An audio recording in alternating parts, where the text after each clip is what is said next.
right, guys, let's get this party started. Welcome to the show, everybody. Whoa.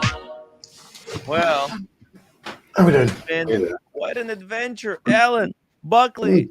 What's up? Watch time, New York is over.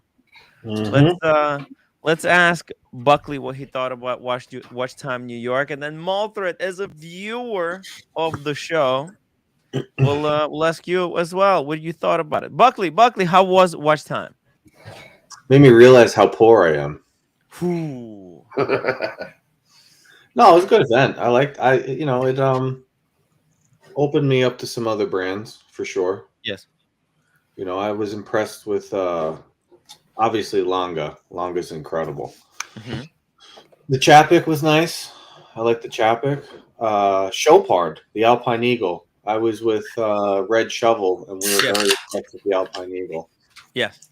And there was a Black Grossman too that was pretty nice. Moritz Grossman has been. You've got one of those. Yes, I do. I didn't know if you told anybody. Have you told anybody you have one? No, it's a secret. No. I've been trying to keep it undercover, not tell anyone about the Moritz Grossman. Fuck. Yeah, I get it. Some of the stuff though, I still don't get. I try, like Laurent Ferrier, however you say it. Laurent Ferrier. Did you buy anything, Buckley? I still don't get it. Did you buy anything? Me, no. I actually asked them. They had what was the name of the brand? Messina Labs. The Messina, yes. They had a limited edition Unimatic. It was an $800 watch that sold out, but they had it and they had boxes, and they had one on an orange strap, which was fun. So you could buy one, right? I asked. They said no. And then I said, "Tell me about this." I was with Kevin. I was like, "Tell me about this one. Tell me about this one." Every single thing. Well, these are all sold out. We have to wait for the next line to come. What the hell are you doing here? Showing me a bunch of options that you can't get anymore? Tease. Messina Labs teasing everyone. That is just ridiculous. That is the world gone mad. Okay, that's a world gone mad. But Lange is really something else. Lange is freaking incredible.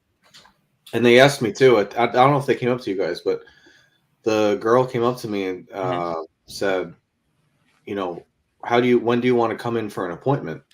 And I was like, whoa. Appointment. Oh, she's like, how do you like credit card? Yeah. She's like, which one do you like? I'm like, I like the World Time Lange 1. Lange 1. Oh my god. She's like, that's a $57,000 price tag. I said, can I buy two? Oh, damn. 57. Actually, it's surprisingly, and no wait list. Or you would have to wait for it. No, really? No. She said the one that has a wait list is the Zeitwerk that they had there. And it's like 11 months.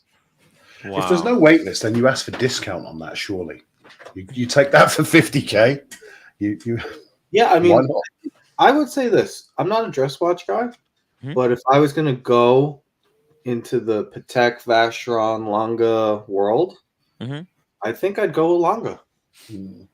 Yes. To be honest. I mean, Lange has been, I think, the winner between all these different brands. They have really proven that they will not be swayed by the manipulation in the market. They have really withstood. They're not increasing production. I spoke with them. Not increasing production. They're being very cool about it. JB, thank you so much for the €6 super chat. Tim, what the fuck? You have a Moritz Grossman? You never said it. I thought we were friends. No. JB, he only just told me today. So I just told me about it today. Some people. It's been the secret. I tried to harbor this secret. But you know what? I'm almost paid it off. Like that's the coolest thing about it is that bondage accepted the Explorer 1. So I'll be packing for Vegas. I'll be packing for Vegas very soon. It's gonna be, if you guys thought Watch Time New York was insane. This is gonna get even wilder. One would hope. One would hope.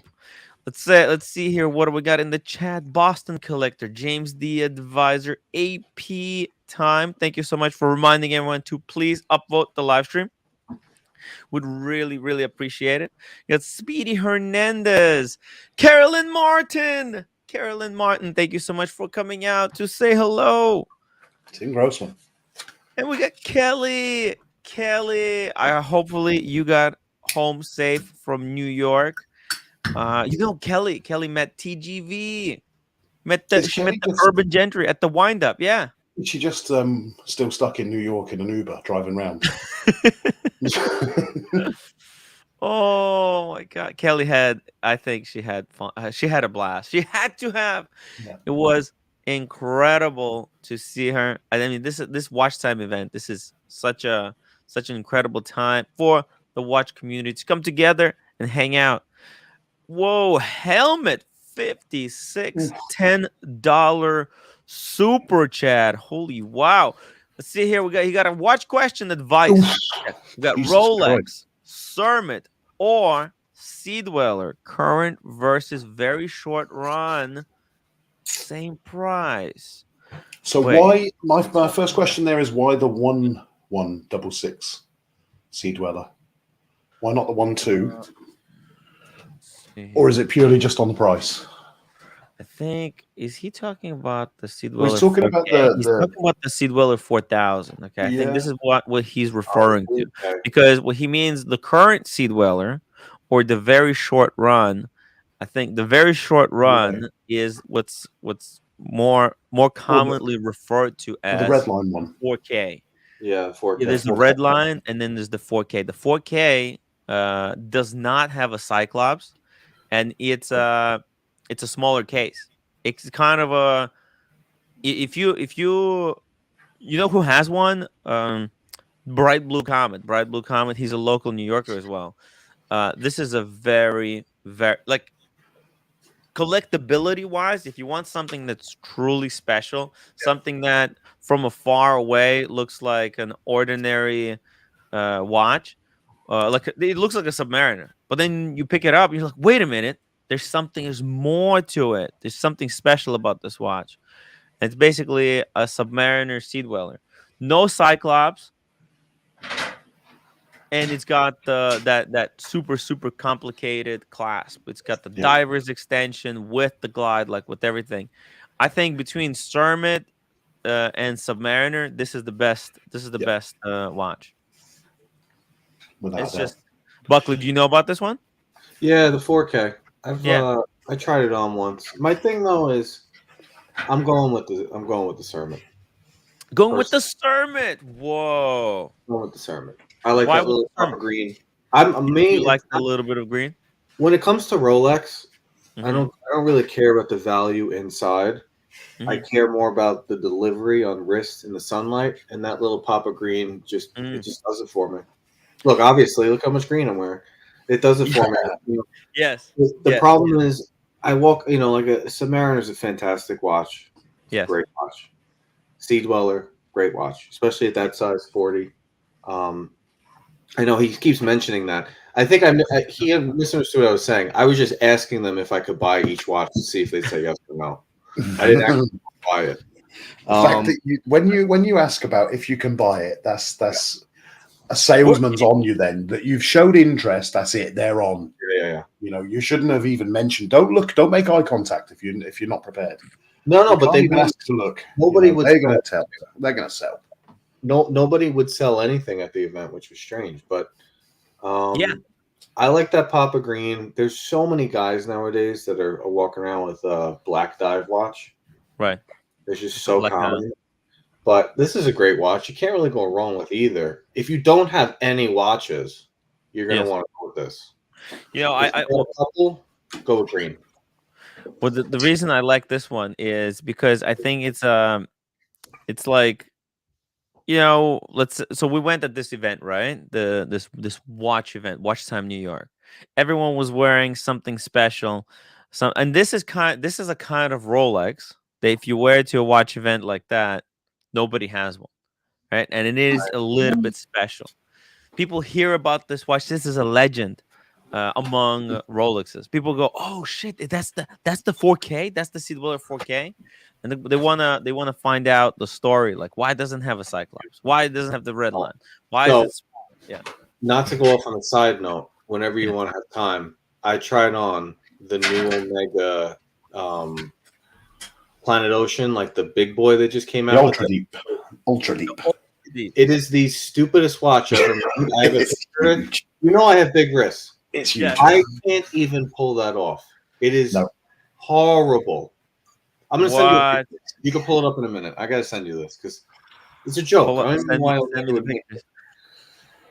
Yeah, because you have. I tried it on when I was in Mall of Millennia, and 8.5-inch wrists, and it looked massive on me. The case size, it's so dumb. Huge. It's so dumb. It's a huge watch. Let me see. I'm sure I had a picture of it. It just, Listen, you're gonna laugh. You're gonna laugh. This is it makes close off look small. Hamburger. This is a hamburger on the wrist. It's coming. Let's pull it up. Let's pull it up, Timmy. But yeah, I mean, this is a very cool, very, very cool Rolex. If you want to be one of those people that want something discontinued that no one really has, get the Seed Dweller. Not that so many people have a Kermit. I mean, we know there's a lot of them out there, but it's not like there's so many people who have one.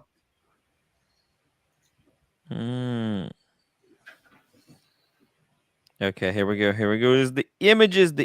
Oh my god! No, everyone's gonna laugh at this. Watch this. Okay, you know what? From the top down, it looks okay from the top down.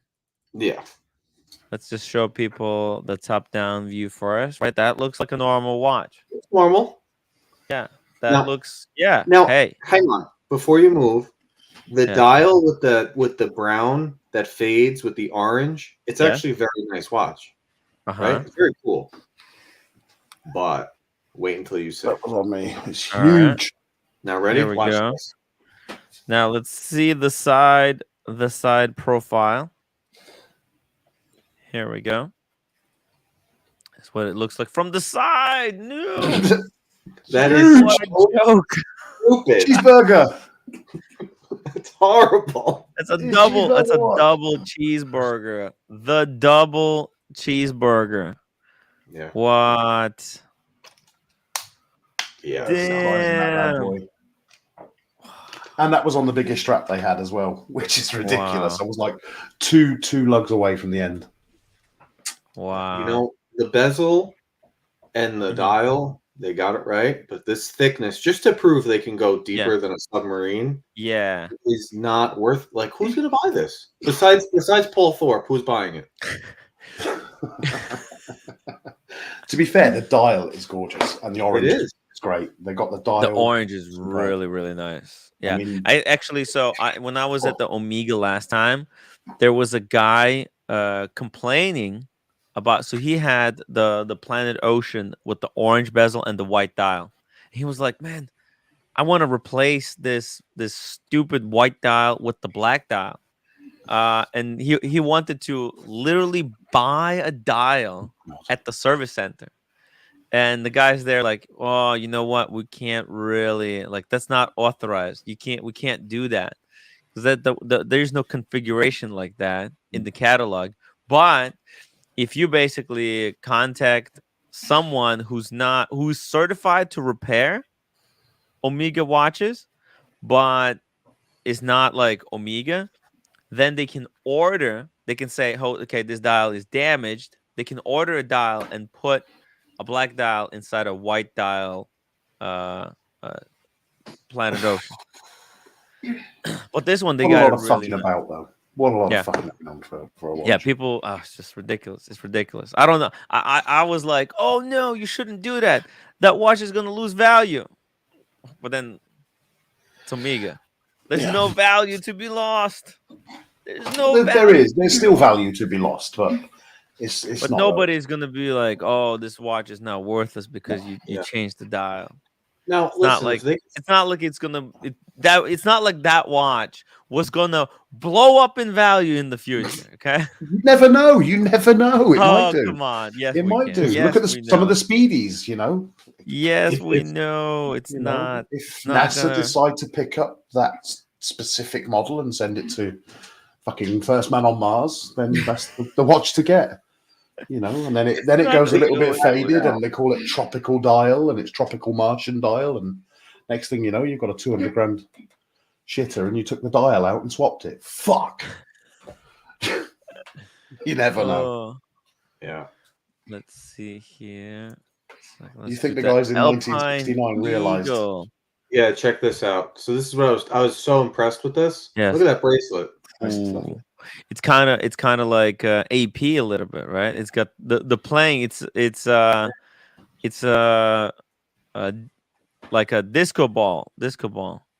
Yeah, I think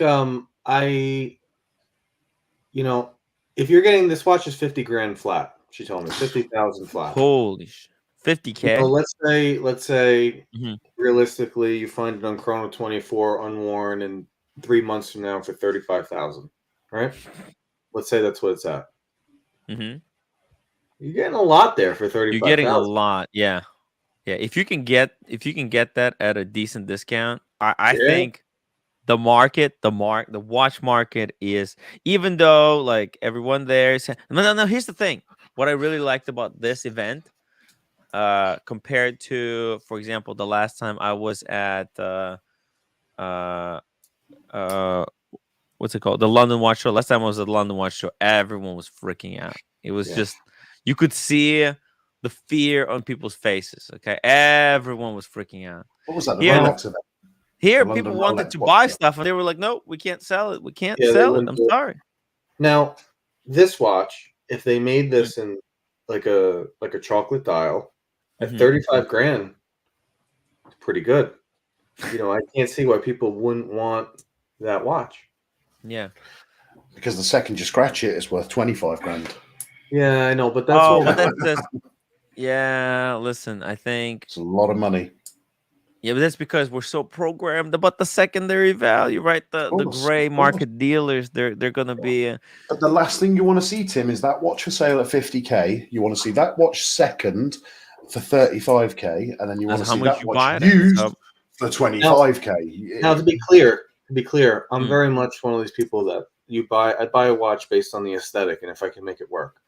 Yes. If I was one of these Manhattan dudes in finance, or a lawyer or somebody who was wearing a suit every day, for sure I would have a steel Alpine Eagle, without a doubt. Without a doubt, I'd have one. I don't know why they're not more popular. I think it's because it's show part. People are just it's all about the brand. It's about the brand. People they like what Alan just said, you know, they don't want to see watches lose value. But look, I think we'll see more different watches as the prices are coming down. People are gonna really think about it. Like, what do you want?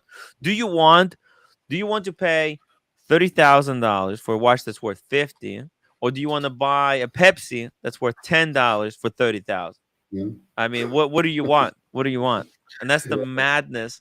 The madness of the buyer, right? For 30,000, I mean, look, the Pepsis have really come down. I mean, Batman right there, 23, right? What can you get for 30? Is there anything for 30? A Daytona for 30. Daytona. Ooh. Yeah. Oh, by the way, look at this. The Aquanaut travel time 108. It was 100. I've seen one for 125 recently. You can take 6 Tudor Harrods. 6 Tudor Harrods. Tudor Harrods. You know, put a little bit more money in, and you've got one for every day of the week. What about that? Yeah. Oh, let's see it. Oh my god. Oh, oh man, look at the Snoopy. The Snoopy for 24. The Snoopy was 35. People have been buying Snoopies for 35 easily.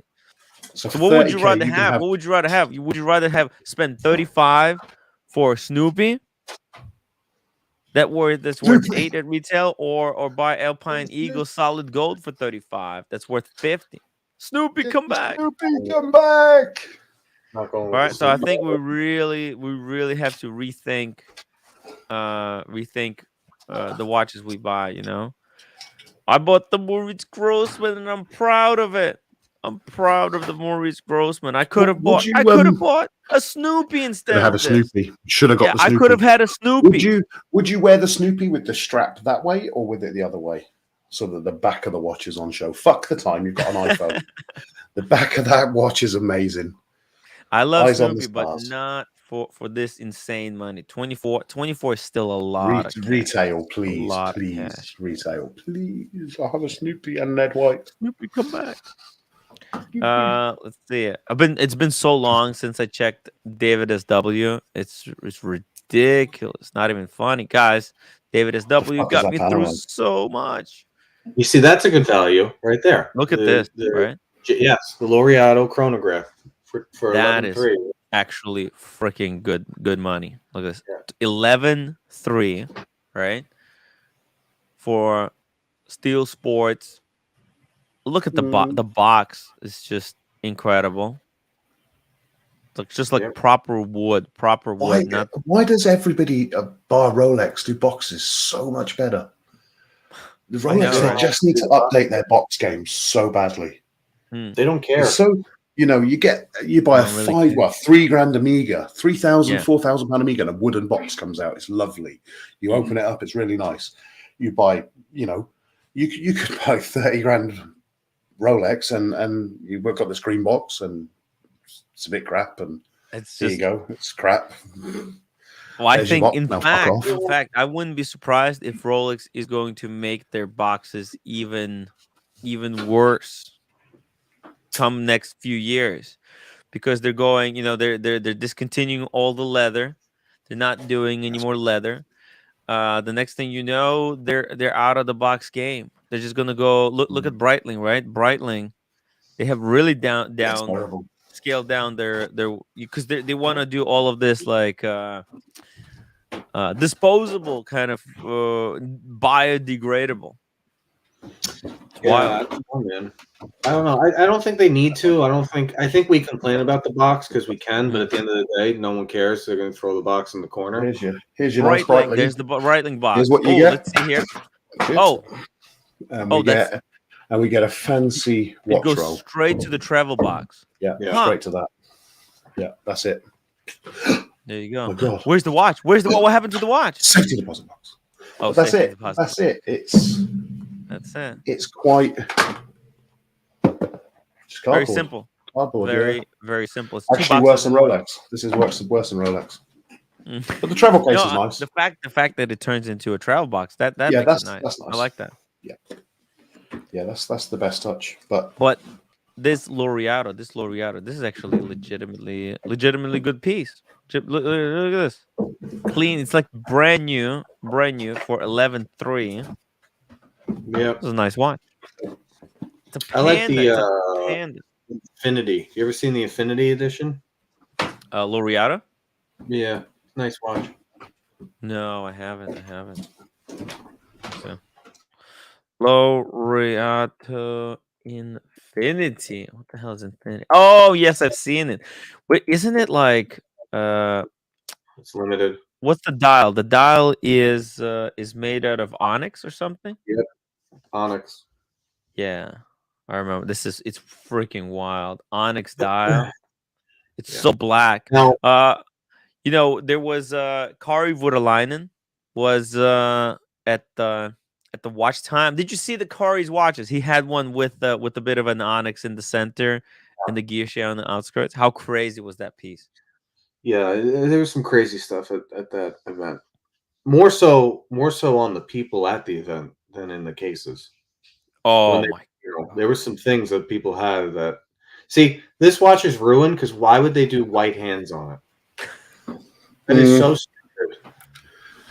It almost looks like yellow gold seconds hand, rose gold hour markers, and yeah. The indices are rose gold, but the hands are just white. I don't know why they would do that. Yeah. Shit heap. What's next? Ooh, but the box. Look at the box. The box. Buy it for the box. We buy it for By the way, the seconds hand looks yellow. So it's like yellow, white, and rose. I think that hand might be yellow. I think they did all 3 different gold. Yeah, I don't know. We buy it for the box because it's going to look fucking awesome in your bottom drawer. Boston collector Laureato will lose another 5,000 if he gets a scratch. Probably right. He's probably right. Hey, you know what? Yes, you have to be very careful. You have to be very careful. If you're going to be buying a Laureato, you're buying it to keep it. You're not buying it to sell it in the future. Holy fuck. Speedy Hernandez, $20 super chat announcement. This is a big announcement.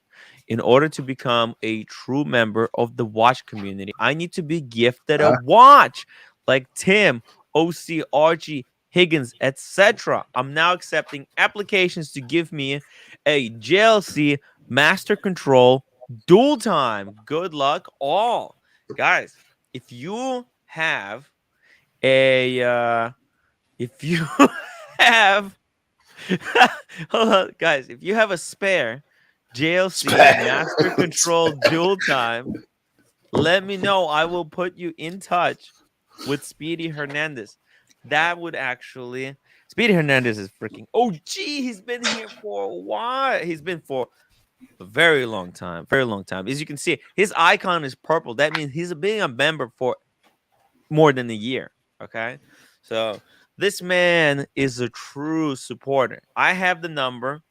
If you guys have a watch, okay, listen, if it doesn't even have to be JLC Master Control dual time. It could be anything. Just let me know. Maybe hook him up with a Casio. I'll listen. I know. I'll hook him up. I know an Irishman that gives away free F91Ws. I'll put a call in. Oh. So there we go. Thank you so much. If anybody else interested, let me know. My watch channel. When you buy a watch, I would rather have part of the cost go to set up like Breitlinks. I don't need to be paying for a massive, beautiful wood box that I'm not only that I'm going to put in the back of a closet. I agree. And we got annoying Mothra. For fuck's sake, why the fuck are you back? You are so annoying. It's not the real Mothra one. is back because he's not the real one. No, Mothra. Well, let me explain. He's back because we need him. We're gonna do a special interview on the Tea and Ticker's scandal. Mothra has some of the behind the scenes knowledge on the accusations. Tea and Ticker's channel has been embroiled in scandals. FCC is after him. There's been embezzlement. There's been so many accusations thrown around. It is and Mothra knows a lot about the inner workings of the Teen Tickers PLC and what he's been covering up this whole time. What is behind that shower curtain? What is there? We're gonna get to the bottom of it. Mothra is gonna help us get to the bottom of it later. Okay, he's investigating. Speedy Hernandez $5 super chat. It does have to. Oh, it does, guys. Forget about it. Don't send no shitters. It does have to be a JLC Master Control dual time. Let me actually pull it up for you guys. What it looks like. JLC Master Control dual time. Just so that there's no mistakes. Just because we don't want to send the wrong watch. We don't want to send the wrong watch to Speedy. Oh my God, this is beautiful. Stop spreading fake news, Tim. Okay, I will. Check it out. This is Master Control dual time. It's a very, very clever watch. Buckley, have you seen this one before? I do. I like it. Very clean. Right? It's very clean. Very, very cool watch. So what it's got, it has a power reserve. It's got a date, and it's got a 12-hour GMT indicator. It's like it's like a world time actually, with the day and night. So it shows a second time zone as a normal watch with the day and night indicator here at 9 o'clock, and you can quickly jump between the cities using the pusher at the 10 o'clock. 10 o'clock. Mm-hmm. Incredible stuff. So what is that showing? On the bottom, it's showing that the regular time is New York, and on the top, it's showing Mexico time for the GMT. No. So right now, the hour hands are showing you your time. Right. But at the bottom here, they're showing you second time zone. So right now in Mexico, so see, there's a little triangle. Right. And that triangle is pointing at Mexico. So it's showing that right now in Mexico, it's 7:15 in the morning. But the regular hands are showing that regular time is New York time. Right. It's 10:15. Yeah. Right. No. Because right now it's 10:15. Mexico. How far behind is Mexico? Or is it? It's behind like 2 hours. No, because New York. That's different. Oh, actually, New York would be 8 o'clock. I'm guessing. Yeah, you're right. And then it would be St. Barth, and kind of like going forward. Okay. There we go. Ooh, roommate. Oh.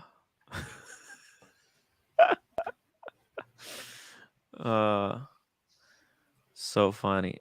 Felix, didn't Tim try to extort people? Just saying. No, I didn't. No, I did not. That's what they want you to believe. That's what they want you. That's what Alex wants you to believe. Anyways, Diego, you could tell me this dial reads the barometric pressure, and I'd believe you. Actually, so what this is, it's actually, this dial is this complication is very similar to the what's it called? The Lange 1 world time. Yeah. Right?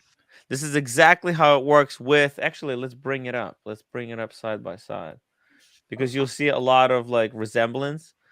Lange world time.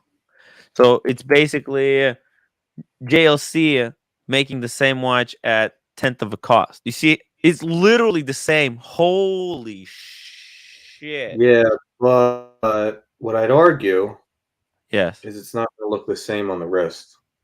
No, it's not. It's not. That's the exact watch I tried on. I just sent it to you, and that's the watch that I'm a little obsessed with after trying it on. Mm-hmm. I'm a little obsessed with this watch. As you can see, it's literally, these two are the same watches. Yeah. Holy shit. I mean, the same is in theory. Well, very similar, right? Because look, power reserve. They both got power reserve, right? They both got a date, except Lange got a big date. It's big and chunky in your face. They both got home time, and they both got the GMT second time zone displayed in the 12-hour kind of indicator with 24 with a day and night indicator, which is shown here. Right, they're very, very. It's the same complication. They have the same everything. Just one is done at no expense spared. Right, like that's what Lange is. Right, it's like I want to do that complication without sparing any money. And what does it look like on Buckley's wrist? Here it is. It looks amazing. Let me get it. Oh my god. It's perfect. That thing is perfect. It's a perfect watch. Take 57 grand. Speaking of perfect people, Ponticello, welcome to the show. Hey, how you guys doing? How you doing? Hey, Ponticello, just give me a second. Just give me a second. I need to read the super chat from Speedy Hernandez, $5 super chat. Sorry, Tim, it's not that dual time. It's the more basic dial one. It's not this one. I thought it was this one. It's got to be this one. I really like that watch. It's amazing. Yeah. Let's see here. Let me try again. JLC Master Control. Which one is he talking about? Oh, is he talking about this one? The more basic one. Maybe it's this one.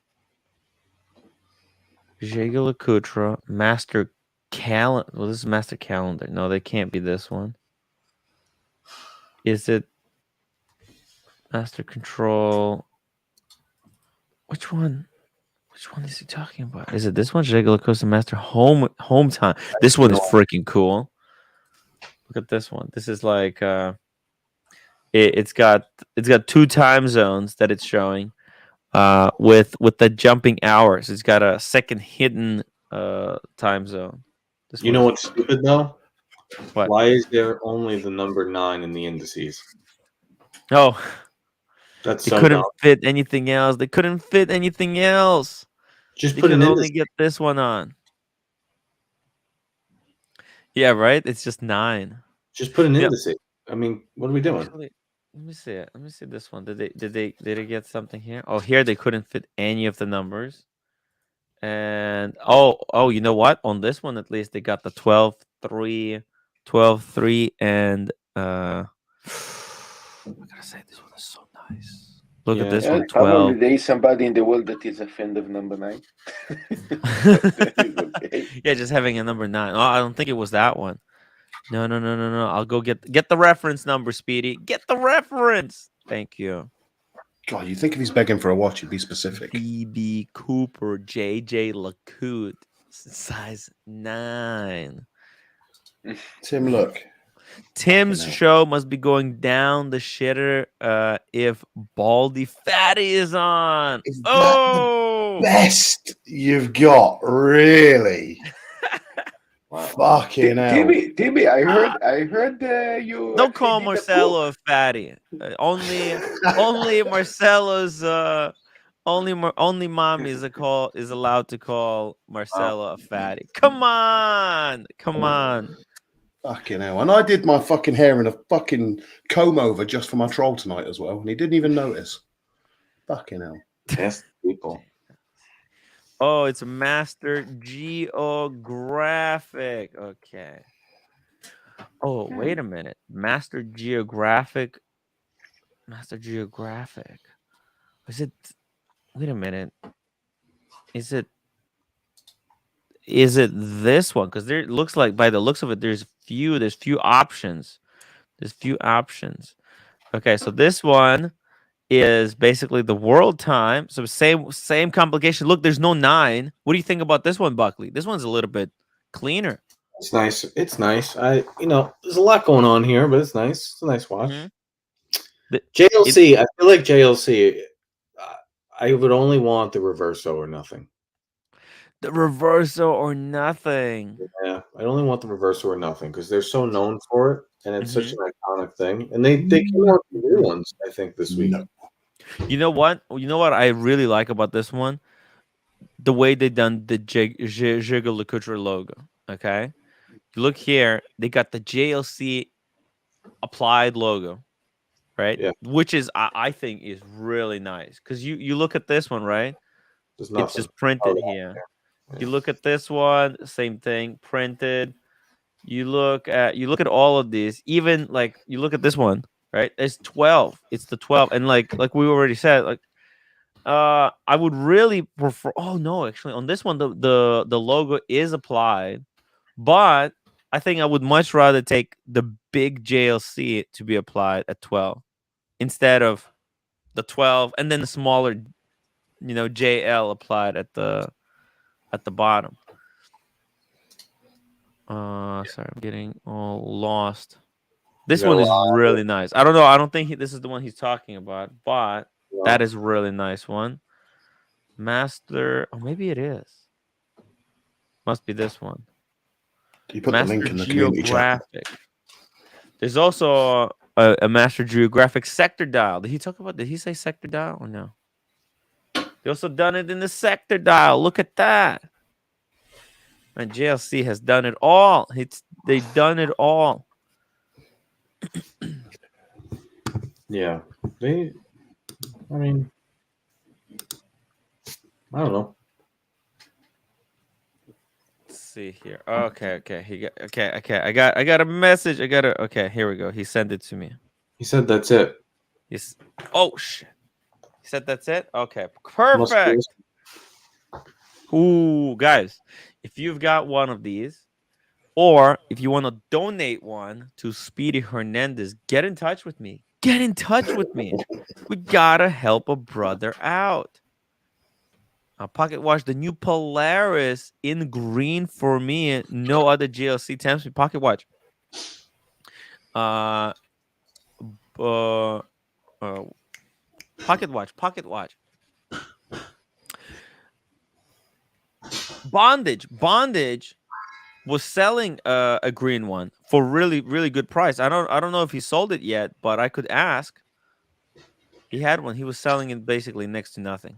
Look, if somebody want to help me to build a trio in steel, so I still missing Marcelo will say, well, we can post Marcelo, we can just post your address, or they could just go on Facebook and send it to your store, right?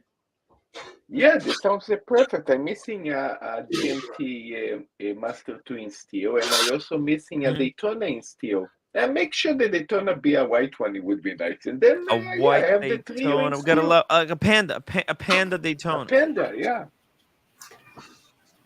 Or maybe the new version that come next year. It also can be nice. We could get that done. No problem. No problem whatsoever. By the way, but seriously, this looks fucking amazing. Yeah. But holy shit. That would be my no money, well, let's say sub $100,000. This would be my this is one and done dress piece, It's one and done dress watch. Yeah. Like instead of how I went for the Grossman, right? Everyone I think needs one like super piece, right? And I think for you, this Lange would be that super piece. You can even maybe what do you have right now? How many Rolexes you got? You got two, right? I have one right now. You have one right now. What else you got? You got the Pan. What? You got Pan. What else you got? I got a Grand Seiko, which I'm selling. Okay. Yeah, get rid of the Grand Seiko. Put the money towards Lange, yeah. No, that's so far outside of my league. You have to start doing it. Yeah, but you know what? Just because I like this, for 15,000 less, I'd much rather have either a President or a solid yellow gold Submariner. That would be that's my game right there. No, or you can make a trio like I did. That is awesome. Yeah, exactly. I love, man, when you get to solid yellow gold Rolex, it's like my lane. Okay, here we go. Lange 1 GMT.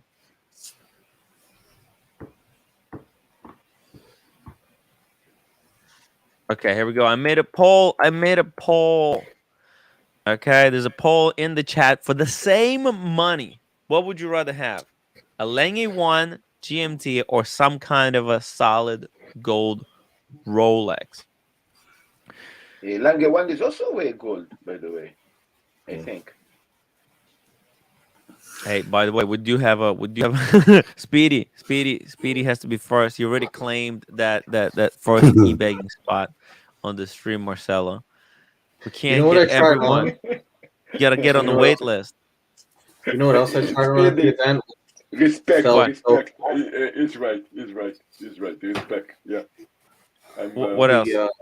The Parmigiani was like, yeah. I put the Parmigiani on and went, ew. You didn't like Parmigiani? Not at all. Not even really. No. Wow. Well, that's disappointing. Did you see their GMT? Nothing on the table that I tried on. I was like, ooh. Chapek was really cool. Bad. The Chapek was cool, but the Chapek. You know what, the bracelet feels I don't know. I feel like I can bend it with my hands. It felt like kind of dainty. A little bit dainty. A little Yeah, bit a little dainty. dainty. Was it? Dainty. This is you're blowing my mind. You're blowing my mind. Sorry, I just observe and report. I don't make the rules. How solid was Parmigiani bracelet though? It was so the tolerances are so tight. It's just when you go solid gold for that amount of money, I expect to put it on, put it down, and have a shine factor that just attracts all the eyes and goes, wow. That didn't do it. That was just like, that could have been a Invicta for me. It would have been the same thing. Did nothing. Could have been an Invicta. What? Did nothing for me. Did absolutely nothing. The Lange did nothing. Lange was nice. The Chopard was nice. The Chapek was nice. A little dainty, but it was nice. There's a couple of brands, but the Parmigiani and Laurent was like, I mean, you got to really, really care to care. You got to really, really care to care, if that makes sense. Here's the thing, though. I think I had the same. You see, you needed me to be next to you to explain the Parmigiani. Yeah. Because you just don't get it. You have to see it, the little details that you probably didn't appreciate when you were just looking at it on your own. So I think that's the problem. You know, it's just you have to see the engineering that went into making it. The actually, so like Parmigiani dials, right? They're actually guilloche. It's a true guilloche. It's done on the lathe. It's done on the lathe. It's a proper guilloche, and then they coat it with like a micron of the whatever the treatment they do to make it so like smoky. Makes it look so nice.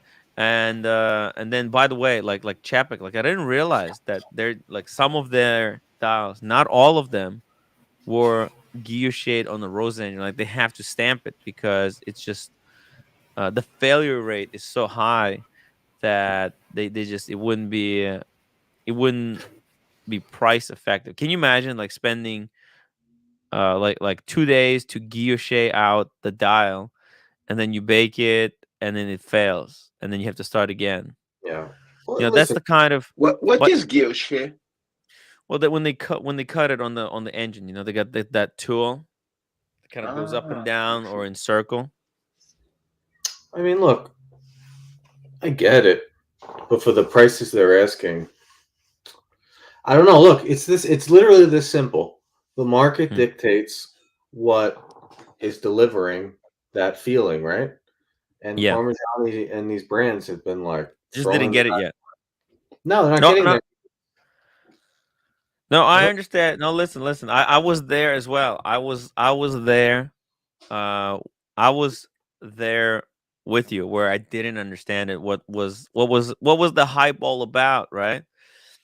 But I promise, like once you start understanding it, you will get it. You will get it. It changes. It changes your mind. You know, my mind was changed on Moritz Grossman.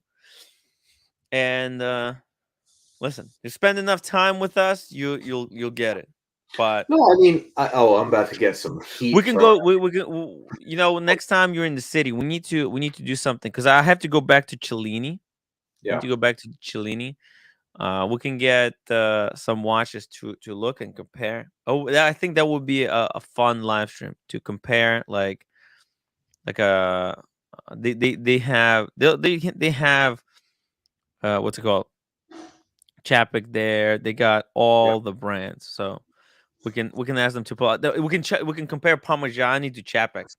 I did like the Chapek better. I think it was priced more appropriately. It's just the bracelet was really nice, but very dainty.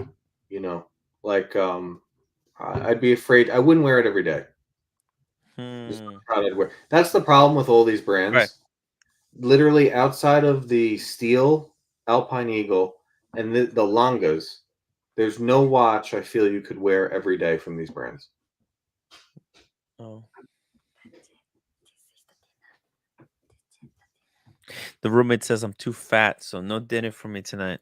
Oh my god. Damn, that's just ridiculous. I don't need to hear this right now. Somebody said I got fat in the comments. I got too fat, Buckley. I got too fat. It's okay. Annoying Mouthridge says that I'm too fat, so I got to stop eating as well. Fuck me, Dad. We all got to stop eating. Fuck. Somebody, I gained too much weight. Somebody said in the comment you saw my letter. Me and Red Shovel been eating too much food. We've been eating too much food, too many dinners. Marcelo, don't cry. Just fucking stop eating. It's not hard. Wait, it is hard. Oh, fuck. Too many shots. Let's calculate your macros. Let's calculate your macros. Get you doing some weightlifting, and you'll be fine. I gotta start hitting the gym. I'm gonna end up being like Red Shovel. Fuck that. Just have another steak. This fucking food's too tasty. I ended up being like Archie. Oh my god. No. It's Archie has put on so much weight. He's not gonna make it back home. Speedy Hernandez, $2 super chat. What's up? Must have an outage. There's still no applicants, guys. What are you waiting for? Speedy Hernandez needs this JLC. Come on, guys. Oh, and this is on the Watchfinder & Co. 8,250. It's a good price. It's fair. Whoa, that's actually, you know what? That's 5 times cheaper than the Lange. 5 times. Can you believe it? I can. Actually, this one is a lot cleaner because here they took away the power reserve and the date indicator. I actually like this more. What do you think? Actually, it's funny compared to a Lange, but would you compare? Look, it's cheaper than Omega, and it's better than Omega. Now listen, some watches you put on your wrist and they just pop. They pop, and everyone around you goes, "Wow." The Lange does that. I don't think this will do that. Yeah, Lange. Even the Moritz Grossman did that. No, people actually. I was shocked. People love the Grossman. They love the Grossman. Vacheron does that, though. What did you wear to you wore the Pam, right? Me? Yeah. No, I brought the Grand Seiko. Oh yeah, that's right. See, that was the other problem. This is what annoyed me. Yeah. I put the Grand Seiko on the tray, right? Yeah. Next to the Parmigiani. Yeah. And next to the other brands. The $5,000 Grand Seiko dial and case blew away the Parmigiani. That's because you didn't have the loop. You didn't have the loop. That's not a fact. That's my opinion.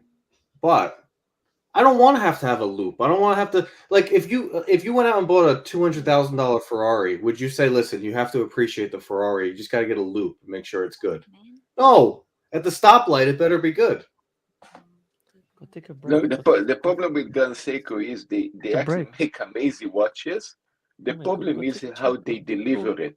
They need to take this Seiko name completely, and the second thing, the box look completely embarrassing. I mean, the packaging and the thing of the watch. Beside that, the watch looks stunning. Yeah, I guess. I gotta say, I gotta tell you, nobody was wearing. There was not that many people with just regular Rolexes. No, there was like none. There was a lot of watch enthusiasts. You was somebody there with a Platona? No. Okay. Only you, you have a Platona? You know what? There was a lot of 3 people had the blue Vacheron Overseas dual time. Nice. Oh yeah, right. Even that watch is getting a little bit too common. It's been too common. A lot of people can't get it, but I saw the black one. I saw someone with the white one. A lot of Vacherons. You have to realize what you said, how crazy it is. It's becoming too common, right? You got to pull yourself out of the watch community. How common is the dual time blue overseas? Like 0 people have it on this earth. Yes. What are we talking about? You know what I mean? A black Submariner is common. A Speedmaster is common, but the overseas, it's like, yeah, maybe in that room it's common, but in everyday life, nobody has that. That's a beautiful watch, and it's very hard to get. It's very good watch enthusiast watch. A lot By of the people. way, I don't know if you guys know that, but in 2018, it was in Japan in the Rolex. That time they used to have watches in retail. They had. You guys remember the free figurations that Rolex did with the Sky Dweller in steel? You guys remember, right? The white, the black. I saw them all that free watches in let's say for sale, and I thought, oh wow, so you guys have the steel. So they say no, because the price was 5 million yen. I said, how come? They said, no, this is white gold. So they used to have exactly the same blue Sky Dweller that look exactly like the steel, exactly 1-to-1, that it was solid white gold. And I What are put you it in talking my about, hand, Marcel? the Sky Dweller. Yeah, it used to be solid white gold when they made it steel. So no, but the solid Really? white gold with the same blue dial Oh of yeah, the that's steel. right. That's right. That's right. I mean, those are expensive. They're gone. They're gone. They're gone. And I didn't have the money that time, but because Yeah. I was saving the money for the meteor dial. But if I Yeah. had, it would be a super rare watch to have because it looked exactly. I don't know. It's just nobody like the steel. talks about that watch. It's gone. Like it's just I don't know. I don't think people are interested in it. I don't know why. Yeah, the only difference is the bracelet. I might admit, Yeah. the bracelet was a type down comparing to the. This is the only way to know between the steel and the gold when you see exactly the same watch. The bracelet was taping down. David, the Vegas hotel workouts on the live stream with me and Tim. No chance, David. No fucking chance. Marcelo, I was at a Rolex event a couple of weeks back, and there was a guy there had the Meteorite Pepsi, and he got it at retail. He got it when he walked into a dealer before COVID in Santorini, and they had it on the shelf. And he just went in, and they said he was looking at a normal Pepsi, and they said, "Do you want? What about this one?" And they brought it out from the back, and he said, "Yeah, I'll take it." In what year? 2018, I believe he said. 2019, definitely 19, because 19 it came out. Wow, this is insane. 19, it was just before COVID. But he was in Santorini, and he said he just walked in and walked out with a watch. It's crazy. That time in the Rolex boutique that I buy, they used to take a list. So I remember I ordered the watch, and I used to go there every 3 months. No, what happened was they said you the third in line. Basically, I was the third. They actually had another 2 guys in front of me to get the meteor dial. He was on holiday, and he went in, just sat there waiting for him. Hey, let's throw Chaz. Tim, Google is down 7% in the after hours. Work harder. This is wild. Hey, very interesting drop. Let's throw some fire and get some people mad. Do Yeezys go up in price now or come down in price? I think they're gonna go up in price. Up in price. That's what I think. Yeah. They're gonna go up in price, but all the sneakerheads in the chat, what's gonna happen to the Yeezys? But the thing is, there's gonna be something new. It is just gonna be something new. They're gonna drop in price. I think they're gonna go up in price, and then something new is gonna come out, and then there's gonna be a flip. Okay, so I think that's what's gonna happen. Diego, Tim, 1 set left, but I'm not feeling it. Should probably just go back home, right? No, you finished the set, Diego. You freaking finished that set. Do not give up. Do it for Tim. Up. Yeah. Do it for annoying Malfred. You started this workout. You finish it till the end. You hear me? Hey, I got a question specifically for Boston Collector. I want to know if he's thought about picking up any of the yellow or the red OPs right now while they're down. Curious. How much are they now? They're real price, like 17 to 19 grand. Wow. Yeah.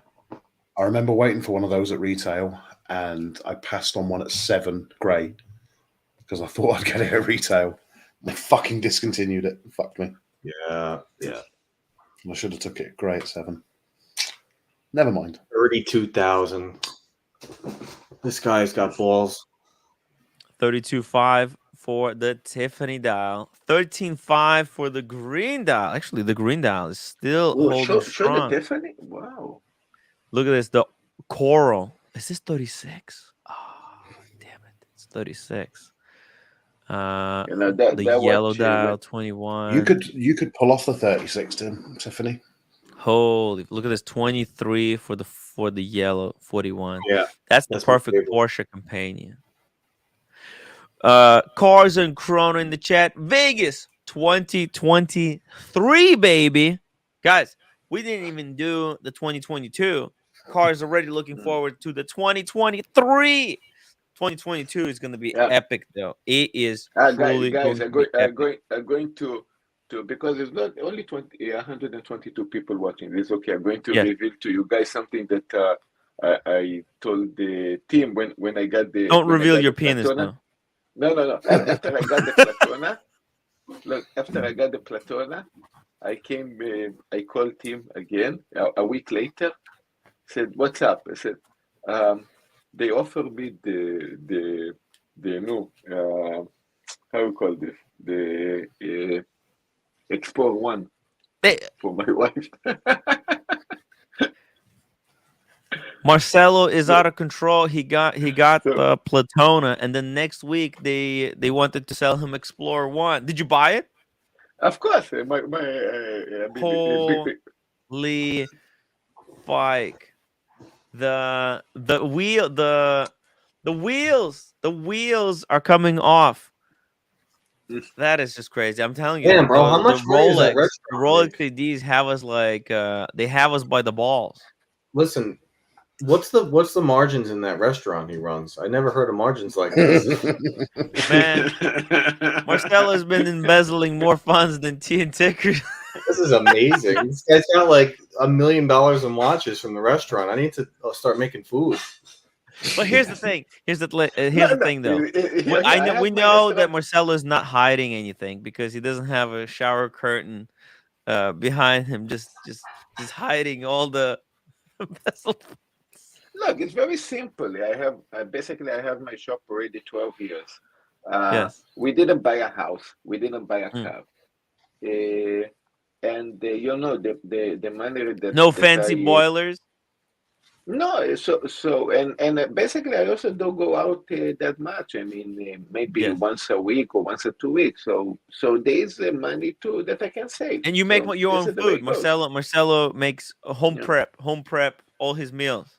He's not going out to fancy restaurants to eat. He makes his own fancy food. 367 days to Vegas 2023 meetup. Guys, we already have a date. We have a date set. It's October 27th, 2023. Buckley, are you coming? Let's get some names. Sure, why not? 2023, next year. There you go. Next year you're here in May. Don't forget. Alan, are you coming to Vegas? Fuck that place. I saw you and Red nearly fucking die there. You nearly died. Why would you go back? You two are crazy. You nearly died. What? Red thought he's not coming. He thought he's no chance. He thought he's out of the community for good when he got on that plane. Thought he wasn't getting out of there. That's why. I think he was amazed that he got home. Yeah. It was shocking. Fuck knows why It was shocking. But he made it home and he rescheduled his flights. Red is right now on the flight back to Northern Ireland just so that he could be back in time for Vegas. So the fun never stops. He stay in the state for a long time, man. Oh yeah. He's going back. BZ member for 16 months. BZ, thank you so much for your continued support. Mother of Pearl, Datejust 41, the most hated steel Rolex? Question mark. Let's pull it up. Pull it up, Timmy. Let's pull up the Mother of Pearl. Datejust 41. Where's the configurator? Here we go. Start. Now, the question is, do we go for all steel? Is there Mother of Pearl on all steel? Because actually, I think on the steel, it would look so striking, actually. Let's make it steel sports. There is. Oh, actually, look at this. You can't put mother of pearl without the bezel. Okay, maybe we'll have to put the white gold bezel to put mother of pearl. Let's see it. Let's see if that helps. If we do this, let's see. Do we get the mother of pearl dial now? Yes, we do. Oh, did you see that? So to get a mother of pearl dial, you will have to put a fluted bezel on. Look at that. Is it the most hated? This is beautiful. It's beautiful, right? I think this is diamond. It's a little This is diamond. feminine. This is mother of pearl with diamonds, no? Yes, mother of pearl only comes with diamond hour indices. So it's expensive. It's freaking beautiful. Norris McSquarter, £4.49. Hey, Buckley, you related to Robert Buckley, our local butcher, whose incredible large testicle sack weighs an incredible 48 pounds. Fuck yeah. Wow. Oh, Which butcher is this? Fucking big balls, that is. No, mother of pearl have a very interesting effect. The dials look very different from each other, very similar to the meteor dial idea. I mean, they are very unique. The problem is it's feminine for the size. So a lot of men are not going to order this watch because, correct me if I'm wrong, every mother of pearl is a little bit different, and you can get one in there with a lot of pink, and with the diamonds, you're talking very, very feminine watch. Not that that's bad, right? Look, I want to tell you something about this. Hold on, Marcelo. Let Buckley finish. Yeah. No, that was pretty much it. I'm saying it's not that it's bad, but most men are probably not going to order it. Look, this Datejust, when you have a fluted bezel and a Jubilee bracelet in steel, that thing explode of shyness. Explode. I was wearing my Platoon, and my Platoon looked like a plastic watch comparing to this. I mean, this explodes all over the room. I mean, does Marcelo have a Platona? This shine everywhere. I hope it's the good kind of explode all over the room. Depends how you want to do. I don't know, because this explode. I mean, the guy actually was coming to my shop with this. I mean, my watch didn't shine like that. I mean, that was like playing with all the lights. This watch. Oh, there's one on David SW. Let's check it out. How much was it retail? 12 something. That watch should be selling way below. You'd think so, but I bet it's not. Well, this guy's. I mean, let's find it. Oh, there's one right here. Oh, 14. Wait a minute. Oh, it's 41 15. For 14 for basically 15. Ooh, from this angle, look at from this angle, it looks so different. Could you put that Jubilee 12.7? So it's basically retail. It's selling at retail on David SW right now. Yeah. Tim, put that Jubilee bracelet on that. It's nice with the Jubilee. Ooh, with the Jubilee, yeah. But you know what? It's already girly enough with the with you put it on the Oyster. You actually sport it up. Actually, on the Oyster, it doesn't look as feminine. Come on, put it in the Jubilee.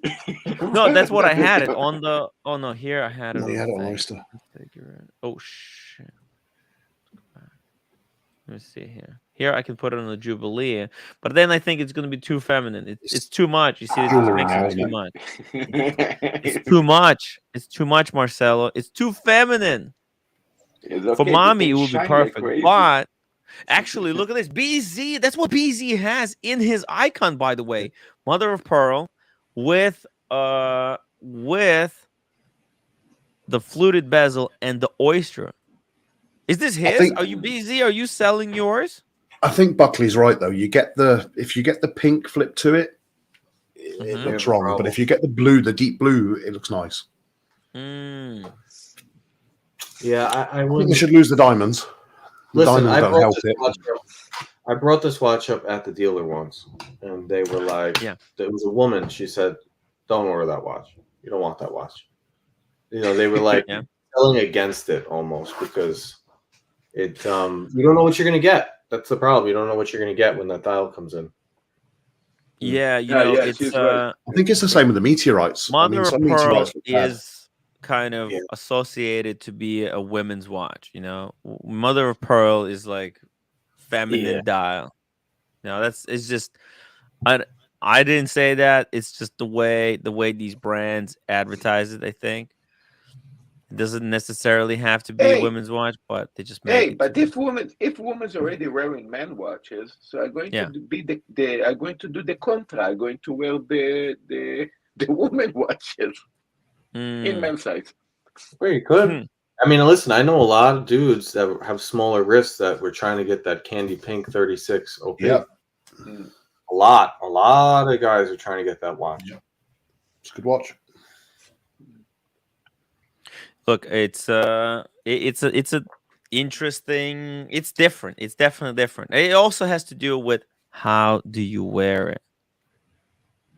You know, also, how if you do see you this wear in person, if you see this in person, you might have a different opinion, not only by the screen. You might love it. You know. Yeah, look at it from this angle. Look, that looks pretty wild. Pretty wild. Yeah, you know what is interesting about this this dial is very similar to the Platona Sky Blue. Think about it. API of Timmy. Tim, I submitted this to AP Design Contest. Thank you. Really appreciate it. Over 90. Omega going off on Instagram right now. Why? They've got some new release coming. It's something with music. I don't know what it is. A music edition? Something. Don't quote me. I might sound like an idiot right now on the stream, but last I saw, there's something from them coming that they keep hyping up. Whoa, what is this? Oh yeah, look, they got some new stuff. Okay, 1 second. Omega. Team Super Chat. Okay, just relax, everybody. Just calm down. I'll get to it. Settle down. Grab a cup of brew. Calm down, everybody. Just relax. I can see the super chats. You don't have to tell me. I'm not like Archie. I actually pay attention. Relax. You don't have to. You don't have to pull it up for me. I got it. Doris. Muck Squirter, £4.49. Tim refusing to super chat again unless Marcelo shuts the fuck up for at least 10 seconds after you read my chat. You see, I told you, Marcelo. I got it. Okay. What do you think? I'm blind? Marcelo, that was less than 10 seconds. Fuck me dead. Oh, you don't have to tell me this. Boris, can we start that again? I'm actually doing my job. Air King Ben, Norris, $10. Mute Marcelo for 10 minutes. I'm trying to finish up my work and while listening peacefully to the stream before flying to Vegas tomorrow. And sick of hearing about the Platona. Thank you. You have a Platona? Fuck. Marcelo, super chat. It's all good. Just relax, Marcelo. Just relax. Just everybody take a breather. Take this time to take a breath, Marcelo. Just everybody calm down, guys. Here we go. Holy fuck. Omega made a watch that nobody asked for yet again.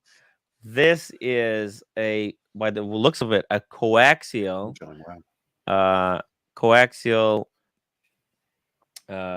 What's it called? What do you call this complication? I always forgot.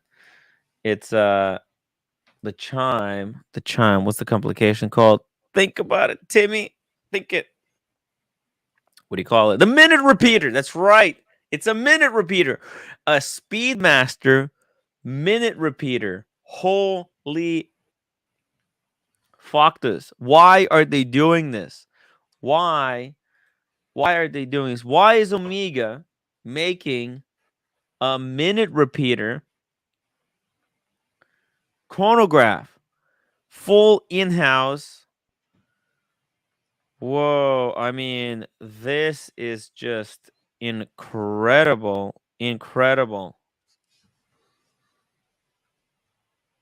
Oh my God. Whew, I mean, this is a bit of a... We need some people on here. Reaction to... I like it. I think it's cool. I like the 45 millimeter. Don't like that, but the actual dial. I like the blue. I like the rose gold. I think that would pop very nicely. Why did it need to be gold? Why not solid gold? Because you know why? Because they're going to charge so much fucking money for that movement. And they're going to sell what? 10? Oh, it's going to be limited to 10, I think. Yeah. No, wait. Actually, if it's an Omega, it's going to be limited to 10,000. Yeah, but it's not a pretty movement, is it? Like, what's the point in an open I don't even hold on a second. I don't even understand this movement. Is it the back or the front?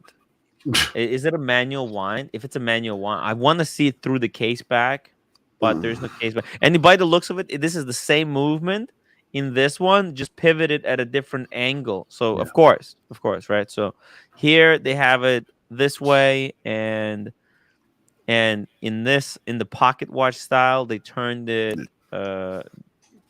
45 degrees. Wow. Yeah. It's a split seconds too. It's a split seconds because you can see there's two running seconds.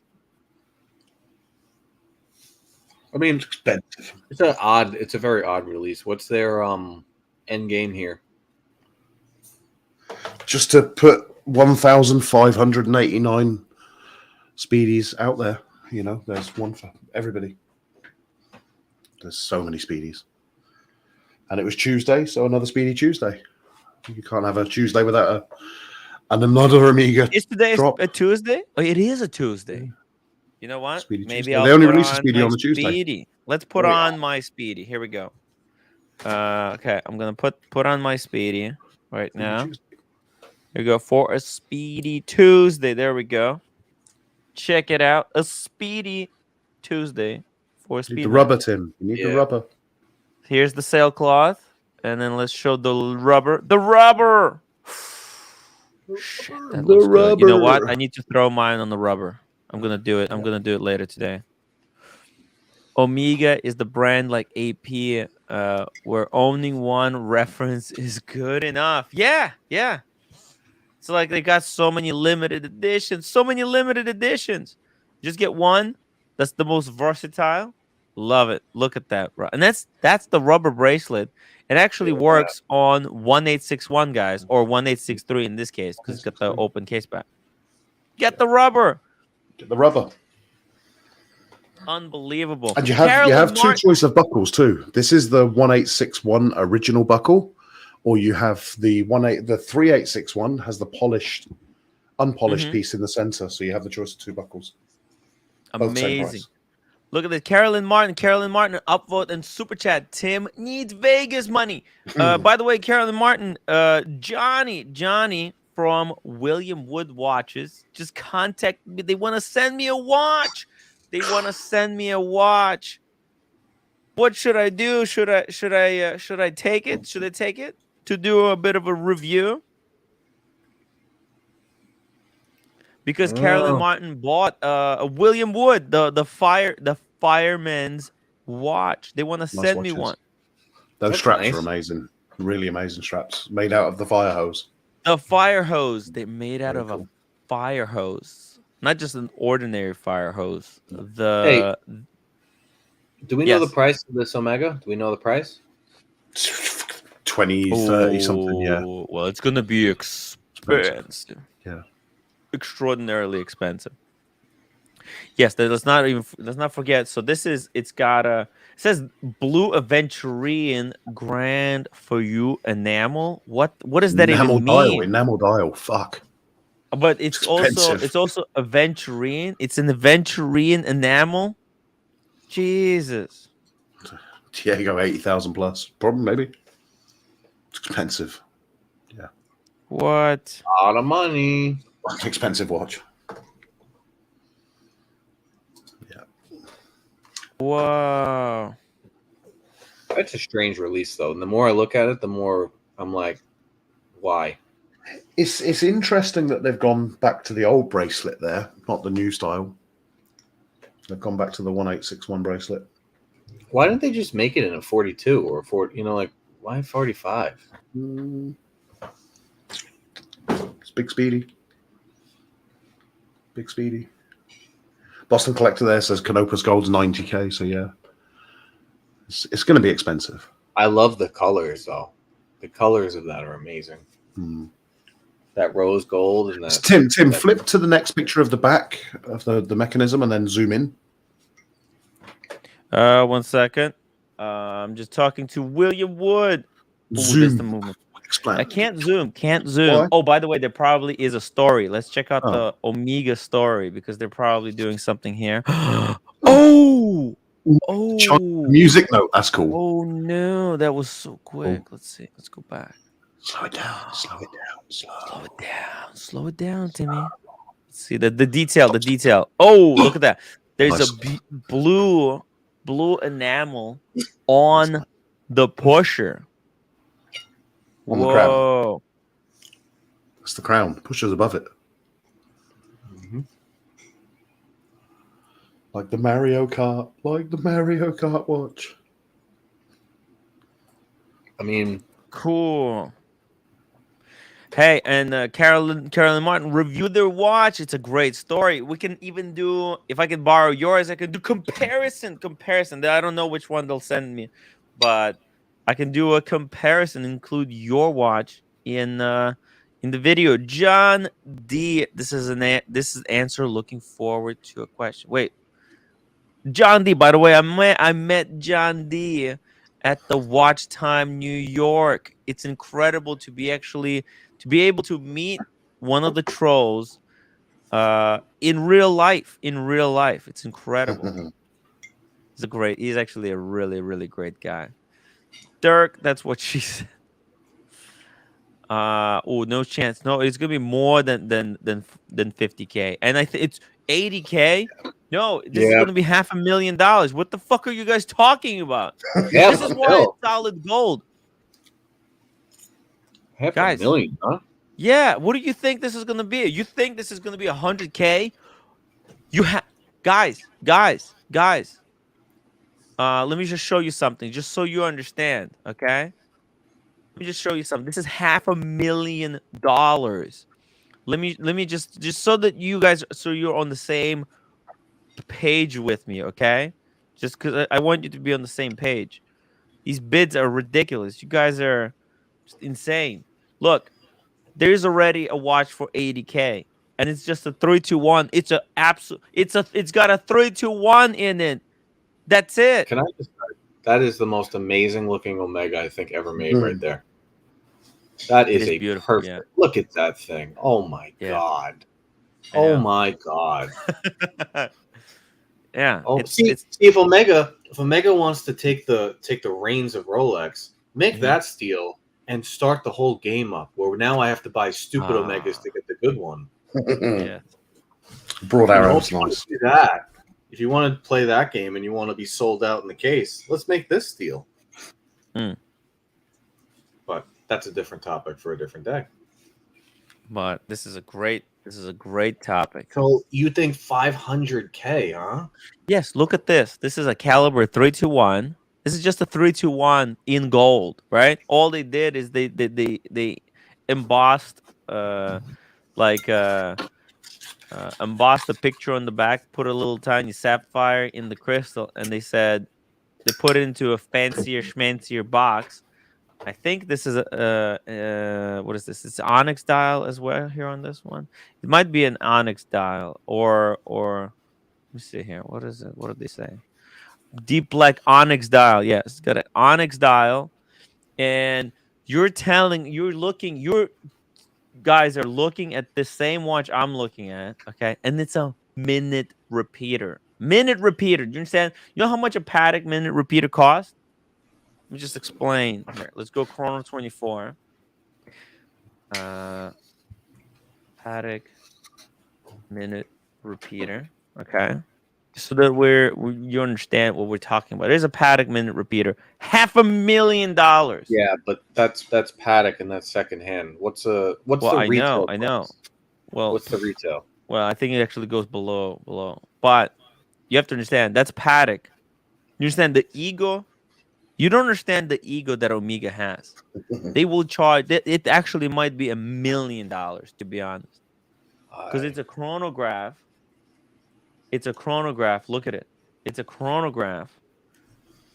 Look at that finish. That's sick finish. I'm trying to see if I think $500,000 is a little bit crazy. I'm lowballing. I'm gonna go 225. 225. Yeah.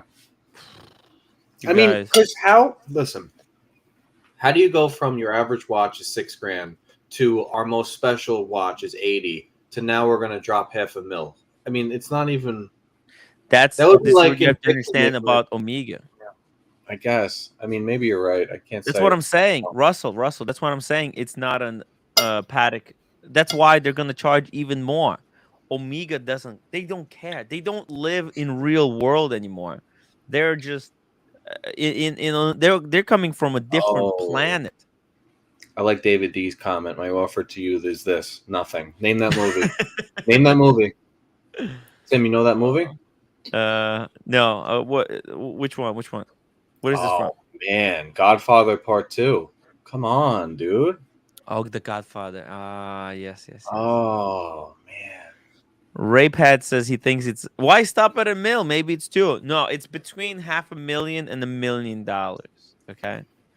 I think the pocket watch, this one is going to be even more expensive. Grand Chime. Wait, by the way, let's just go back. $500,000 though. No posts yet. Okay, never mind. Whoo. What is this? What about this? What is this? It's dot over 90 as well, Tim. What is this? Who's this? Who's that? Oh, Nicole Kidman. Oh, never mind. See it? Come on, guys. Nicole Kidman.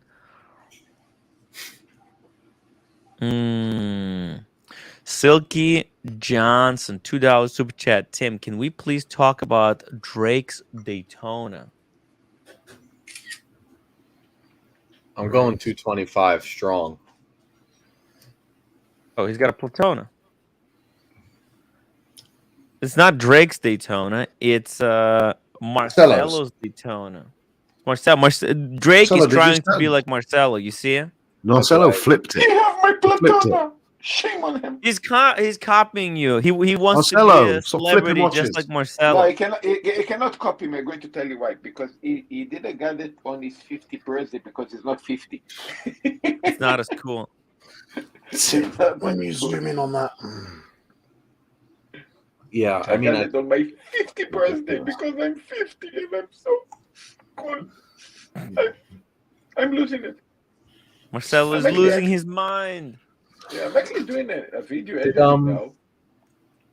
Fratello do an article on it? Let's see here. No, that was GQ. Let's see. Is there a Fratello? No, for I'm talking about for the Omega release. Oh, well, let's see. Maybe there's an article on Hodinkee right now. No, they're still talking about the stupid Grand Seiko. I mean, why are they talking about Grand Seiko? Sure, Grand Seiko's entry level is quartz, but that only makes me love it more. These dumb articles. What about monochrome?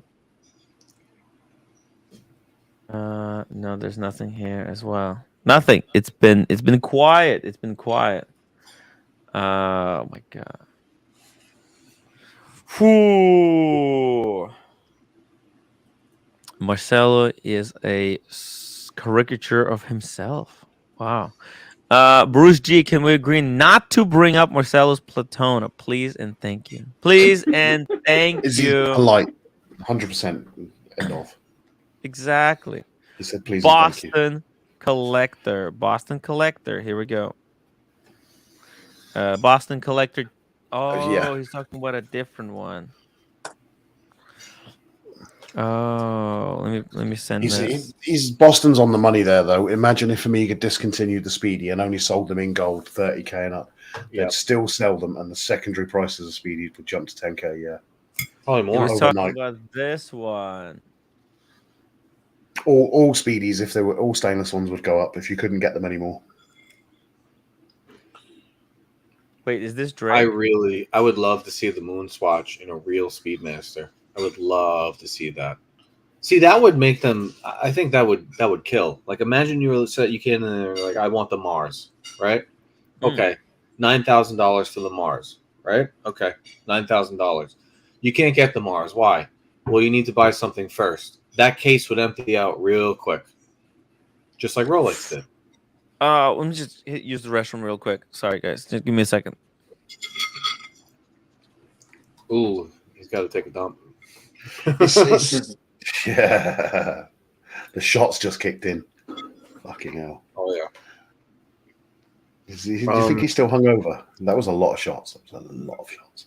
I don't know. You know, I was gone all weekend. I was in Virginia, so I have no idea what any of those streams were about or anything. Well, they were about shots and then more shots, and then Tim was pretty much gone all weekend from what I saw. Yeah. Really? Yeah. I have no idea. Yeah. I think that is a very interesting comment by Boston, though. Very interesting. Yeah. Can you imagine if they discontinued it? Boston's on the side of a lot of these guys, which is, you know, watching the prices and really making sure you're getting the most value for the price, which a lot of people don't like. I tend to be in the same lane as Boston, which is, what am I actually getting? And then once I get it, am I actually getting what you say it's worth? Because if I'm holding that. Yeah, I'm just a smart shopper. Like, there's a Breitling I'm looking at. I can send Tim a picture of it. That this Breitling was made for me. It's made for me. It's $20,500. That's the price they want. Which one is it? Navitimer. I can get it for 14, 15 grand. Yeah. So the real price to me is 14 or 15 grand. Because if I need to get out of it, I'm going to get 12. Yeah. You know what I mean? Yeah. But if I buy it, and then I get 12. I took a Super Avenger. I think they were 5, and I paid 3,1. So I'll send it to Tim, right? And that was brand new. That I took nearly 25% discount, I think it was, because you're going to take the hit afterwards. So you've got to try and get as much off as you can. Yeah, I mean, look, there's certain watches that you got to. And for people to get upset that we think about it like this, it's Rolex and AP and Patek's fault. You know, if your watches weren't so damn good, we wouldn't have to find out pathways and ways to itch the scratch. And this is how we do it. Itch the scratch, yes. Yeah, we gotta pay our taxes on itching the scratch. What's your tax? Your tax is a $2,500 loss on the Speedy you bought to be able to get qualified for a GMT from Rolex. That's what it is. But Tim, I just said from certain ADs. From certain. Oh yeah, ADs. I mean, to be clear, I never had to do that, but I know a lot of ADs that you may have to do. Like, if you're in the middle of America and it's a jewelry store, and the closest AD to you is 3 hours away, what choice do you have? You can't do anything. You're hopeless. Yeah. You know, or you in just New York City, just know that you're going to get stiffed and you buy grey. You know, that's why the grey market exists. Tim, I sent you a screenshot of that Breitling I was going to show. Yeah, I'm going to bring it up just a second. Hey, Silky Johnson just confirmed that this is what you were talking about. Is this for real? Is this Drake got a Paul Newman added just like Boston Collector? And here's what Buckley is talking about. Yeah, this thing was made for me. Freaking beautiful. But they want 20K. I'm not paying 20K. It's a new one. I'm not paying 20K. Just wait a little bit. It'll come down in price. No, it's brand new, unworn on the gray market. I'm saying wait a little bit, and Breitling, when it's been out a little while, Breitling will give it at a discount. Yeah, you'll get it at a discount once it's been out. It's still quite new. What's that allowed to be as a restroom? Is it 3 as a bucket? By the way, the Omega Olympic is what is he talking? What is the Olympic? Is that the Omega that called? It's called the Olympic. Because he's been saying that it's for. He says he's not joking. Is that? 450 Swiss francs. Is that the price? Okay, the Speedmaster is 450,000. I was right, $500,000. What did I say? Buckley. I said $500,000. I get it. You're right. You're right. You see it? Never. I know Tim my Wright is proving his name. Tim Wright is always right. Yeah. No, you're not. You were 50 off. I was 50 off. Yeah. Minute repeater hammers on the dial side. Yeah. But pretty. I mean, that's too much money. I just can't imagine people buying it. I can't. I try to think of everyone I know that buys watches. People I've met at like the event that buy crazy watches, and I just can't see someone spending that much money. I'll tell you now, there's people on the waiting list that are calling their ADs for that now. I know. There's Omega buffs that will they'll do handstands to get that watch. There's some Omega super fans, you know. There's some Omega super fans. I think Omega realized they have people with crazy money. Was it a guy in China or Korea or somewhere? They did the video, and they went in his office, and he had like over 300 variations of the Speedy. Yes, he just had everything. Yeah, there's super mega collectors. They're gonna have to buy it because they have to complete the collection. Yeah, Omega figured out the perfect. Now they're starting to compete against Richard Mille with this piece. This is serious horology. A minute repeater. Wild stuff. Mike K, £4.49. Got myself an Omega Jupiter Moonswatch in Venice. I saw a Sheen. Whoa! Drake and Ed Sheeran in there, and I got carried away. I like it, but expensive. Wow. What? There was Drake and so Sheen was hanging out with Drake and Ed Sheeran. Nice. Holy Imagine. Isn't it? 3 the most legendary rock stars in the world. Gotta love it. Yeah, I agree with Blondie. 45 millimeters too big. It's huge. Even for me, too big. It's huge. This is 45 millimeters. It's too big. Holy. So this is my new one. This is the Casio Omega. I got this one. This has got the alarm clock, and it's got the two rubber straps. It's a bi rubber bracelet. And this has got everything. This is $500,000. Crazy. It's got everything. It's got a beeping alarm. It's got a beeping alarm. And it's got the mirror dial if you wear it that way. Oh, nice. And then mirror dial. The mirror dial and the case back, it's like this is amazing. Out of actual glass. Amazing watch. Glass on the back and a mirror dial on the front, It's like the shine. Send offers. Beautiful. Now. Yeah. Limited edition. Old Bud says 17 patents for this Omega watch. Wow. George Daniels movement. Oh, I mean, they're saying it's the coaxial. It's coaxial, so they're saying it's George Daniels. Omega dropped the mic, didn't they? They're just like, see you later, boys. Yeah. Tim, speaking of expensive watches, I went into AP and requested one of those colored crazy ones. You know what they said? What? The closest they could do? What? They handed me this and said, "Oh, damn! This gave you a bag of Skittles." That's what they said. Take this and run away. Take this and fuck off out the door, cheeky boy. Cheeky boy. There for our VIP customers only. Wow, that's just wild. 45 millimeters.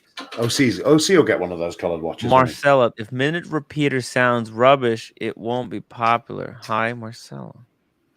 Oh, if the Marcelo sound, if the minute repeater sound is not good, I don't think people are gonna care that much about how well calibrated. Do you think that's the Omega made this movement in house? Who done it for them? I mean, they're part of Swatch Group. Who's like the highest manufacturer at It's got to be in-house. I don't know. It's got to be in-house. And it's dot over 90 as well. Did you see that? No way! No way! Yeah. Man, that dot over 90 is just... They're trolling. When someone says it's dot over 90, it makes me want to lose my shit. Because it's just such a little irrelevant thing. Yeah. Oh, they love it though. Look, Buckley, there's your Skittles. There it is. Look, there it is. Skittles. Did you eat the guy in the green or the guy in the yellow? Which one did you eat? I like the guy in the purple. The guy in the purple. Why do they have no horns? They need to have horns. That's my type of guys, you know? My type of guys. Dot over 90. I'm not irrelevant. It's just I don't have a dot over 90. Such a detail. It's just insane. It's like, no way. I have to say, can you believe it? You put the dot on the 90. How did they do it?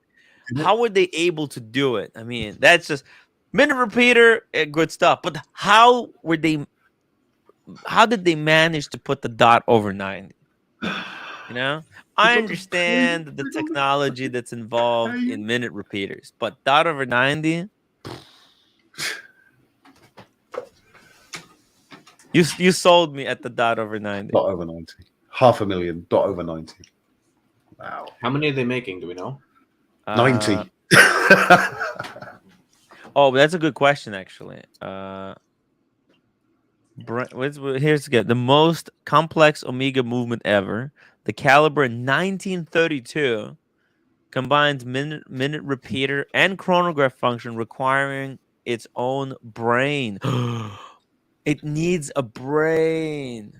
It needs a brain to chime elapsed time. Holy fuck. So Marcelo can't use this watch. Fuck you, Tim. Oh, you're still here. You're still here. Okay, Marcelo is back. Marcelo is back. I just was muted for Super Chat. Oh yeah, no, you're back. You've been unmuted, man. You've been unmuted. That joke was too much. It was too far. Timmy has gone too far. The movement is done with the blank pawn. There you go. You see, I told you. It's a collab. It's a collab, okay? Yeah. They do stuff there together, you know, to make stuff happen. They sure do. So is it going to have a sapphire case back, do you think? Is that going to be on show? Or are they going to close it? No. Of course it's going to be open. See, that's the case. The problem is that you're not going to see the detail on the outside. You're just going to see that center. It's actually not that. I don't know how much of that you'll see. Back. No, good luck. I don't know how much of that you'll see. That's the back of the movement, by the way, right here. Yeah. That's not impressive at all. No. It's all these bridges. They're all circular bridges. Yeah. Well, I guess that's because they wanted to put those hammers on the dial side, but the dial is there's just not much to see there, unfortunately. That's going to look cool when it chimes, though, with the enamel dial as well. It is nice. Yeah. I hate to bring it back to Rolex, but this color combination on the Submariner next year, rose gold with blue. No, they're not. They're never gonna do it. They're never gonna do it with this navy blue color. Come on. Yeah, it'd be cool, but it's too cool. The movement in this watch is bonkers. Oh, bud, it's made together with sister brand Blank Pawn, only on the special order. On the special order, what? What does that mean? It means you got to spend $500,000 to be able to spend $500,000 on that watch. So, maybe they're saying like you have to pre-order it, you have to pay the entire amount, and then they'll make it. They're not taking any risk. I bet you have to buy an absolute bag of Speedies first. Oh, you got like 20 Ed Whites, and then you can get this. Whoa, there's a video on Omega's website. Yeah. On Omega's YouTube. I love that comment. Good luck servicing it. That's not going to be a 650 service, right? 1 second. 1 second. Oh no. 1 second. Stop. Here we go. Good luck. 1 second. Here we go. Are you ready? Can you hear that music? Yeah. Okay. Oh wait! Whoa! Back it up! Back it up! Fucking, that looks good now. Not that good though. I mean, it's not that good. Oh, it does. Look at that. Is it really? Does it really look that good? That's fucking impressive. So look how thick it is. Yeah, because they've had look how many complications are in there. That's not even that many complications. Numbered edition 1 down the bottom. Wow. What does that mean? Wow. That means that's watch number 1. You know what numbered edition means? It means that it's basically they'll keep making them as long as they can. Like Harrods. Yeah, no. It's kind of, yeah. Harrods is numbered edition. Harrods is numbered edition, not limited edition. Okay, because the Harrods have blown well past the 10,000. They said they did it with the CK, the CK Omega, the kind of the dress watch one. Listen, number 007 should go to Daniel Craig. Number 7. Well, I don't know if there's gonna be why not a different Bond. Why not Sean Connery? Sean Connery's still around. Sean Connery's not around. What? He died already. Pierce Brosnan is. Pierce Brosnan's still around. Give it to him. He was the best Bond. No, they're not going to give them. These are I'm older than you, Buckley. I'm older than you. I would argue with you strongly on that. Pierce Brosnan was the Bond when I was younger, and then it was Daniel Craig. Yeah, no, now they're looking for a Bond. I would actually return Brosnan as a Bond. That would be cool. Wow, that is incredible. There's no way it's getting to Russell. There's no chance it's getting to 10,000. Not that price. No chance. It's not getting to 10. It's not getting to 10. We'll be happy if it gets to 10. You know, right, it will be. They'll be happy because it's hard. Let's see here. Let's keep going. Oh, there we go. There's the dial. It is so hard. It's so hard. Wait, look how thick the dial is. Right, it's thick. So it's got the enamel with the enamel aventurine dial. The logo is not applied. What the hell? How could they not apply the logo? Look at the speckles though, like it's stardust. It's lovely. Pretty nice. There's a guilloche on the chronograph, but look, it's only 15. Is it only 15-minute chronograph? What is the 15 for? And then there's the 60. Do you know that the Breitling also 15 minutes. A split second? Split second. Yeah, well, it looks like it's a split second because there's a seconds hand with the red tip, and there's a regular seconds hand. Just 2 seconds hand. 2 timers. Maybe that's the minutes, and that's 1/10 of a minute. It's possible. I'm not 100% sure. It's hard to tell. Let's see here. Keep going. No, you see the red is standing still. So is your red stopwatch and then your white one seconds hand? Well, look, there's a red tip here, and there's a that's pusher. The stopwatch part of the chrono. Well, I don't know. The white one's the seconds hand. That dial's fucking amazing, isn't it? Look at it. Yep. Look at this. So but here's the thing. There's a red. Right, and there's a red here. There's a red red line around the push. There's a button here which starts that one and stops that one because it's a stopwatch, and the white hand is the second hand because there's no second hand chrono. And I have a second hand chrono here. Yeah, so they've taken the second hand chrono away and put the white hand, and then the red one calibrates to the pusher. But look, the red one is on top of the other one. So look, the chrono. Oh, wait! It's working. They're showing how it works. Oh, the crown is a pusher as well, no? Yes, the crown has a pusher. That's right. The crown has a pusher, and look, it's the bottom second that's running at the moment. Let's see here. So that was pressed, and now the second stopped, and then.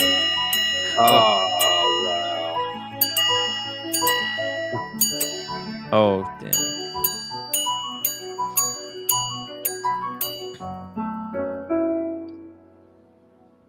Are they going to reset it? They didn't reset it. They didn't explain how it I'm works. gonna order one. You're ordering one? Yeah. Your move, Daytona. Your move. Your move. Wow. That is pretty sick. I'm not gonna lie. So does one hand work from the top pusher and the second hand work from the chrono pusher? So I So you think can time two events.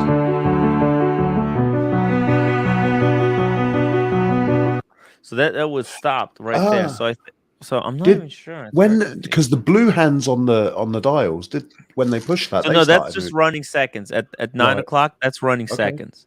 That's minutes for the chronograph. I think because that's a split chronograph probably, because when he hit that, and then I'm guessing link for Omega, mate. Get them on. Let's explain. Get it explained. Let's get Omega on the phone call link here. For Omega, get them on. Who's gonna get one? Well, dropping the link for Omega. We're idiots. Come and tell us how it works. This is hard. This is very, very complicated. I'm thinking it's very simple. I think it's a split seconds with the top. Usually that's not how it works though, right? Usually it's there's when it's a retropont, right? Usually there's 2 seconds hand, right? The running, right? And when you split, the top hand keeps running. But in this situation, it's the bottom hand that keeps running. I don't get it. What the fuck? It's never been. Well, I don't know. Usually in the retropont, it would be the bottom hand would be left behind. But here it's the top hand that's left behind, and the bottom one keeps running. So I guess you stop it, and then when you reset it, when you hit the red button, it resets back to 0, both hands. Let's watch it again, because it's a good video to just watch and enjoy. It's complicated, but it's not meaningful. Yeah, a cool thing is that it's manual wind, right? It's manual, so there's no rotor. But you can see how no room for a rotor. Thick. Yeah, right. There's no room. Exactly. It wouldn't be possible. No. Like, look at all this, the layers. It's like a birthday cake. Oh no, sorry. It's like a wedding cake, right? With all these layers, just keep going higher and higher and higher. It's kind of nice that they step the layers as well. Sooner than just having it all one block, it's done cleverly. Right. So I guess it allows for the dome sapphire crystal to kind of show, use up as much room as possible. Yeah. This is not going to wear like a 45. I bet. It's going to wear like that deep sea. You think it's going to wear that big? I think so. I hope not. I don't think so. I think it's going to wear more like their 44 millimeters.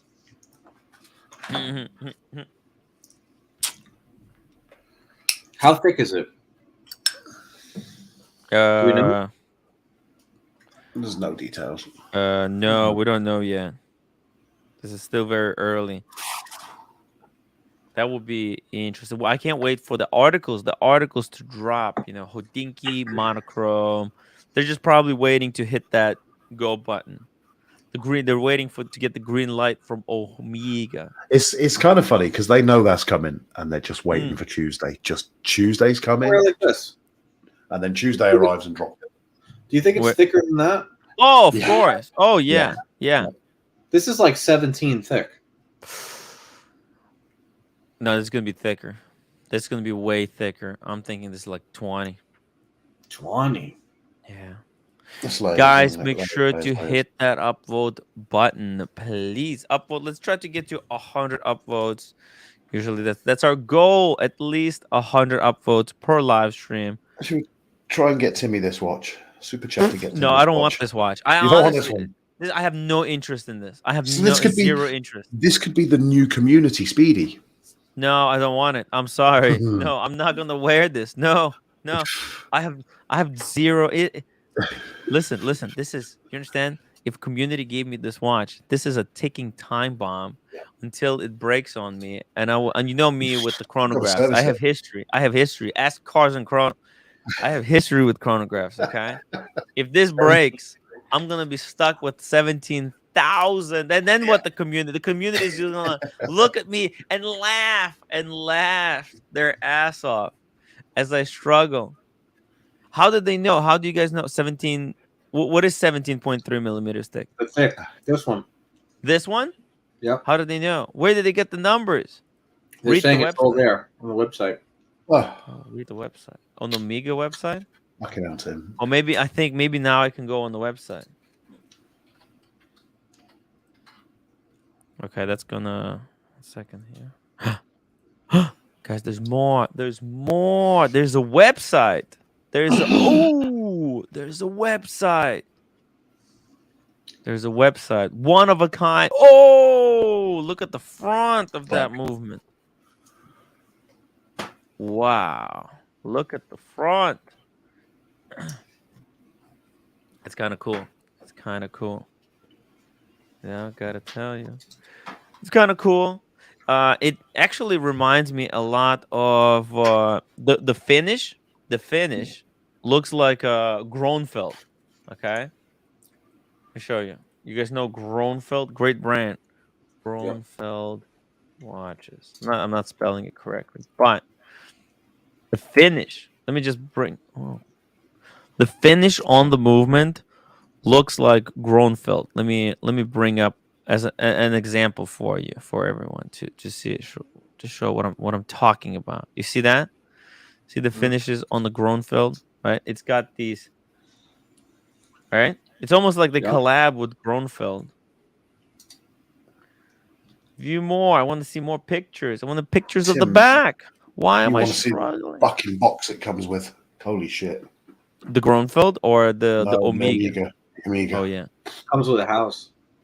Comes with a house. It does. Yeah, for that much money, they should include a house. Look at that. There's parts of England that you could buy the fucking street. Okay, I apologize. It's obviously not as good as Gronefeld. Okay. Not as good. Yeah, Gronefeld. Actually, Gronefeld. Okay, Gronefeld is better, but what I'm saying is that it's in the same style, in the same family of finishes. Okay. Let's see the front. Here's the front. Whoa. That thing is insane. That's insane.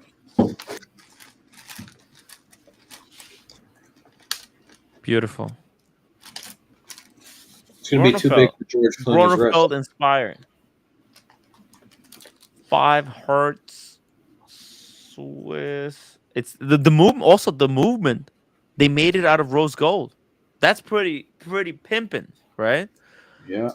Because FP Journe, that's what FP Journe does, right? They made their movements out of gold. I mean, it probably didn't cost them any, not that much extra to make this movement out of rose gold. They could have just done it out of steel, and who cares? But you know what? They're going to be charging $500,000 for it, right? So they probably thought, well, whatever. Why not throw in the rose gold movement? So it's pretty wild. 149 for the DHK version, but the quartz, of course. Man. It says on there it's their most complicated movement ever. But listen to this. This is the watch's special presentation box. In walnut, features a resonance plate made of spruce to amplify the sound of each charm. The monumental case includes a magnifying glass to explore the watch's details, a storybook, and travel bag. No, not the storybook. Included a storybook? Yeah, with pictures and everything. Holy fuck. With the pictures? The pictures. The most complicated caliber. Here it is. Here's the box. Look at that. Oh, man. It looks like there's a piano. Fuck. There might be a piano in there. Oh. So if you play it in this box, the box is designed in such a way that it will amplify the sound of the chime. Wow. Whoa, it's a serious box. Look at this. This is Mike the Snake probably made this box. Look at that. That's where he's been. This is where he's been. He's been missing. This is what he's been doing. Look at this. Finally, the Mike the Snake box is alive. Whoa, that's a serious craftsmanship.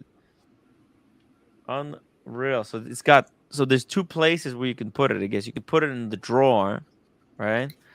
Or you can put it in the top drawer where it's like amplifies the sound. Probably because I gotta say that thing looks stunning like that. Oh my god! That's not for wearing, is it? It's not for wearing. Is it worth $500,000 now, Buckley? What do you think?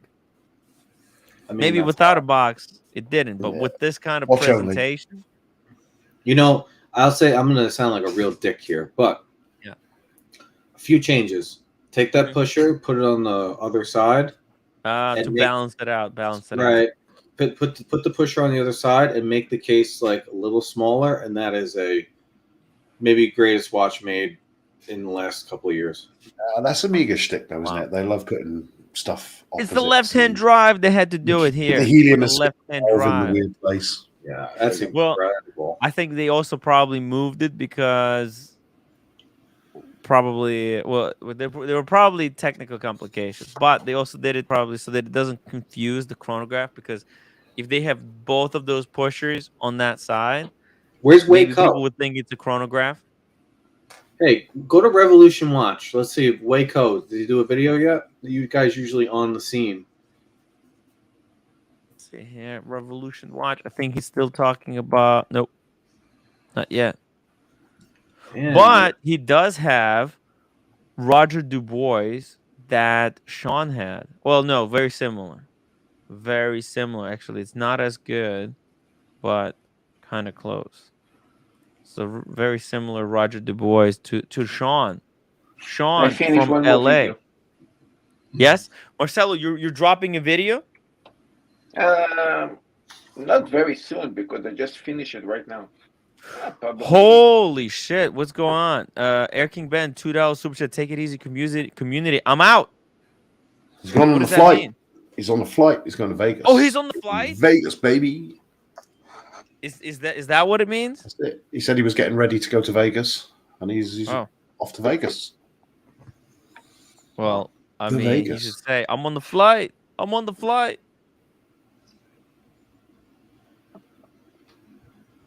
Let me confirm. Yes. Yep. I guess you guys are going to like this video, but yeah. That's nice. Anyway, I'm going to follow Air King Ben. It's midnight here. I've got work tomorrow, so I'm out too. Oh, shit. Okay. Yeah. Oh, wow. Take it easy, guys. See you later. Hey, see you, buddy. Alan, good night. No worries. Just make sure you order me one of those Omegas, please, mate. Oh, he finished all his work. Hey, by the way, Alan, we're going to talk about the embezzlement. We're going to go in details on the embezzlement charges tomorrow. Sounds like a plan? Maybe. We'll pull back the curtain. On the Tea and Ticker scandal. Take it easy. Make sure you order my watch. Okay, cool. He's done with work. AKB. Okay. Oof. AKB, congratulations. KC Aquatics, welcome to the show, KC. Let's go back here for a second. Man, this box, Buckley. So you're saying, Buckley, they changed those two things up and you're going to buy. Yeah. Sell the house. That's it. You change those two things, I order it. Wow. I mean, it's wild stuff. Now, why do you think they made this one Olympic 1932 chime? That's just, who's going to buy this? I don't know.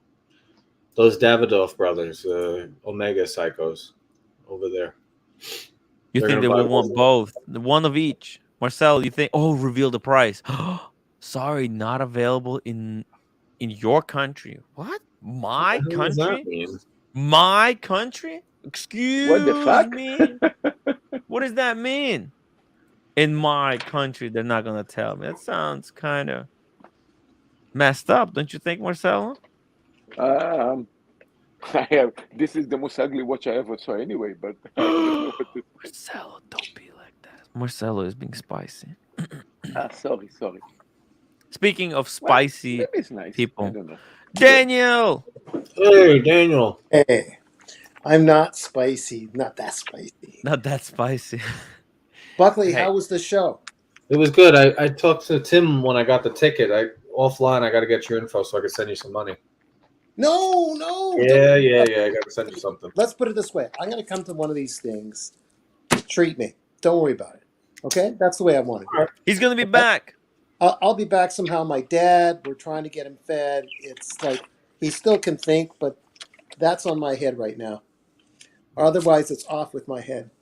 By the way, Daniel, you didn't just save Buckley. You also saved Blondie because Blondie was able to get in with your other ticket. Oh, no. Thanks. Oh, I like Blondie. Wow. Yeah. Not that I don't like Buckley. It's just that she's prettier. Bondi, we just called them Bondi together. Yeah. That's very true. No offense, man. That's the way it is. So, I came to make two corrections. Yes. Dubois. It's Roger Dubois, I think. Yes. Dubois. Roger Dubois. Roger Dubois. Yeah. Roger Dubois. Oh, Dubois. That's right. Dubois. Dubois. That's right. Dubois. You're right, Buckley. Dubois. Roger Dubois. It's Dubois. No, I don't think so. Maybe you're right. I'd never heard of it that way. Oh, nice picture. Nice picture, it's artifact. Roger Dubois. Roger Dubois. He's French. Roger Dubois. There you go.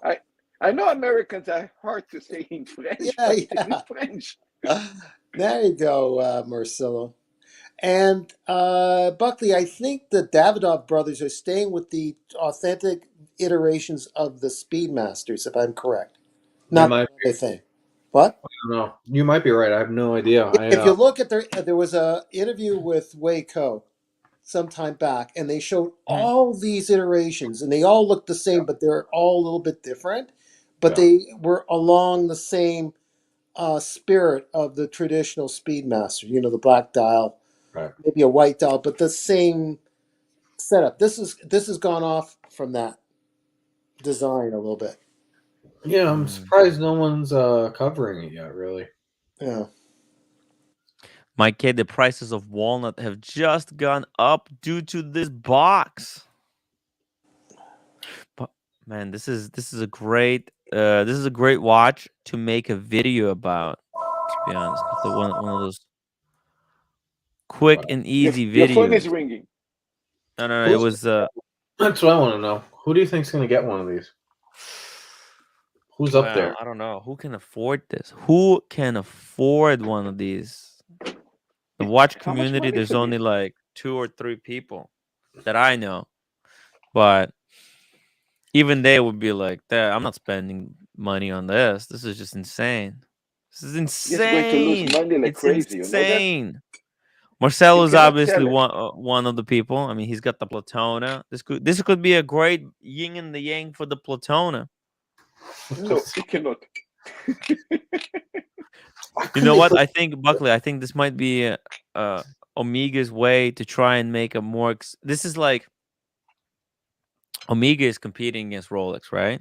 First... No, let me explain. First, they matched the price of the Platona with this Canopus 321, right? Platona costs like 70, 80K. Yeah. So Omega made a watch to match that pricing, and now they're basically they wanted to match the Rainbow Daytona, so they released this thing. You understand? Omega is a delusion fantasy. They also tried to compete with Patek by making a by making a tourbillon. You remember? Yeah, no, but they had that tourbillon for a while. It's just bullshit tourbillon. It's not a real. I don't know. Their heritage models, though, are very nice. I'll give them that. Mommy. Love the heritage. Love the heritage. Hey, Daniel, welcome back. Yeah, I had a phone call. No problem. I like the deflection of my frames here. Excuse my vanity, fella, but, hey, the profile is fine. Wow, 45.5. We Yeah. We have. By one the way, couple it's today. only 30 meters water resistance. That means nothing.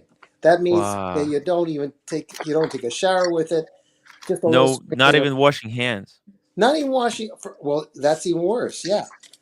By the way, look at the heft of that, 326 grams. You know who I would offer one if I was Omega? Mm. Elon Musk. 326. One for This Elon is in Musk. gold. That would be my number one. And then This after is- Elon bought one, I'd call Jeff Bezos and say, you know, Elon bought one. Listen, Marcelo, how listen, much was this is- Platona? How much did the Platona weigh? Score the Platona. I mean, Platona, yeah, is platinum, but in gold, my sub is 220. This is this you said 320. It was This is 220. The crazy. Platona was 220. No, not the Platona, the gold, because you need to match gold with gold here. No, but I'm asking how much did the Platona weigh? 282. Full links, everything is 282. For Wow. me, is 269 because I Marcelo, took 2 can you links just out. real quickly mute the bird for a couple minutes? Yeah. Is 269 for me. Basil's $2 super chat. Omega is all over the map. They're all over the map. Okay. They don't know what the hell they're doing. They're getting into heart horology. They're competing against Paddock with this piece. Can I have a question here? Yes. That's bad English, but bear with me. Omega, is it micromanagement of the CEO? Is he dominating everything as far as design and everything, and some of these ideas are his, or is he allowing his different departments to do their job? Those are all very difficult questions. I don't know. I think it's something worth this looking is not at. even up to, you know what, Daniel, I don't think this is even up to the Omega CEO. I think this is up to the CEO of the Swatch Group. They're pushing Omega into a higher tier bracket. I think they want Omega to compete in the higher tier. They might be changing up the structure of their brands. Whoa, Cayman, $20 super chat. Honest opinion on the RM70-01. RM70-01. Am I crazy to have bought one? Whoa. Does that mean he bought it? He already bought it? Is that what he means? Shit. Did he get it at retail? Fuck. By the way, hello, Cayman. Let's see it. Heard from him before.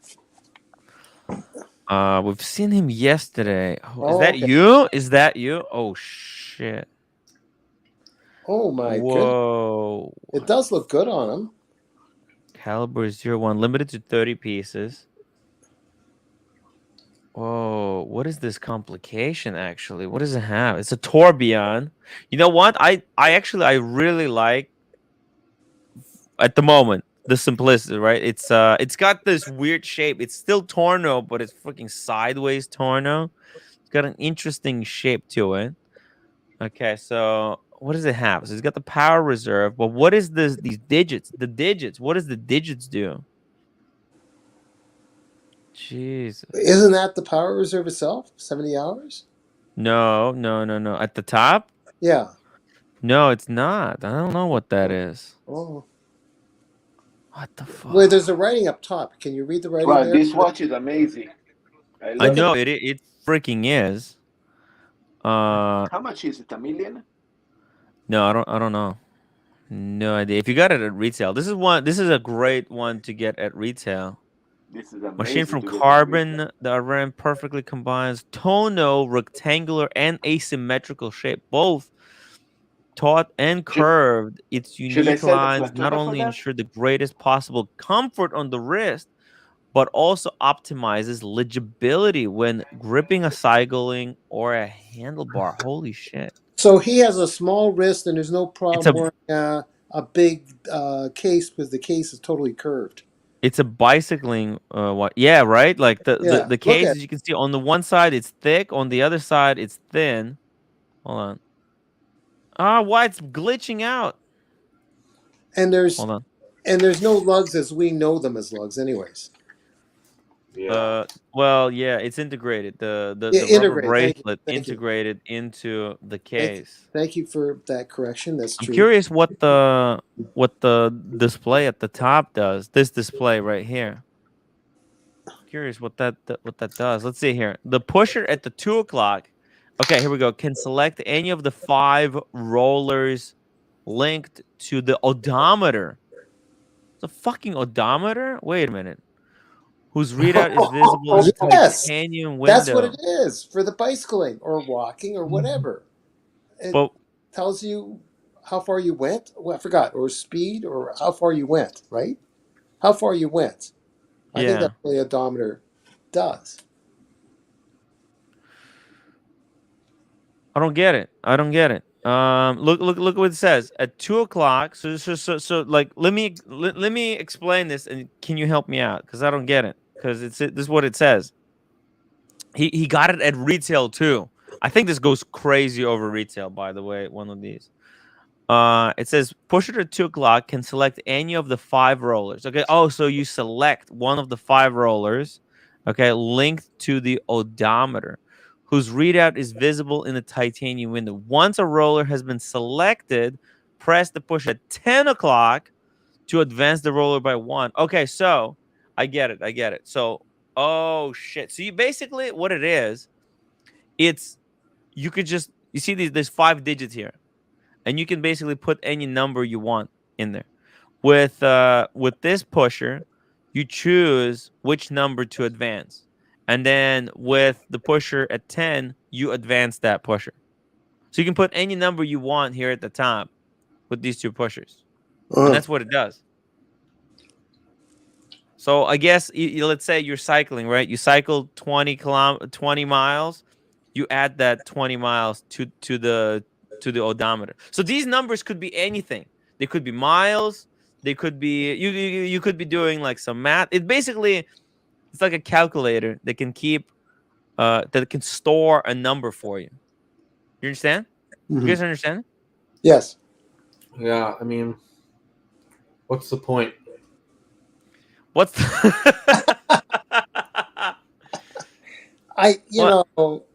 point of wearing really the whole RM thing just for the bicyclists too? But Tim, you need this for burpees. So let's say I want to do 200 push-ups every day, right? I do my push-ups, right? I record it, and then I keep recording all the push-ups that I ever do. Well, you record the stuff, this RM? No. It's cool as fuck. I think we're missing something. It must do something after you put the number in, because that would be completely useless. Why? Because why do I need to store a number on a watch? Well, I mean, it's just a complication. I get, look, let's say you're training for a marathon, right? So you're wearing this watch every single day, and you run 8 miles today, 5 miles tomorrow, 15 miles after tomorrow. So you just keep adding up those miles and keeping track of how many miles you do. Slight correction, Tim. I like the example. I did train for the marathon back in the day. You want to get around a couple of 15 to 18 mile runs in during the week. You have that recorded, a 10-mile run. Maybe you take it easy on a 5-mile run during the week, but you want to get some long runs in. No, you guys don't understand. When you guys don't have money to buy an Apple Watch that calculate for you everything, you buy an RM like this one that calculate less. Yes. Okay. Yeah. No, exactly. Listen. Exactly. You nailed it, Marcelo. You nailed it. It's crazy. He's not crazy for buying it. He's not crazy for buying it. Good job buying it. If you can afford this at retail, that is just baller. Don't get us wrong. It's a beautiful watch. It's a baller watch. I mean, if you can buy it at retail and they'll sell it to you, good job. Wow.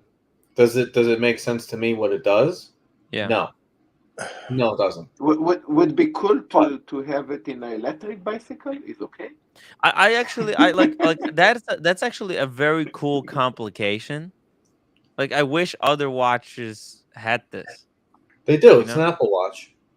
No, but like automatic, in an automatic fashion. Mall thread, £1.79. So this is an RM Fitbit, kinda, yeah. It's kind of it's like the fucking most expensive Fitbit on the planet. And this is very important for this to be very light because you don't want to put weight for your bicycle, right? Yeah, I mean, if you don't want. Yes, it is actually. The who is this bicyclist, by the way? Who is this guy? This is some guy. This is some famous. Very famous. You know what? You know what, Tim? That looks like That looks like Stewart, the former race car driver. That's retired. That's what it looks like, and he's bicycling. That's what it looks like. Famous race car driver from England or Scotland or something. It looks like every French. It looks like every single Frenchman that visits Soho, New York City, on a Saturday afternoon. Oh, okay. So this is Alain Prost, F1 driver. Okay, Al. Oh yeah. Alain Prost, F1. Okay. Also, you guys forgot this RM is very important for the guys that actually is cycling for Uber in New York City. I think this is they must have a RM like that. For Uber? No, I don't know about that. I don't know about that one. But it's a nice posture. Is it him, Tim, or is that just some advertisement? Is that the guy? No, that's the guy. That's the guy. Okay. All right. Who's that? You know, Tour. The watch Tour looks good on him. Sorry, say that again. You guys know Tour de France? Yes. Tour de France. Yes. That's the one that you've done a number of times, Tim? No. I wish.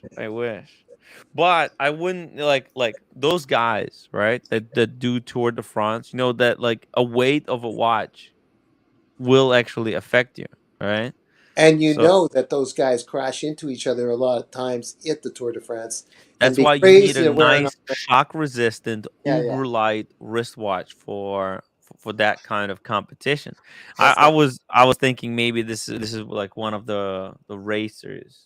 Now I'd be afraid of losing the watch, getting it banged up. No way I'd wear that at the Tour de France. No, I don't care how good I am. Listen to me. I'm be very clear. I'm be very clear.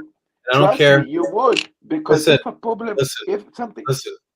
Listen to me. Be very clear here. There's a few reasons you buy this watch. Number one, to add inches to your dick. Number two, you can get it at retail and you just made a bunch of money. That's it. I mean, he got it at retail, so. By the way, so this is called Alain Prost mechanical odometer. RM 7001 Tourbillon Alain Prost. So we know the Bubba Watson, and this is the Alain Prost. Listen, my favorite thing is this. You'd walk up to this guy who has a massive complication and say, "You got the time?" You know what he would do? Yeah. Yeah, I do. It's 7:25. That's what he would do. Jesus. Yeah, but I never bought my watches to tell the time, Tim. I just want to make sure. Yeah. I look at my iPhone. Me too. I don't. The plafon is completely unreadable, by the way. You cannot see nothing. Russell, do you think Tour de France guys manually toggle their daily mileage? Hey, listen, I'm not hating on RM. I think the watches are amazing, and I think they even look cool. When I see them in person, I'm like, whoa! Like the materials, they look cool. Yeah, but this looks cool. This is ridiculous to pretend like this is actually useful. It's insane. It's insane. Yeah, but then we go down that dark road because also the moon, anything with the moon is pretty well. The tourbillons aren't really necessary. Of course not. Yeah, a lot of that. Yeah. Well, then this always goes back to then why is it so hard to get Rolex? Why do people keep buying them? Because you don't need any of that. Yeah, of course. And they know it. You don't need any of this. But this is cool. Like, really cool that you can wear that and you got it at retail. You know what? This digital, this like thing. It's just cool to fuck around with. Like that display to put different numbers in. It's cool. It's cool. I like it. I like it. This is the first time I'm seeing this complication. I think it's cool. Cool I just fucking don't watch. I just don't like the line what some people say, not you, Tim. Oh, that's a nice watch. Enjoy playing with it. Well, I can't take the watch to play. Come, let's play tennis. But it's that line. I don't know. Enjoy the watch. It's fine. I would take that RM over the minute repeater complication any day of the week.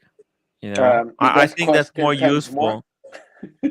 Like I would find reasons to use this odometer thing. I would find reasons. How much is it? Do we know? Well, no, I don't think they say prices, but let's ask Cayman. Cayman, how much did you pay? How much did you pay at retail for this? Because that's actually okay. Well, we can check how much this is on Chrono 24. I don't think they're gonna have it though. Probably not. Oh no, they do. They do. Let's see. Request. There you go. Yeah. So we can only conjecture on that one. Yeah. Well, even the rubber strap is unique for this piece. You can. They're saying 800 grand, Tim. They're saying over 800 grand for a retail. Yeah. Fuck. Yeah, I was gonna guess, but look at the stuff that went to. Okay, look. There's James. Tennis player. Yeah. It looks like what is this? This one was sold for 1.3 million on this website. What happened? James edition. Damn. For some reason, I can see it. It's just not working right now. I can't. My phone is not copying and pasting for some dumb reason. Tim, I'm going to go. I coming. Oh, Tim, I just want a little note for those that are trying to go to Vegas last moment. I gotta watch over Dad. You got a lot of people going to the Wynn Hotel, which is extremely expensive. 800 to 1,000. You might get a deal for 600 American. Don't forget 600 American. Don't forget I'm Canadian, so that's even 3 times as much. However, right across the street from the Wynn is the Paradise Island Hotel. Yes. Get back to normal. $100 a night, $150. Hey, Daniel, you know what? That wasn't really my idea. And I said they don't have to stay at the Wynn. Actually, a lot of people stayed at the Trump, which is actually also close by. Okay. Some people stayed at the Trump. I'm not blaming you. I just the height to go to the Wynn. I know, but we're gonna be hanging out. See, that's the cool thing about Vegas, right? Is that you can stay at any hotel. Like last time I stayed Planet Hollywood, and that's where I recommend everyone should stay. Very nice place. There's an amazing lounge in the lobby. Yeah. The love bar. The love bar. That's where I met the swingers. And got into a lot of trouble, Buckley. Gotta be careful with. I think a lot of comedians hang out there. The Love Bar? No, well, whatever bar at Planet Hollywood, somewhere. Like there was, I think I saw Jerry Seinfeld and Comedians in Cars Getting Coffee meeting this African American dude who was a famous comedian. Was Planet Hollywood? No, he was seeing him at backstage before he did his gig on the theater, wherever the theater was. Then or was part of the hotel, I don't know. And then they met for like in the middle of the night, like 3 in the morning, 4 in the morning breakfast at maybe one of the bars at Planet Hollywood. Really? And there were a lot of people saying hello to them. Like it was weird because it really shows that Vegas is open up all night. You know, like it's just everyone was there. There's people there having early breakfast or something, and that's really nice to see. Planet Hollywood is really not. I don't think I'll be able to stay at the Wynn next year. Where are you staying this year? This year I'm staying at the Wynn. Last year I stayed at the Planet Hollywood. It's but you're with 4 other people in the room. Yeah. That's why it's a little bit cheaper. I'm able to save some money because I'm splitting. But I could also stay at Planet Hollywood and split as well. Yeah, that's true. But last time committed.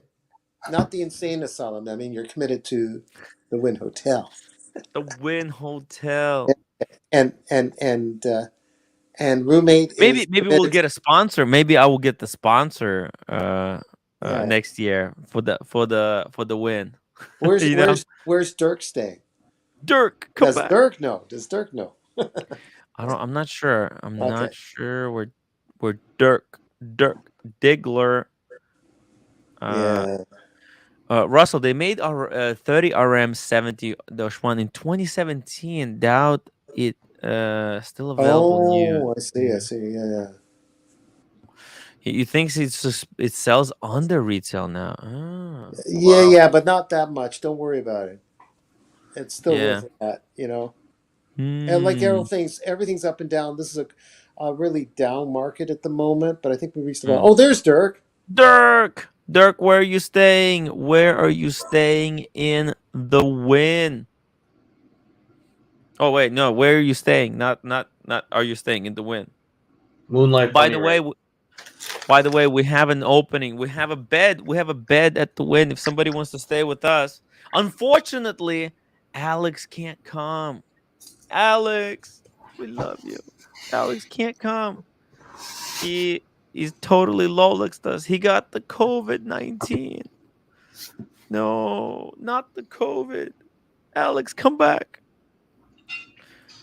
Oh, Cayman, $20 super chat. I got it at retail because I was stupid enough to buy a RAM bon for my wife. Oh, RM bonbon. You know that? Those are freaking cute as hell. So he's got one of these, the bonbon collection. Oh my god.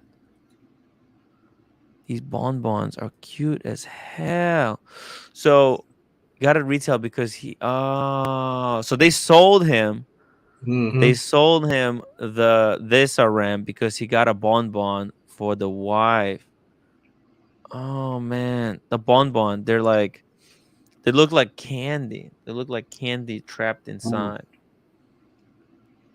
These sink you know what? For the time being, at least at that time, these bonbons they sunk really bad on the gray market, but maybe they will come back. I wonder which one he got for the roommate. For the roommate. These are cute as hell though. Look how sweet that is, right? Mm-hmm. And actually a couple with RMs looks kind of cool. When I was in Vegas last time, I saw a couple with RMs. They look so cool, you know? Yeah, It's like a couple that wears Rolexes. Vegas seems like the RM spot to me. Yeah, it looks so baller, so baller. Movie star level. Look at that bonbon. Cute as hell, though. Cute as hell. Cayman, are you coming to Vegas? Are you coming to Vegas to hang out with the boys? That'd be freaking nice. I would love to see that RM. By the way, it looks crazy. Crazy. Sideways RM. God damn. Look at that, right? It's hell of a piece. I mean, they're selling below retail. If they were above, and I was Cayman. Are they below? I don't see it. They're not really below. I mean, if they're expensive, I mean, 850 retail, that is big fucking money. Big money. Vegas is, well, it's October 28th. It's literally next. No, wait, it's this week. It's this Friday. But we're doing it next year. Next year as well. October 27th, 2023. Buckley is coming. Sure, why not? Hell I actually yeah. never been there. Huh? You've never been to Vegas? I've never been to Vegas. You have to see my adventures from Vegas. I don't understand. Are you going? You're going as just a meetup with your community, or it's like a watch thing you're doing? Yeah. Oh, it's just a meetup thing. Okay, meet up with the watch guys. I went to Vegas twice already. First time to meet up with the watch guys, and then the next time the cartel was there, so we had to go and meet up with the cartel. Who's the cartel? You know, the gray market watch dealers. Oh. Yeah, we call them the cartel. Like Roman Sharp and all them? Yeah, Roman Sharp, Pride and Pinion, Nico Leonard, and other gray market dealers. Okay. Yeah. For short, they're called the cartel. The cartel. Nico Leonard. Did you see his he did like a long format interview on some guy's podcast about his like whole life story and how he became successful? Yeah, did he talk about how he was selling fakes in back in the Dutch? No, I don't know anything about like his like his scandal side. I don't really know anything about that. I know him and O'Sheen had their issue, but other than that, yes, I don't really know Nico's deal. He's got a lot of issues. He's got a lot of skeletons. Not as many as T and Tickers, but a lot. Well, staying out of this, Tim, did your face come off? I thought your face fell off the screen. Sorry. No, it's okay. Don't do it again. I'm just kidding. So, I think Nico did say, without getting involved here, that he regrets stuff he's done in the past, and he just left it at that. Right? Oh, really? That was during his trying to make amends kind of thing. That was during the slight. Did he apologize to O'Sheen on that? I think that's the best way to apologize. That's the way that Dutch Irishman could apologize. Maybe is hey, I did this. But did he say what he do? I'm not sure if that's really an apology, but maybe that was an attempt at an apology. I don't know. It's an apology, not an apology. Am I opening up a big door if I ask what did he actually do? To whom? Well, not O'Sheen. Forget about O'Sheen. What did Nico actually do? Well, apparently he's been like kind of. He was the reason he had to leave his country is because he was selling so many fakes. Apparently, he kind of burnt all the bridges. That's how he got his seed money, and then he came to Northern Ireland. That's what I heard. Leave his country in Amsterdam? Yeah, he left. Yeah, he left Amsterdam because he was involved in so many. Huh? Who's saying that? That's the fact. The people that know him from his home country. That's why he doesn't go back, right? Remember when he went back? There's a video he did when he go back, but he was so hush. Well, he flew back, he filmed, and then they released the video when he was already safely back home in Northern Ireland. It's very, very shady. But these are allegations. Speaking of shady people, OC! How's it going? Hey, welcome back. OC, what do you think about this RM? Freaking insanity, right? Can I tell you a secret? Tell me a secret. I'll tell you a secret. Should I get off the screen? No, it's okay. No. It's a secret. It's just no one's watching, right? No one is watching. Especially since I came. Go ahead. I was offered a Richard Mille at retail today. Holy fuck. Which one? I didn't even remember which one it was because I didn't want it. Couldn't afford it. Passed. Couldn't afford it. But was it did it have diamonds in it? Yeah, it had diamonds. Diamonds on the case, diamonds on the dial. Yeah, you can't afford diamonds. You're not that wealthy. You can't afford diamonds. Was that a former rap? Was that a rapper's piece that was being dropped? No, it's a brand new piece. Brand new piece. Oh, brand new piece. Oh. Let's see it. Let's see it.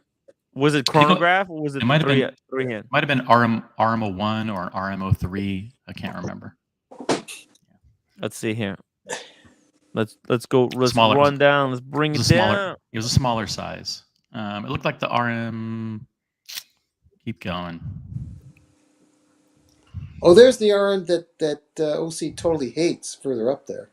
Not 6701, not George Varghese edition. No, it was. I don't know if you can search by. It was one of the smaller ones. It might have been classified as it was like the RMO37 kind of. Was it a ladies' piece? Yeah, it was one of the smaller ones. It looked like the RM. It looked like the RMO37, but it had diamonds on it, and it had diamonds on the case. You keep passing it. You keep passing it. You know that. Sorry, RM 037. It's up there. Seven, like this one? Oh. Here, like this? Yeah, Oh similar my. to that. Oh my. What are you gonna do with this? Exactly. What were they Flip gonna it. think? What's this for? Why are they even offering it to you? What's the point? It was in the it was in the case. Anybody could It have was bought in it. the case. Wow. In the case, available to case. buy right there and then. Right Well, then and there. If you have 765,000. Well, if you heard Cayman, he said he bought a bonbon for the wife, and then they sold him the good stuff. Yeah, I'm not spending 765,000 to get it. Addis says, "Oh, see, remember, you and I made a pact that we both done with a ramp. Can't afford it. We're done, Addis. We're done. Forget it." Wow. No, but they were very. I was just happened to be there and meeting by. with. Did you try it on just for the heck of it? No, knowing that? Okay. you're not allowed to even touch it. Oh, Just not in this league, man. Not in the league. You're not so in many the different, league. so many different versions. So yeah, many but- different versions. They make everyone is like piece unique, basically. These watches are for Mayweather's girlfriend, not for you. That's right. We saw Mayweather. We saw the money man, Mayweather. We saw the money man Mayweather last night. There's the piece OC hates, the Ferrari there. The Ferrari. Ferrari. Yeah. That's the one he loves to hate the most. It's not very attractive, is it? Come on. Let's be real. No. I kind of agree with you actually. So. Breitling, Richard Mille is for when you want to wear a watch and ensure a possibility of living with just one arm. Gotta be careful. It was offered to me. It's sitting in the case. Gotta be careful. You gotta be careful.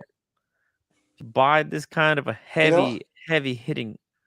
I look forward to going to a fancy cafe in LA and wearing a fake watch, wearing an extra credit card that has nothing connected to any of my apps or anything, and Canadian Tire money in it, and let someone stick me up and say, "Here, take it," and they took absolutely nothing from me. The fake watch, the credit card with nothing connected to it. Speaking of fake watches, Rolex. Are you in Vegas already? What the hell? Can you guys even see me? Yes. Yeah. We see your. Are you in Vegas right now? Are you kidding me? No. I'm in Seattle right now. What are you doing in Seattle? Don't worry about it. What are you guys doing? What's going on? We're getting ready for Vegas. We're talking a little bit about Richard Mille here. Hell yeah. You guys all look good. How's everyone doing? Are you gonna be in Vegas? Yeah, I'm gonna be in Vegas. I'm flying in from here. I have some things I have to do. Then I'm gonna go there at the end of the week. That's bad news, Rolex. I'm guessing that's like a 2-hour flight from Seattle. Yeah. I have no idea. Okay. Did you guys hear Alex got COVID? Yeah, Alex got COVID. He's not coming. Alex, come back. It's gonna be me and Tim in the hotel room. We need an extra person. We need an extra person, guys. We don't need an extra person, Tim. I didn't even know Alex was coming in the first place. Tim just springs it on me. He's like, "There's gonna be like 4 people in the room." Yeah. I didn't know that. Okay. And there's bound to be one person that's gonna burp, and another one that's got to get up in the middle of the night 3 times. Hey, well, you know what? Cayman said he was asking what time is Vegas. Cayman, we got a space. We got space in the room. Or maybe, hey, Buckley, check the flights. I room myself. I don't room with other people. Yeah, it's gonna be cheaper. Totally it's gonna be cheap. Luckily, all the cool kids are doing it, man. Come on. All the cool kids. Okay, guys. I have to iron a shirt, so I'm just keeping the camera on. Okay. No, it's too short notice. I just got here. I have to do my time before I get to go on this Vegas. You don't even know these people. I'm only 2 weeks in. You don't even know Rolex yet. Yeah, you gotta learn. You gotta learn the characters. Learn. I gotta all climb these the ladder names. of success. I need more haters in this chat before I get invited to Vegas. Yeah, that's the thing. Buckley doesn't have enough haters. You can take. You need a few trolls. You need to take over the mantle of most hated person on YouTube. There's a lot of things you need to do first. I only have, from what I can tell, I only have 2 or 3 haters. It's not enough. You're too nice. You're too nice of a guy. Haters if you want, you can take them. You have to trash some YouTube personalities first. Hold on. Let's see. I got it.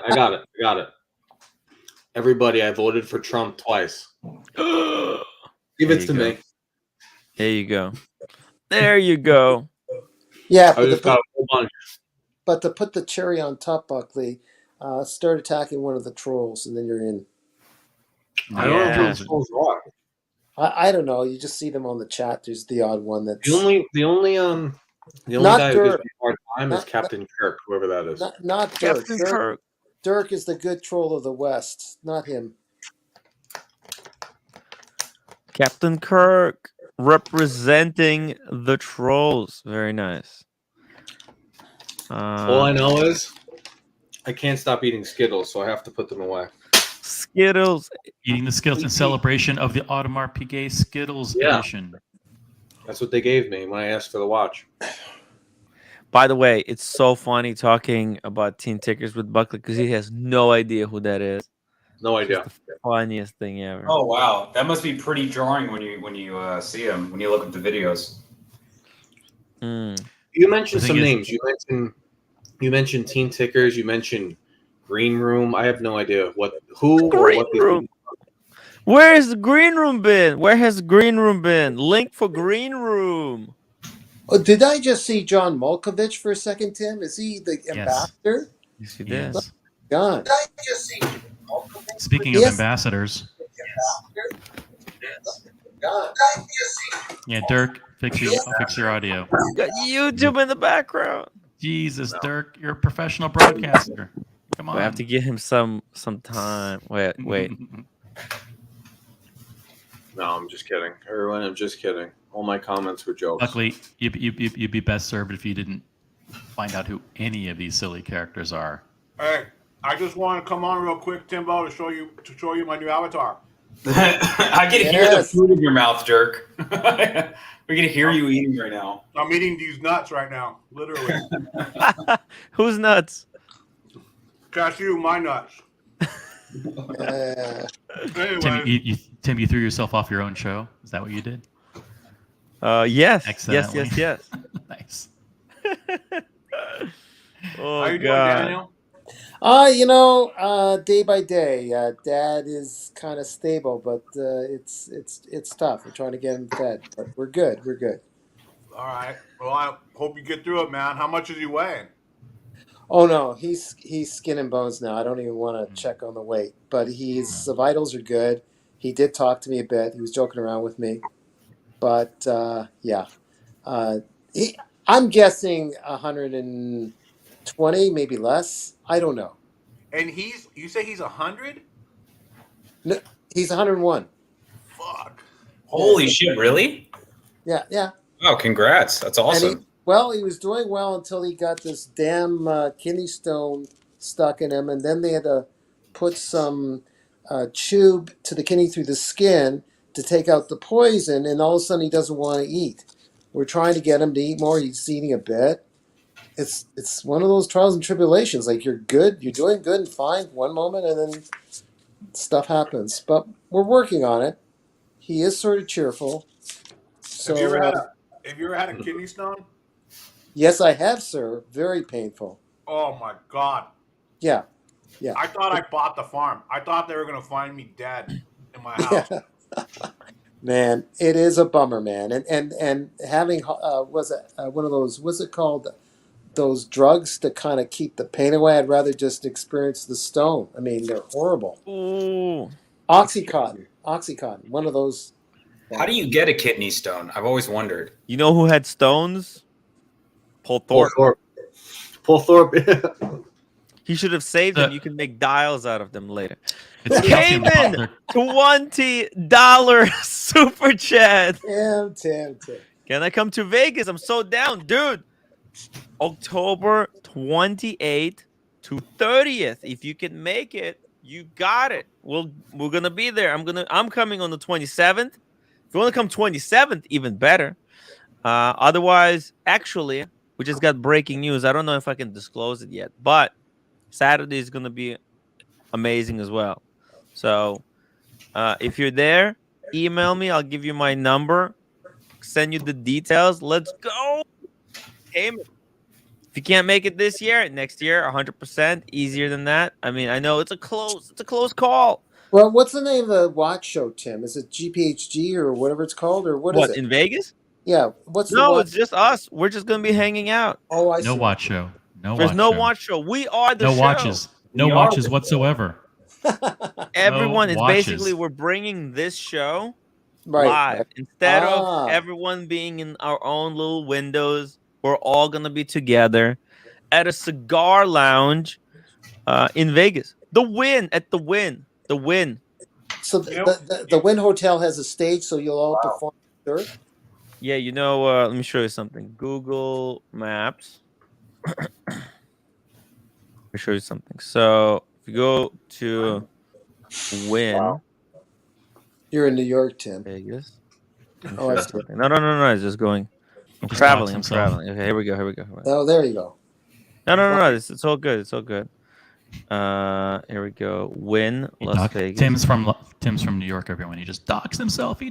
Oh no! No! I told everyone where I'm gonna be. Okay, one second. I'm gonna show you the location. They got this nice. Whoa, the cabanas look good. Okay, right here. Boom. That's it. That's where we're gonna be at. They got a really nice bar near the entrance right there. Look at that swimming pool. Holy smokes. This is like actually the picture from the cigar bar. You have to bring your own cigars now. I'm sure they'll sell you cigars there though, right? Actually, well, they have a shop. They have a shop at the Bellagio, like a cigar shop at the Bellagio, like a really nice one. So we'll probably buy some there and then come here. Man, it's hard to find a picture there, but it's basically at when you get inside, just through the door next to the bell. You know what? It looks like you need 2 weeks just to appreciate all the amenities at the. Oh yeah, it's gorgeous. It's gonna be amazing. Could you pull up the massage room at the Wynn?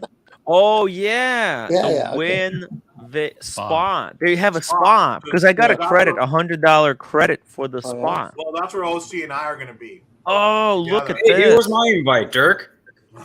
Couples only, baby. Yeah, Dirk. Yo, so Saturday we're gonna go to the spa. The spa. Oh shit.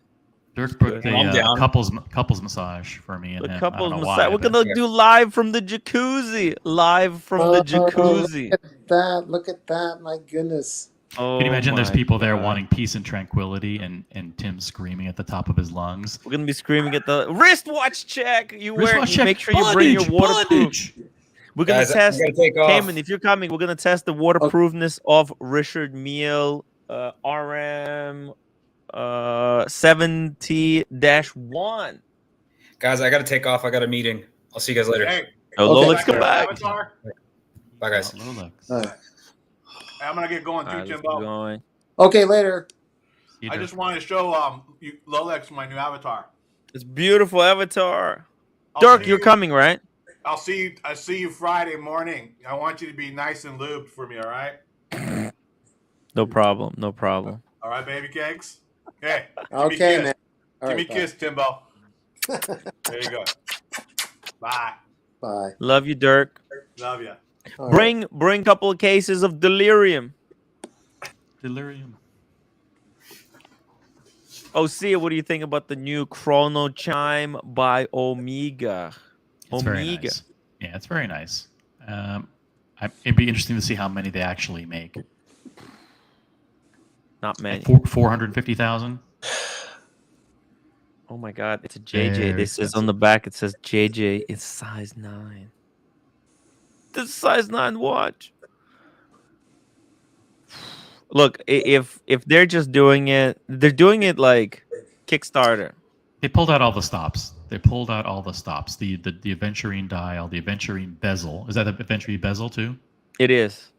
I mean, the guilloche around the outer rim, the guilloche on the subdials, minute repeater, chronograph, Sedna gold. I mean, they pulled out all gold stops. movement as well.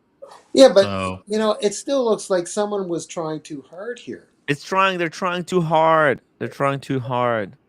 They're desperate. They're desperate.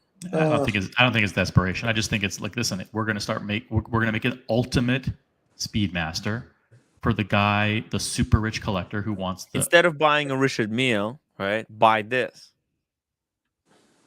I'd rather have that. It's got the hammers are visible from the front, and you can see them chiming. No, but Lange does the same thing on the Lange. Yeah. I'd rather have, what was that, the big date chronograph, by Lange than that. Look. I'll show you a Zeitwerk. Zeitwerk that nobody can get. Hold on. A Zeitwerk minute repeater right there. Look.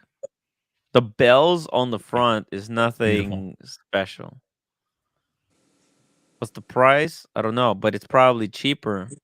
This Zeitwerk is probably cheaper. Well, I don't know. Let's check. What do you think about this one? Buckley, what do you think? Zeitwerk minute repeater. I think I took a picture of Zeitwerk at the show on my wrist. Oh, well, no, I know, but this is a minute repeater.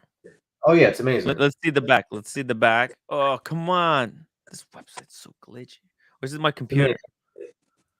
Shit. Come on. Oh, my God. As soon as it loads, I close it. So difficult. All right. Look at this. Who's done it better? Who's done the minute repeater better? I think it's just natural artwork here. I'd go for this any day over this chronograph. But that's me. I'll let OC buy this one, this gold one. Who's done minute repeater better? What? Not everybody has to like every single watch that Omega makes. I mean, if you don't like it, it's not for you. Don't buy it. I'm just picking on you, OC. Let's say who's like an ambassador for Omega, like George Clooney, right? Is he an ambassador for Omega? Yeah. I think so. Okay, so let's say that guy's rich as fuck. He probably has like 40 or 50 million. Yeah. Let's say he wants this watch. He calls up Omega and say, "Yeah, no problem. You're a brand ambassador. You can have this." Just for free? I don't know about free, but he has a contract with them. He probably gets a nice fat discount. He might even get one watch for free every year or whatever. You never know what his terms are. And George probably already has this Lange on the right. I wish in this photo on the left they would have made just like, this is my OCD a little bit. Like they could have done the screws, so the screws were all facing, at a 45 degree angle to the case. Like just show if you're gonna have a watch that's the ultimate Speedmaster, then show like attention to detail. Like, this is handcrafted. We're gonna make sure that the screw, when the screw screws in, it lands at the 45 degree angle to the case. That's a harsh comment. Well, it's harsh, but when you're paying $450, do you want perfection or not? Yeah. Same with the screws and the movement. By the way, can you imagine? Like, I show up to buy the watch. I'm like, yeah, here's a check for $450, and I look at it and go, you know what? The screws aren't aligned. Fuck it, I'm returning it. They'll be like, what the hell? Oh, this is a striking time. MR is more not a impressive. Minute repeater. It's not a minute repeater. Zeitwerk. I'm glad we have people who know watches in the chat. Zeitwerk date. Oh, that's a minute repeater. Okay, I'm sorry. That was a striking time. Let's see the minute repeater. My bad. I pulled up the wrong one. They all look the same. Like the same. I mean, that's the minute repeater. Holy shit. Yeah. Is that white gold or steel? It's white gold. Okay. Yeah. Lange doesn't make these complications in steel, do they? I don't think so. No. All right. That makes sense. Okay. Ridiculous. What about the front? Does the front look any different? Oh yeah, it goes around like that. Lange, one watch I hated was the titanium watch they make on the bracelet. The titanium Lange. Oh, you're talking about the Odysseus. I hate that watch. Really? Hated it. By the way, this is much smaller than the Omega. It's 44.2 and it's 14 millimeters thick. The Speedmaster is 17 millimeters thick. Yeah, it's a thick one. It's a thick boy. If you thought this minute repeater was thick, then this is way thicker. It's so thick. Russell says he thinks the Zeitwerk minute repeater is about 450,000 too. So, Tim, I sent you one. I don't know which one it was. What was the one at the show? I don't know what it was. It was a Zeitwerk. Yes, that was a Zeitwerk date. Let me pull this up. Never mind. It just had a date on it. Yeah. Last time they had everything. This time they actually. That's the thing, right? You should have. If you've been there last time, they had perpetual calendars. They had triple. They even had triple split. But this time they only had very simple stuff. This was the most complicated they had. Right. Zeitwerk date, and look, the date here is so clever. Like, there's dates around the bezel, and whichever date it is, it highlights it in red. Yep. Yeah, the thing about this announcement is that's good for them is that these Zeitwerks are all expensive, and there's a ton of different varieties of them. Correct. So it's a new generation. You're going to get a bunch of collectors that want the latest and greatest, and they're going to pay through the nose to get it. They'll pay up. They'll pay big money. Do I want the white gold? Do I want the rose gold? Do I want it with this one? Do I don't want it that one? Because there's a bunch of different versions, right, of the Zeitwerk. Is the retail generally that around 400? No, it's not. It's a lot less, isn't it? What's the retail on this? No, just the regular Zeitwerk is what, like 100,000? Oh, okay. Okay. I'm guessing. No, this. I'll go with the guess for now. Without the regular one was last time I checked. The regular one was like 70 something K plus tax, about 9. This was going to be about 90K, maybe 100K. I believe this one was platinum because they wouldn't let me put it on. He said it's very top heavy because it's platinum. I have to put it on you. Like they wouldn't let me do it. They were skeptical. You might drop it. Yeah. They were afraid you might drop it.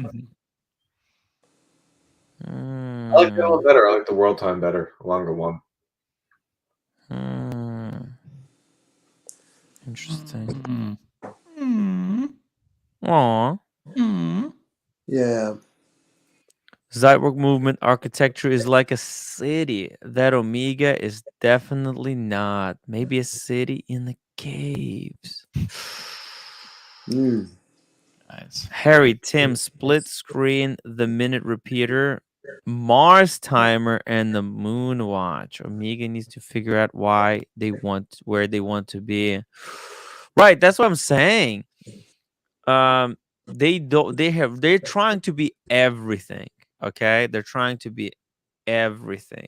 They want to be in the low category, in low price category. They're trying to be in the high end category. I mean, it's just, guys, they're out of control. They want to be everything. You know what's interesting? When I was at that Mega dealership, I was talking to, I think she was the manager, and she was showing me that hamburger that I tried on.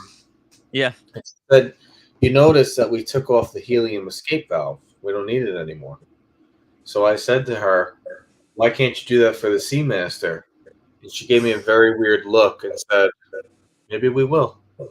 And I was like, please take it off, because if they took that off, I think the watch would be so much more successful. Wow. I understand how it's iconic, but I think nobody cares. Nobody would care if they got rid of it.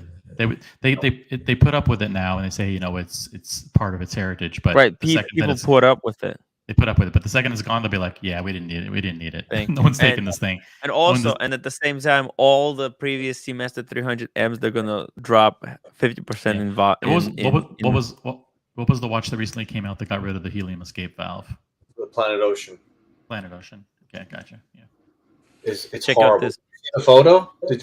OC didn't see the photo. It's horrible. Horrible. Show him the photo. It's disgusting.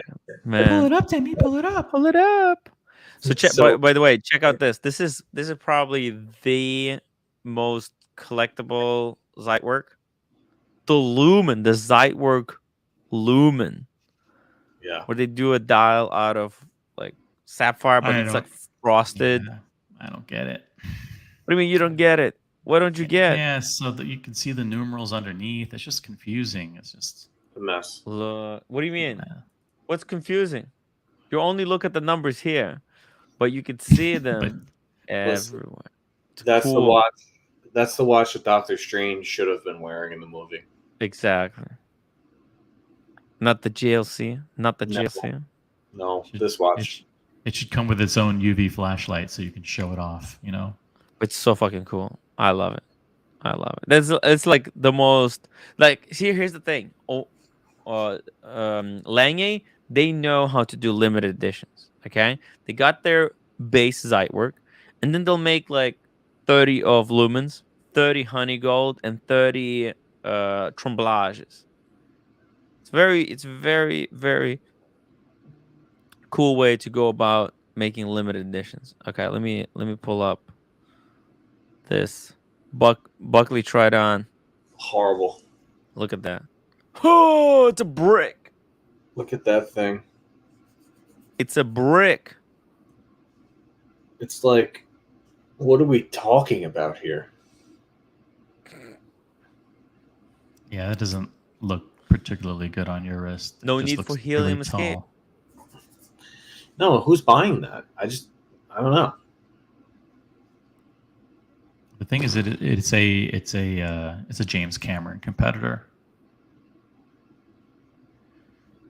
I went to a presentation with the guy, the training people, about the guy who was the inspiration for this watch. You know, it's the guy who not only went to the Mariana Trench, but he's gone to like 40 different super deep sea locations, and in his submersible, and he actually went deeper than James Cameron did. So it's a pretty. They care about the technical prowess of this watch. They spent a lot of time developing it. They strapped it to the outside of the submersible. No, oh no. Yep. Well, listen. These guys, the guys who designed this, actually care about these technical achievements. You may not love it. Johnson, just in Antonio Brown selling fake RMs. He's a piece of garbage, Antonio Brown. Who is he? I forget. I'm the only guy that doesn't know. An NFL player who's a real diva who is just every couple. Oh, the rapper, football player, the guy that jumped off the. He's always in a scandal. Yeah. Always in a scandal. And he's blaming everybody else for whatever. Yeah, him. Yeah, okay. Any other African American stereotype professions you want to throw in, Daniel? Just to. Oh, he's the rapper. Oh, sports guy. Oh, you know. Oh gosh. So what do you mean? He sold he had a fake one that he sold? I'm sure. Sure he did. What? He also was on a video not too long ago, beating up his family and getting taken out by police, and the NFL still didn't do anything about it. Holy shit, man. He's not the greatest guy in the world. He's incredibly talented. At one point, he was the best receiver in the NFL, but he's just too much of a diva. He can't stop himself. He's the best fake watch salesman in the NFL. How do you like that? The best fake salesman. No, not fake salesman. The fake. You got what I meant. If it's true, those are allegations, Buckley, right? We don't know sure that he was selling fake RMs. I'm sure it's true. I'm sure it's true. He was something happened with him and Tom Brady where he was out of the NFL. Tom Brady got him back on the team, and he got out of again. He got in trouble, and then he started calling out Tom Brady at demanding money and all these crazy things. The guy's just a lunatic, very unintelligent. Real blown opportunity, to be honest.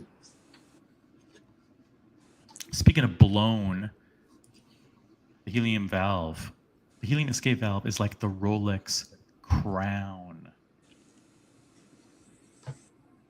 Gotta have it. You gotta have it. Boston Collector says Brown had a fake COVID card and got caught so he could skip the NFL regulations and play without one. Oh, that's right. That's right. Yeah, that's fake COVID card. That's true. Tim is doing some calculations right now. I don't know. He's busy. Don't bother. Yeah, don't bother him. He's doing WhatsApp. Oh, I see. He likes to do it on the show. He can concentrate. Sorry. Yeah, this watch is too big. This watch is too big. Unwearable monstrosity. Check. He's sued. He's being sued for selling, fake Richard Mille for $160K. Being sued, really? What? That's ridiculous. The danger of selling. That's lame. And buying watches. I never sell fake RMs for anything less than $200K. Jesus. Antonio Brown sued. Legal action. Fake Richard Mille. And it's too good to be true. Oh, no pictures on this one. Yes, yeah. Fake pictures. Man suing Antonio Brown. Fake watch. Scam. It's a scam. It's a ripoff. Watches are expensive, guys. They're expensive. Oh, I love the Goyard, though. The Goyard. Fake Goyard. You think? Let's see here. A RAM 011 was the real deal, and it was valued in excess $400K. Yeah. Holy shit! I mean, how can you mistakenly? So I will tell you, get a RAM 11 for a fake RAM 11. It's not easy to fake these. Well, it's Antonio Brown we're talking about. Well, I got to tell you, I spent a lot of time at the boutique today. I was talking with the top guy there. He says they are coming across a lot of fake RMs or RMs that come in for service with aftermarket parts or fake parts now. So, for example, a guy came in. He spent, I'm not going to say how much he spent on the watch, but it was they sent it to Europe for service. When they were servicing it, they found out that it had DLC coating put on the watch. What? And so they basically removed all the fake DLC coating from the watch, brought it back. And the guy goes, "Hey man, wait a minute, this isn't my watch." They said, "Yeah, the watch you brought in had a whole bunch of aftermarket shit on it, and we took all that stuff off. And by the way, you owe us $25,000 for the service." Oh my! Holy shit! $25,000. Right. Exactly. And did he buy it from Pride and Pinion? No, what they're doing is people are getting RMs and then they're putting stuff on to make it look like the carbon TPT or the higher end materials, right? And then so people who aren't very familiar, because there's a gazillion RM models, it's impossible to know. So especially RM11. Exactly, you buy it in the aftermarket, and it looks like, oh well, this isn't the regular one. This is the special lightweight titanium, special carbon, whatever. And you wear it for a couple of years, then you realize you take it in for service, and you realize, oh, it's not. It's just fucking steel underneath, and you got duped for an extra $100,000. Yeah. Damn. Speaking of $100,000, speaking of $300,000, Diego. How are you doing, Diego? Good. I'm gonna get white girl drunk with you guys. Hey, wait, are you coming to Vegas? We have a free spot, dude. You understand? We have a room. Alex is not coming. You have to come, Diego. You have to come to Vegas. What are the days? It's now. What are the days? Huh? What are the days? Leave Friday October morning. Leave this Friday 28, morning, 29, and 30. and then leave Sunday night. Hold on, let me look. Let me go to the restroom. We're gonna book I'll be Diego's right back. flight right now. Nope, not happening. Aww. Yeah, I got a big thing due the 31st and one due the 1st. So I'm working all week towards that. Oh, darn the big things. Yeah, sorry. It's the only way I can afford the $17 bottle of wine. So. Yeah. By the way, certain people say that DLC stands for Diego Luscious Coating. There you go. There he is. These people. How's your guys' evening been? Franz says, just real quick. Franz says RM seems like a bubble. Stick with Rolex, Patek Philippe, and AP. Yeah, the week's going good. Or What is that, Bell and Ross? no, it's instead of having a fake watch, just have a dumb watch like this one, Steinhardt. It's not bad. Anybody who has a watch that they love is fine with me. Yeah. Hell yeah. Silky Johnson, thanks so much for the super chats. $2 super chat. I sent you the interview of the guy you ripped off. Yeah.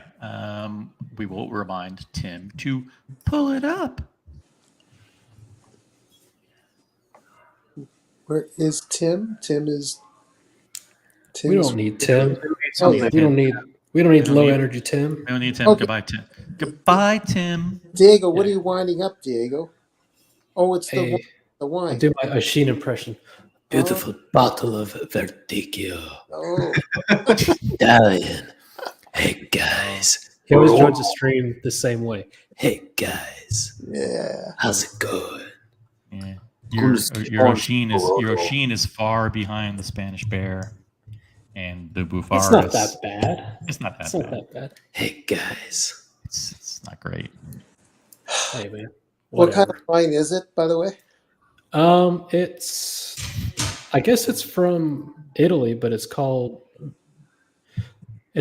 type of wine is Verdicchio. It's made with Verdicchio grapes. Nice. And it gives the wine a really oceany, salty, zesty flavor. Is this a California version or is this right from Italy? They're both good. If you got it from like an iteration in the States, that's still good. Let me see here. Looking for words. Speaking of zesty, Kaiman, $20 super chat. If a Richard Mille is a bubble, I'm totally fiked. Yeah, I mean, don't worry about it, man. I think he's safe. This is from Italy. Is safe. Oh yeah, okay. Sell the RM. Get out. Sell. Yeah, it's from Italy. Yeah. Look. Do you do the small sip and check the bouquet before you actually drink it? Do you do the whole thing, Diego? That's it. I usually just drink it. Very good. Oh, that's good. Very good. Very good. Classic. There we go. Just got done watching a series on Netflix with Miss Diego. So Which one? The Watcher. So we watched. Oh yeah. We watched Dahmer. Enjoyed that, and we were like, "Fuck, what are we gonna watch?" And someone's like, "You got to watch The Watcher." It's like, that sounds lame. Scary as all heck, isn't it? The Watcher? No. It's not too scary. It's more of like it's the one with Stephen King type of. No. The guy from The Office, right? Should have been called The Letdown. Oh, Steve Carell. Steve Carell. No. That's not it. No. Which one is the one with Steve Carell? Something where he's like the therapist Anchorman guy. Therapist or something. But no, The Watcher was a letdown, to say the least. I enjoyed it. Yeah, it was such a huge build-up, and then nothing. The Watcher has this dude. I don't even know his name. And then, here's a Daytona, though. Diego, did you see his Daytona? I saw the Daytona in the first scene, and then I don't think it was a Daytona after that. What do you think it was? It looked a little too blocky. Like the first scene, it looked like a Daytona, but then I kept looking for it, and it just seemed way too big to be a Daytona. Oh. OC is really good at this impression. Public. Nah, I liked it. You got to say, like, he has certain words that he says, like we would say stuff, and he says stove. You know, certain stove. Cheers, Diego. Cheers. I saw you grab a glass, so I thought, let me go quickly run and get one. Tim, well. Tim, circle the glass, Tim. Circle the glass. I did it on because I do it on the table. Oh, I see it. Yeah, we're not that dexterity. We don't have the dexterity. We don't have the dexterity, the practice of a Sheen. A Sheen has been drinking for 150 years. That's true. That's true. You know, we don't have. I don't have. I'm just learning. I'm still learning, guys. Still learning. Okay. Cheers. Real quick, Tim. Silky Johnson wants you to pull up the interview of the guy that he ripped off. If you can. Yes, that's it. That's the interview. That's interview right here. Okay, and cool. Shout out to Cayman, $20 super chat. If RM is a bubble, then I'm totally fucked. I think actually RM will survive. RM will survive.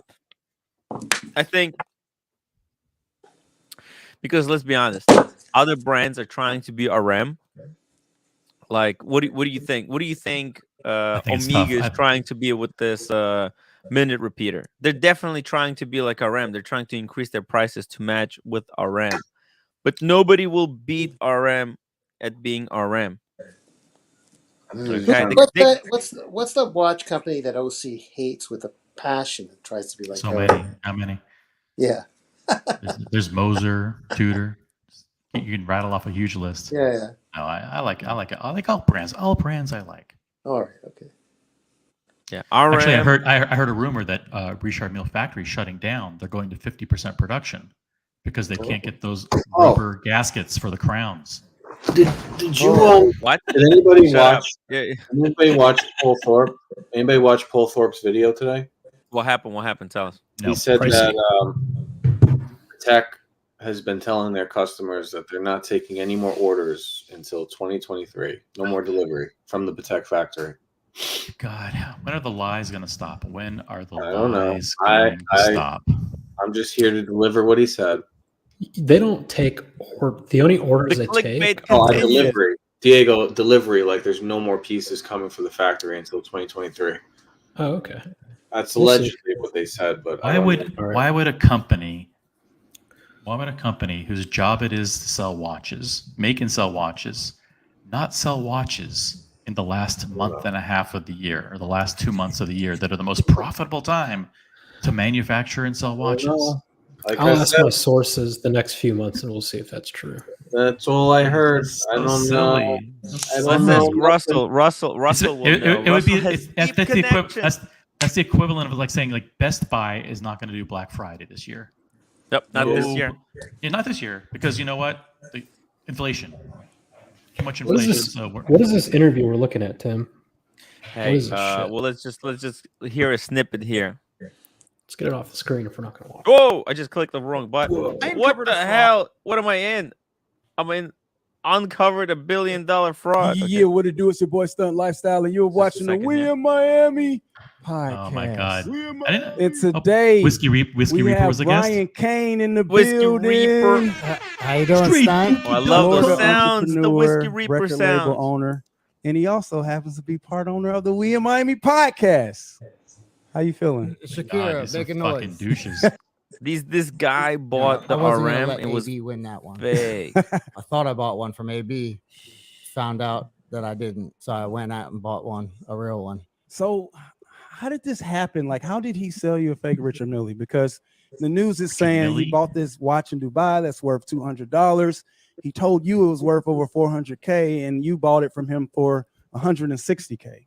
Correct. After his Rolling Loud performance. On the plane ride back, he was showing me the watches, and he was telling me he would sell one to me, told me they were real. Yeah, so the next day I went to his house. He had all the watches. We talked about the Lil Wayne track that we. Damn. Okay. Enough. What? Oh, Antonio Brown. Oh shit. Yeah, that's who they're talking about. AV. Yeah, but they talked about the what? I missed what he just said. They were talking about whatever the business. Well, trade, it looks whatever. like Antonio Brown invited this guy to his house to buy some Richard Milles from him. Interesting. Yeah, that part I got. Okay, go ahead. Damn. We had that we wanted to drop, and yeah, he was trying to get me to buy more expensive watches. Ooh, this is how you make the side hustle. The side hustle.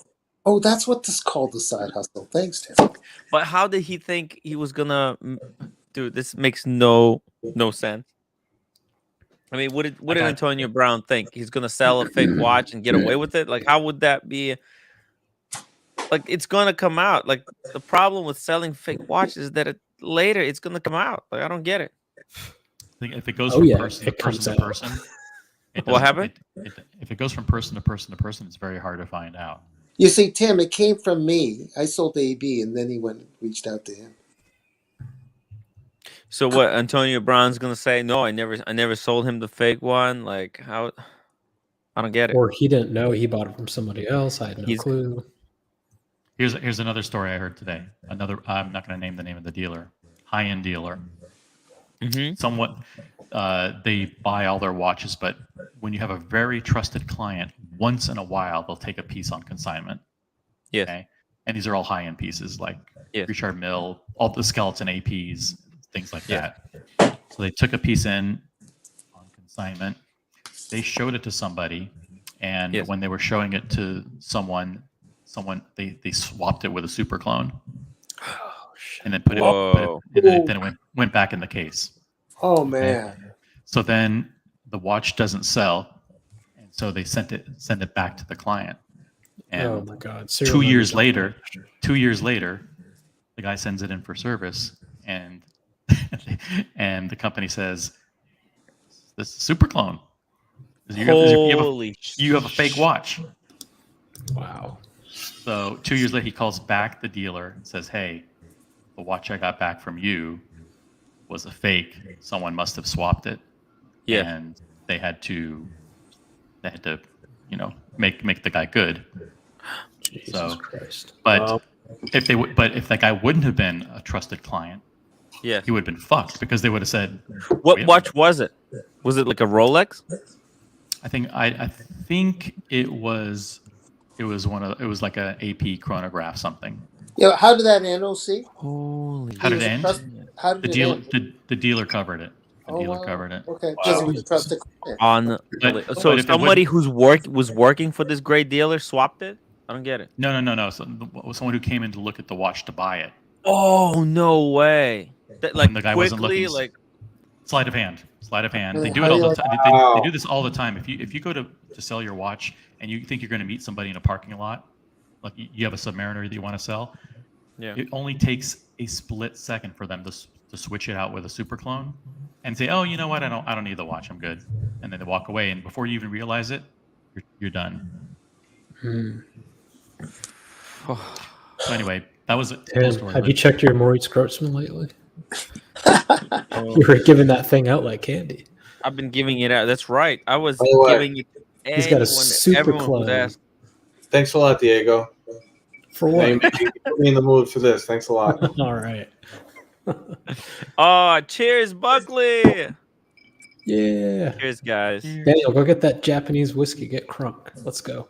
Oh, where's my whiskey? I gotta look for it. Damn. Japanese. He copied my move. My move. This is Angel's Envy. They said that on the show, The Watcher. Angel's Envy?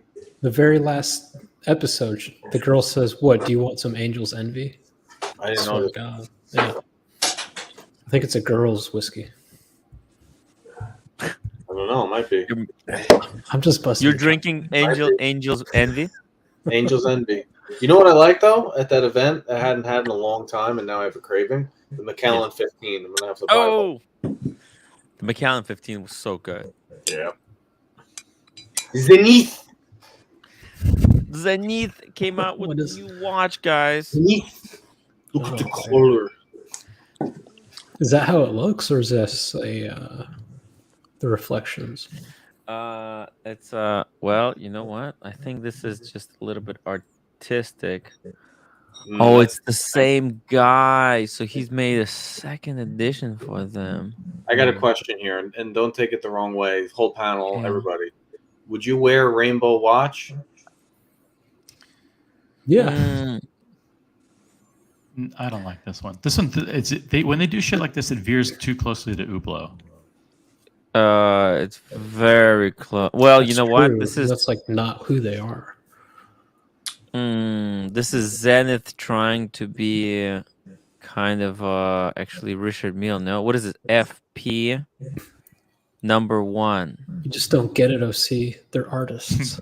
This is artistic. You don't understand it. You don't understand it.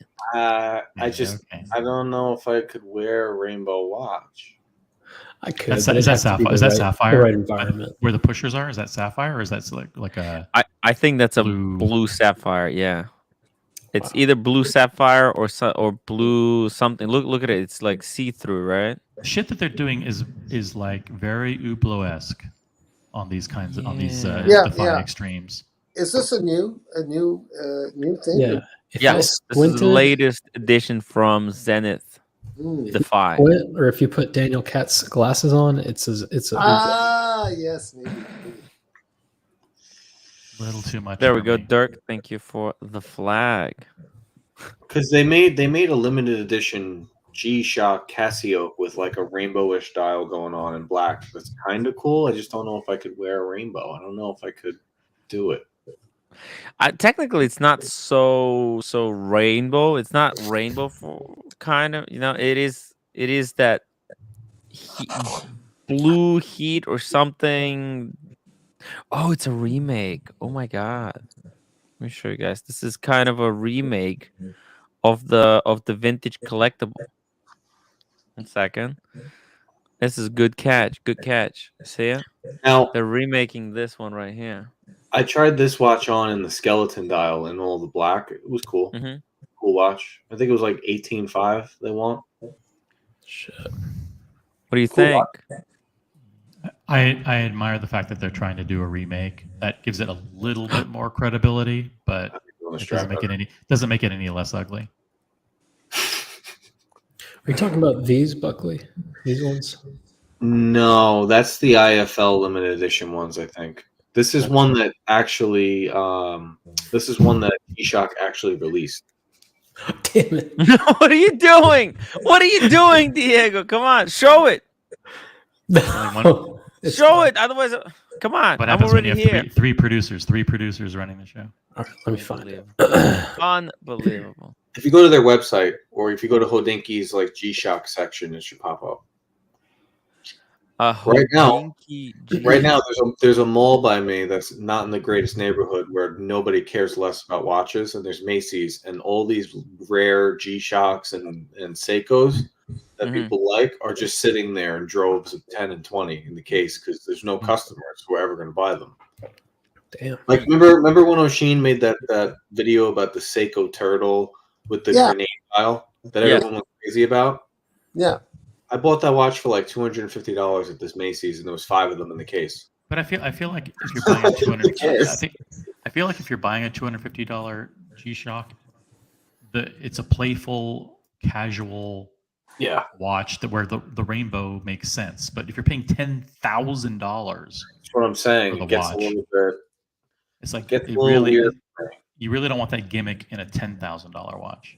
But hey, then again, there's these crazy Richard Milles that are 300, 400,000 that have. So this is a 30,000. Oh, fuck! They really increased the price. This is a $30,000 watch, guys. 30. Golly. It's limited to 100 pieces. So crazy. Oh no, I won't be able to get one. Fuck. If you read under availability, it says it's going to be available at a specific time. Oh no, everybody's going to be in line. You have to get in line 27th of October at 1 o'clock at Zenith Boutique and online. I don't get in line. There's nobody in line. Yeah. I'll show you. And it's designed by Philippe Pantone. Oh shit, Philippe Pantone. The Pantone of the Pantone colors. Yo, you know Pantone colors?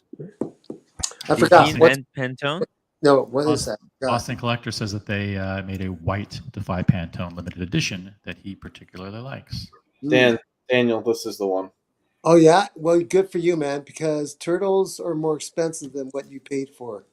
$250 because Macy's does this deal where it's like, well, they'll do 25% off, and then they do like 40% off of the 25. And this mall over here, because it's not in the best neighborhood, no one is buying this. Right, like they and they care less because of the circumstance, they couldn't give them away. Right, I get it. Literally, right now they make that G-Shock Casio, the one that I have in the red and the gray, and everyone has it in black, and it was hard to get in black for a long time. They have the clear one, the see-through clear one. I'm not kidding. There's like 20 of them in the case. I like that. They can't get rid of them. But hey. So is this considered part of the Defy collection? Yes. Defy the Defy Extreme collection, actually. There's a Defy. X Games 2023. They have Defy Skyline and Defy Extreme. Right. This is the Extreme. This is their basically best attempt at competing against AP. Have you seen the Defy chronograph? Oh, this looks like a music edition. Straight up, straight attack against the music edition. It's a waste of their time. Tim, have you seen that Defy chronograph that kind of looks like the Vacheron Everest? Defy chronograph, like the yes, I did. Yes, that one is fucking pretty cool. I know. I gotta say. You know, I gotta say that the Zenith, the one that looks like the Daytona, the Chronomaster, is that it? Chronomaster Sport. I really like that watch. I tried it on. I thought that watch was great.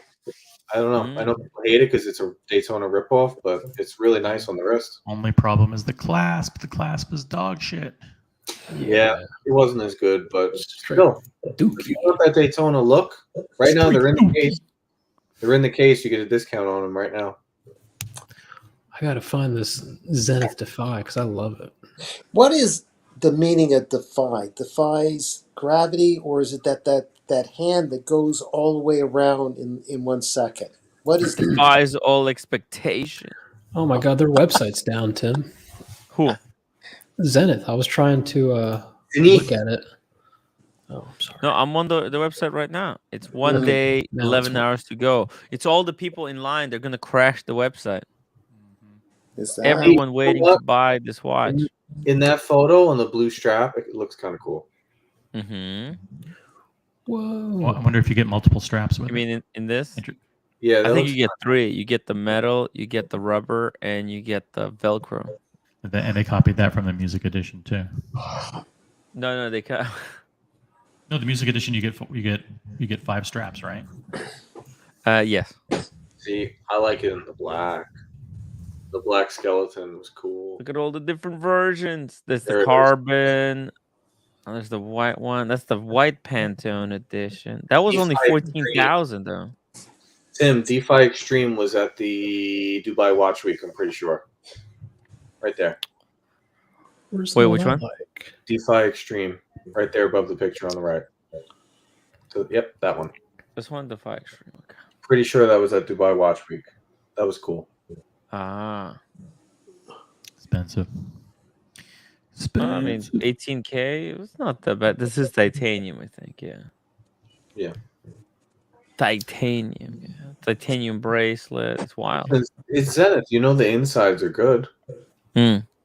You know, unlike Hublot, you know the insides are worth their money. What's the one called? It's the right movement. It's a good movement. Good materials. How do you rate the servicing of Zenith? They're pretty good. 10th of a movement. tenth of a second. Zenith is pretty good. They're like, solid player. Okay. It's a proper watch. It's a proper watch. Ooh. Tim, thank you for that. Look at this one. Yeah. This is the one I'm talking about. Oh yeah, that is this. Oh, I like that. Straight up how much is it? I don't know. I can't find it on the website. I think it's limited. It's Explorer 1 colors. They took the colors. It is. Let me get some better. You know what? That's in Toronto. I just saw it in Toronto, that one. Hold on. Whoa. This would be perfect for you, Buckley. Come on, camera. Don't do me dirty. Just be patient. There it is. That thing is sick. Oh my god, I really like that. Yeah, that's just. Even the rotor looks cool. It's you know what it is? It's the Land Rover edition. That's what it is. Wow. Land Rover. I mean, I don't care about Land Rover, but Range Rover, you mean, or Land Rover? It says Land Rover. A Land Rover. Land Rover. Wow. Pull it up, Timmy. Pull it up. Let's see here. It reminded me a lot of the Vacheron. Oh yeah. Let's get Mike the Snake on. Vacheron. I tried to teach him. I even had a conversation with him on the phone. The Vacheron lately, the Overseas is one of those watches where I hated looking at online, but in person, I get it. You know who has a Land Rover? AKB. Yeah. Look at that. Oh, how much? Oh, I think you'll be hard pressed to find one, Buckley. That's the problem. That's the story of my life, though. Yeah.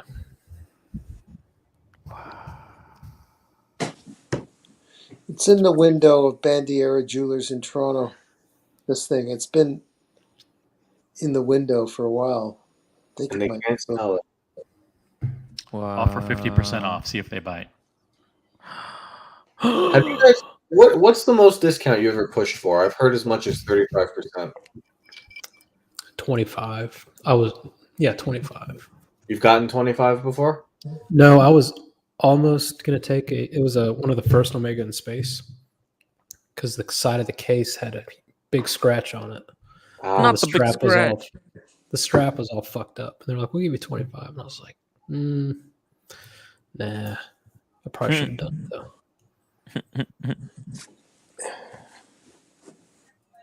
I like this watch a lot. 400. I got to be honest. I really like this watch. It's kind of gives me like military vibes. Like it's very like monochromatic. No. It's not khaki, but it gives me a khaki kind of vibe. I like the military vibe. Have you seen my panorama? Yeah. So if you like that, then you'll like this. I like the rubber. The rubber looks really nice. Let me see that rotor again. I want to see that rotor. The detail. I like the Is that orange the? on the crown. Is this supposed to be Range Rover, like the wheel of a car? Yeah. Holy shit! It looks like. I think that's kind of tacky, personally. Like I don't like anything to do with the Land Rover portion of this. And I guess the crown looks like a tire. I just noticed that. Yeah. Kind of weird. But you're talking about the rubber strap, or what it looks like a tire? no, look at the crown. Zoom in on the crown right there. Oh, yeah. Saying that looks like. Oh, I don't think they designed really. Tire. It matches the strap. Looks like a tire. Yeah, but it matches the strap though. It's the same pattern. Don't ruin this for me, Diego. Okay. I'm sorry. It looks great. I think it's still cool. Hey, Tim, I have a question for you. I think there's a little accent. This is kind of from Richard Mille. They took that from Richard Mille. Richard Mille always does this kind of thing. They put a little rubber piece into the crown. What's up? I have a question. I know you know nothing about movements and all, but on the new Zeitwerk, they're making a big deal about how the button to engage one of the things, you press it in and it does nothing. And then when you release it, it activates something. You know what I'm talking about? What are you talking about? I have no idea what you're talking about. What are you talking about? The new Zeitwerk. The new Zeitwerk. New Zeitwerk. The new Zeitwerk has a button at 4 o'clock, I believe. Yeah. Right? And they're making a big deal out of the fact that when you press the button, you press it in, nothing happens. Yeah. But when you release the button, that's Yes. what triggers something. And they're saying that it does that. They spend a lot of time doing that because it doesn't put any wear on the movement or something. Like there's no direct contact between your physical interaction with the movement and anything happening. It's like that's very clever. Yeah. So can you explain that? Or no? I mean, if what do you mean? If you don't. Well, here's the thing. Yeah, I can explain it. Yeah, I can explain it, of course, because this is the problem with a lot of these chronographs, right? If you press the button harder, right? Like. Can you show a picture? Do you mind bringing up a picture, like maybe even a video? Yeah, because they make a point of it. They call it something special, like really? actionless triggers, some kind of bullshit. Like,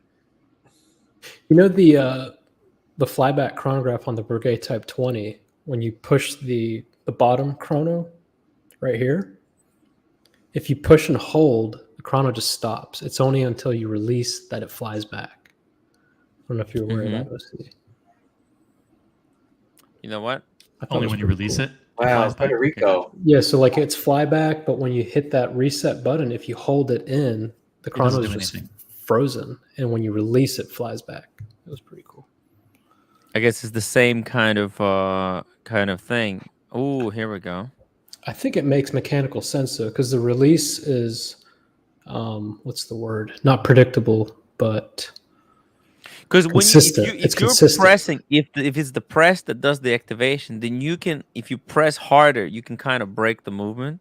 Because if that's what does the action, you can really fuck up the movement. And that's. But how does it work where you can press something and it doesn't do anything? Today, I'd like to talk about the new Zeitwerk. But before we go into detail, let's take a little look back to history. Damn it. And it all started around 1814 when the Dresden court watchmaker. We're going back too far. Was building. I think this is how it is, OC. For the Ready? famous Dresden Semper Push. House. And then when you release. Can we? Ferdinand Lange. They had challenges. That's not how to it works, overcome. Diego. Above the stage.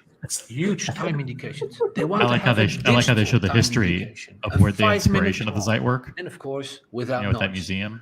This clock inspired us to make the Zeitwerk. That's right. That's the original Zeitwerk was created. 5-minute clock or. We got to get this guy on the panel reading Dirk Daily super chats. Every minute. Oh my God! Can you imagine? Exactly when the second hand comes to. This guy, he did an interview with Watch Advisor. Alexander from Watch Advisor, which is really good. Let's talk about the challenges we faced during the development. He did. Of Zeitwerk. Yeah, Alexander. I love Alexander's videos. A wristwatch with big numeral digital indication left and right, exactly like on your cell phone from left to right. No way. Requires big discs. Big discs. Big discs. They create another challenge. It's a big challenge to get big dicks in the watch every minute. Because we wanted. You need big dicks to move them every minute. Near the 60 or the 0 second. To move these discs, you need a lot of energy. So you have a strong mainspring. That's mainspring to move the disc was way too strong to power the escapement. Unboxing. The inspiration George Varghese for the solution we found. George Varghese, $20 because there super chat. Good evening, Timbo. It's been a while for great content. Thanks for the great content. Are you interested in an unboxing or two unboxing? Yes, and yes. I dropped the link for each unboxing. Wow. That's right. Another separate streams for each unboxing. Let's do a poll. Defines the let's do a poll. Should we do an unboxing after every 60 seconds? Of course we should. Today we have the new generation of Zeitwerk over here, and although it may look very similar, let's check out the changes we've made. To start with, of course, that we didn't change the huge numerals for the hours. Okay. I do like I see that the buttons are big point which we 4 changed. o'clock now. And this video is an hour and 45 minutes long, by the way. Power reserve with last segmentations in red, but it also indicates the double of the power reserve. His hand's enormous. Version from 36 to 72 hours. Okay. And then, last but not least on the dial side, the George? second-hand dial is I'm slightly right here, bigger. Timmy. Can you hear me? If you look Yes. at the watch case, which still has a 41.9 millimeters diameter Okay, 1 second. and 12.2 millimeters. Hey, George, can you hear me? I can. Okay, you sound a little bit different today. Well, I just got back from the office, so it's a busy day at the office. So Is this Cam? Is this Cam? Yeah, right. You know what? We were talking Who about is this? rainbow. Hold on. We were talking about rainbow watches, right? Could Who today is be the this? day? Who is this? Can you guys see me? Oh, hold on 1 second. No. It's George. There we go. Oh, it's George. I'm here. Okay. Oh, it is George. Thank God. Yeah, wouldn't lie to That you. was Cam. How you doing? How's everyone? Great. Hey, we're good. We're good. We All thought right. we were being attacked by Cam. We were about to get to the part where you No, press the no. button and press the Yes, button on the Lange. I'm and we sorry. missed it. I'm kind of still new to all this. So No, I don't know what it does or how it works. So, anyways, how's everybody today or Hey, tonight? I should it's say. been quite an adventure. We were just checking out this new Zeitwerk, but we can get back to it later. Oh, Trying to understand. that's a great piece. That's one of my grills right there. Ooh, the new Zeitwerk with the The new with Zeitwerk, the third generation, right? third. Second. Yeah, it's Second. like- Is it I think second? it's the second. Yeah, second. Okay. Is it really? I think there was thought it's actually third. no. I think there've been quite a few improvements over the years. Yeah. I think this is the biggest improvement. Which is I missed Well, I it. think this one, the first one was bigger. Then they made it a little bit smaller, and now they added power reserve, bigger power reserve, and a Jumping button hour. to jump an hour. Yeah. Jumping hour button's cool, but you can't go back. You can't go backwards. No. So Well, if it's you go only over. You have to go 24 hours. 23. I think because you're only going forward, it's only 12 hours. You know, it's not like 12 there's hours. a day and night indicator. Okay, but is there a date? Is there a date? No, there's no date. Okay, time only. I got you. How big is your wrist, George? Because the Zeitwerk is like a 44 case. Yeah, I've got about like a 7-incher. So Oh, you can pull it off, I guess. It's yeah, not a yeah, big- Zeitwerk's pretty nice. Yeah. Okay. It's an Oh, incredible. Mine's piece, about three and a incredible piece. half. Yeah. Oh, do we need to It's- drop the link for Dirk? I think it's only fitting. It's only fitting. It's only fitting. Well, I wasn't planning on buying either of these, but it just happened to work out. So I want to make a short and sweet tonight. I know what one of them is. Oh, I know we're what not- one of them is. No, you will. If you guys guess this, then you guys have inside stuff that I'm not George, aware of, and that's kind of scary. George, I was at Cellini last week. Oh. Now I'm not gonna say that anybody told me anything because they don't. Because all When your you saw stuff is a piece missing, did you? all your stuff's In the window, confidential. in the But window, I did you know. see a piece missing? Right. Wasn't there? I saw there a was break-in there was at a piece- Cellini last week, piece missing. George. Right. Yep. That's right, Diego. How'd you know? We were making jokes that there was going to be a George unboxing. Yeah. There you go. There you After go. the Yeah. robbery. Yeah. I will refrain from participating in the guessing because I think All I right. know what one of them I is. think OC's probably knows what I got, maybe. So, well, I got two. So, Timbo, what do you want to do? You want me to do Cheaper one one at a first. The time? cheaper one first. Cheaper one first. Okay. So many of you know that I'm not a huge. I'm pretty much done with Rolex. So this one is actually on one of my lists of things to buy, and it's like like from 2015. So 2015 happened to be a really I special love year. how people for say myself. I'm done with Rolex, but as soon as they get offered, Yeah, a Rolex, but they buy it. this wasn't a call. This was just my gray market dealer friend had this, and it happened to coincide with the date. Not the exact date, but it was off by one day. So I thought, and it's 2015. It was a monumental thing in my business that happened. So I thought, well, here we go. Let's get this done. So everybody knows what this is, right? Now that looks like a small box. That It looks is like a small box. So it is vintage. it is well, 2015. I don't know how vintage it is, but Hey, I think I got my first Rolex in 2016. Right. And 2016 or 2017, and it was in the small box. My Submariner 40 is actually in that small box. Right. Didn't give me the big one. Well, this is nothing too extravagant, but there is something unique about this piece. So you guys ready? Oh, very. Whoa, is this a steel? It It's is. a It's steel. 116520. Nice. And the interesting thing about this is this has the APH dial. Oh yeah. And it has never been worn. Whoa. Wow. The gentleman That is sold it, nice. came right out of the safe. So it has all the box, the paperwork, all the old card, everything. So that was kind of a no-brainer, and the price I paid was sub 20,000. So I thought that was a pretty good deal. What the fuck? Oh, Yeah. hey, do you want to trade for some things we can trade? No. Just really Could not quickly, for those who resist. don't know, But George, the APH refers to in the cosmograph, the last three letters, they're kind of the last three letter, the FAPH, they're closer together than the rest of the word. The cosmograph. APH has this Actually, what little it is, error. Tim, is that there's a bigger space. There's a between gap. them. Space, yep. There's a gap. Yeah. Well, yeah. Those It's three an error. letters. It's an error. Well, those three letters closer together than the rest of the word cosmograph. I thought So- Boston got a good deal on a Daytona, but Jesus Christ. So, anyways, it was basically, like I said, I've been looking for one, and I always like the stainless steel ones, the pre-ceramic ones, a little bit better. And you could always get some that are like dinged up, and scratched up, and everything else. it's But I wanted pristine, like pristine. it is. How are you It gonna, is. How you Brand- gonna wear it, or you're not gonna wear it? I have already worn it. It's already been sized. So, Nice. so there you go. Good You know? job.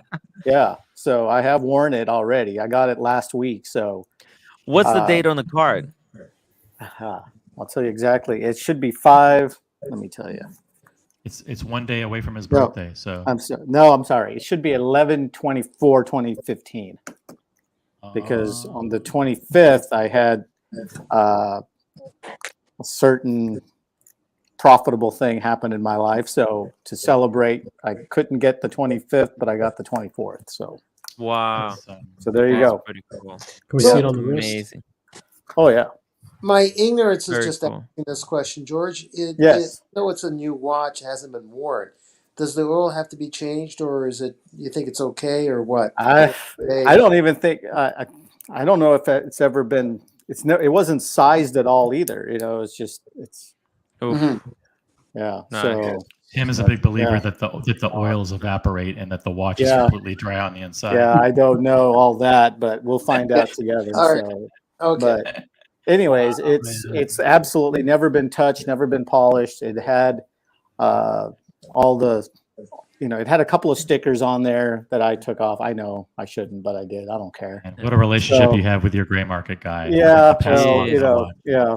He had a couple of these, and so he said this is the best one he's seen in his career. So he reached out and he said, "I got a steal of a deal. If you want it, it's yours. I won't put it on the web page, and you can take it." Wow. So Nice. there you go. Truly wild. Yeah. So that's How did he get it so cheap? How did someone you sell know, it to him? like I said I've said to you before, I've been dealing with him since about 2015 or so, and so he gets a lot of these from people who really are looking to sell, and so You need to move now, today. yeah, they need Today. to move now, and this is someone who probably paid $7,000 for it, back in the day. yeah, oh yeah, I would Or assume $8,000. that's what it was, yeah. So And then they figured, I'll offer 15 for it. And right, well, I don't know yeah. I don't know what he paid for it or what he offered, but I just know what I paid, and it was sub 20. So it was about 19.7 for it. So I think that's a pretty good deal. So Unbelievable. but now we can get on to the heavy hitter, right? Ooh, the heavy hitter. The heavy So- hitter. Wait a minute. I thought that was a heavy hitter. On Oh, well, yes. That's Yes, that's it just a is. Rolex. Come on. Rolex. Yeah. For George, that's the opening act. Dime a dozen. Dime a dozen, Damn. Daniel. So Okay. I think OC, you're going to be muted because I think you probably already know what I got, so I don't want to hear it. But Let's just get rid of him. no, let's don't get rid of him. Come on. So come on. So I think on my very first stream, I told you that I was pretty much, I've had it with a lot of the APs and Rolexes and Pateks, and I wanted to go independent. So I've already got an FP Journe, as you guys saw, and I showed you my Parmigiani before. Yes. So I was looking, and you know I have an RM, so I don't have that here, obviously, but so I thought, well, okay, I'm kind of going into independence. I was looking at a lot of different ones, Grubel Forsey, Ferdinand Bertude. I think Yes. I saw that on your stream. That FB3 is incredible. It is. It's it, and so is the price tag. And three-hander. Yeah, and so and also MB&F and Romain Gauthier. So Romain, I say Gauthier, but right. So the long story short, it was one of those things where I had put my name. Have you ever heard of Maurice Grossman? I have. Okay. And I've heard it's a really nice brand from somebody I know. I don't know, but I was told it was really cool. So, and I've never seen one until Tim put one on. There you go. We've seen it, Tim. Thank you. Sorry. You did mention Gronenfeld. You do know their work. Gronenfeld. Yes. Yeah. Gronenfeld. Actually, I groan every time I hear about Gronenfeld. Oh yeah. So, and I think OC knows our mutual friend Rosanna out in Cellini. So, and so does Tim. So, anyways, I called her about a year ago when this brand just started making their watches, and I said, "Hey, can you put me down for one of them when it comes out?" They said, "Well, the book has already been closed. It's too late, but we'll see what happens." So that didn't work out. And then they said, "Well, they're making a second edition." And Tim, the funny thing is you had this on your web stream a while back. So, and I know the comments you made weren't exactly flattering, but I've never cared what anybody thought in my life, so it doesn't matter. So I said, "Well, put my name for the second edition." And she said, "Oh, okay, we'll try, but we have a lot of other people ahead of you, and there's only a few of these made." So I said, "Okay, well, let's see what happens." So last week, as you guys know, they had their watchmakers. Yeah, Tim and I were there. You guys were there, yeah. So yeah. They had all their watchmakers there. They had, Max Buser was there. They from Moritz Grossman. And Hutter. Yeah, she was there. And then I think, correct me if I'm wrong, but I believe there was Moritz Grossman, not Moritz Grossman, Ferdinand Bertude was there as well, I believe. Ferdinand Bertude was there. Ludovic Bullard. Yeah. And so was this gentleman. So last Thursday, I was at my office and I get a phone call from Rosanna and said, "Hey, I have something. I have somebody here online that wants to talk to you." And I pick up the phone and it's the gentleman who made this watch. And he's like, "Oh, I only make so many of these per year, and it's only allocated to 4 in the North Americas. And we want to give it to someone that is loyal to the brand, who's just getting started in the brand. We would appreciate it if you're interested in buying it. It would be great if you want to do it today." And I said, "Who is this? Who is this?" And how did you get my phone number? Yeah. Well, it was Rosanna, but she just handed it over. She didn't say who it was. And so I'm like, okay, I don't know who this is. And so I'm like, okay, well, and then he introduced himself and I go, oh my God, I'm so sorry. I didn't know who you were, and my staff is overhearing this conversation and they're like, thinking, oh my God, who's he talking to? And your patient's like, hey, don't forget about me. No, there was no patients at the time. It was actually just before my first patient. So we had a little conversation and I'll show you everything. In fact, he personally dated the warranty card to me. And I'll show you that. And it was just a great experience. And I really have wanted this watch. And with that being said, shall we get to the nitty gritty? Can we do it like box first, kind of thing? Sure. Well, the box. Don't drop the watch like Boston Collector. No, I won't. The box is actually quite heavy. Oh my god! Yeah, it's like that. It is a big boy. So, can you guys see? Okay. The funny thing, George, Omega striking time. The new. Yeah, right. Yeah, I can tell you right now, it's not an Omega striking time. The funny thing, George, is when I was at Cellini at the end of the day, right? I saw them put this box aside for you. Oh, there you yes, go. I remember it as well. Remember that? There Took you go. it aside. I remember. So with that being said, they had the I'll flip it over. Yeah. Oh, wow. There you go. Holy shit. Unbelievable. A big box. Fuck. And then inside, it's pretty well secured. That's a proper. Whoa. Yeah. Wow. It weighs like a ton. Massive box. Massive box. And I'll just take it out. Romain Gauthier. And basically. Holy shit. Wow. Sorry. Can you guys see okay? Yeah. Basically, it opens up. Oh, it's like a lid. Oh, interesting. Yep. Doesn't shoebox. Yeah, you don't. Yeah. And you then basically, it. Yeah. Could bury TNT. I haven't.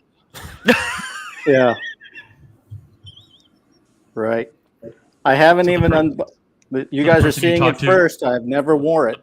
The person you talked to was Romain Gauthier's assistant? Nope, Romain Gauthier himself. What? Wow. Yep. How does he pronounce his last name?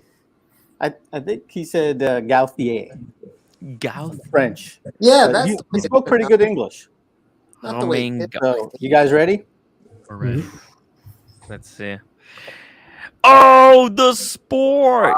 Yeah. So this is the Continuum Titanium Edition 2 in the DLC coating. Very simple.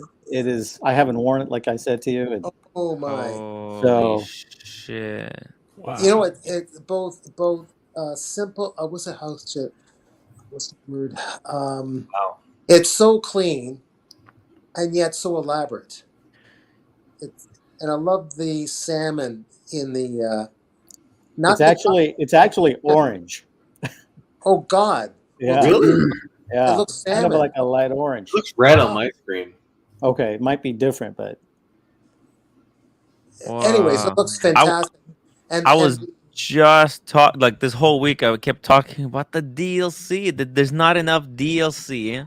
Like because if that was ceramic, you have to be so careful with that. And you know every time these companies they make ceramic watch, their cases are oversized. That is just an extremely wearable piece. So super lightweight. I haven't wore it. I just got it today, so that's why I share it with you guys first. Wow. So absolutely, basically, it's one of 38, and I believe he said there's only 4 in the United States available. And basically, I think it's like I said, independence for me or where I'm going next, and so I'll be wearing this at least for the next day or two before I put this somewhere safe. But it's really nice and lightweight. Go ahead. You think of it in terms in the roster. Would it be once a month, a couple times a week? What do you think you're going to do? I think this one, to be honest with you, it's really comfortable and it's water resistant up to I think 50 meters. Yeah, I think so, 50 or so. So it's pretty well go anywhere, and nobody knows what this is, you know. Right, so no one's pretty safe. And let's see that on the wrist. Yeah. Is it manual wind also? It is. Yes, it is. Okay. It is. Manual wind. I think what it's got like 50 hours, 60 hours. I think it's 50 hours. Oh, 50 hours. Okay.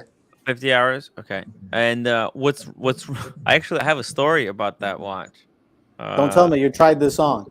From the Cellini. No, I didn't try that one. But actually, I've seen the box you're holding right now being transported and put to a reservation location so that it won't be pinched. So it won't be pinched.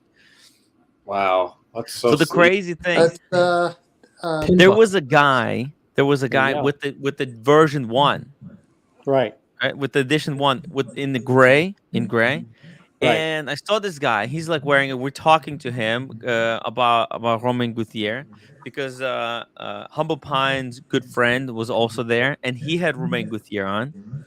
And I noticed this guy who's wearing that the same one that you do, but in gray. His lug, there's something is going on with the rubber strap. It doesn't look right to me. So I pointed out. I'm like, hey, can I see that? Something is happening to your strap. You're not gonna believe it. The side of the lug, one side of the lug here, the spring bar came out. And the watch was only holding up because you know that if you look at that construction of the rubber strap, where it's thin in the middle and it comes out and becomes thick. Right. See, it held the rubber strap. It held the watch in. Wow. Because of that design. And this is a true story, by the way. Absolute true story. True story. If he walked out in the next 5 minutes, he would have probably turned a corner somewhere. It would have fell off his wrist, never to be seen again. Yeah. George. So, thank you.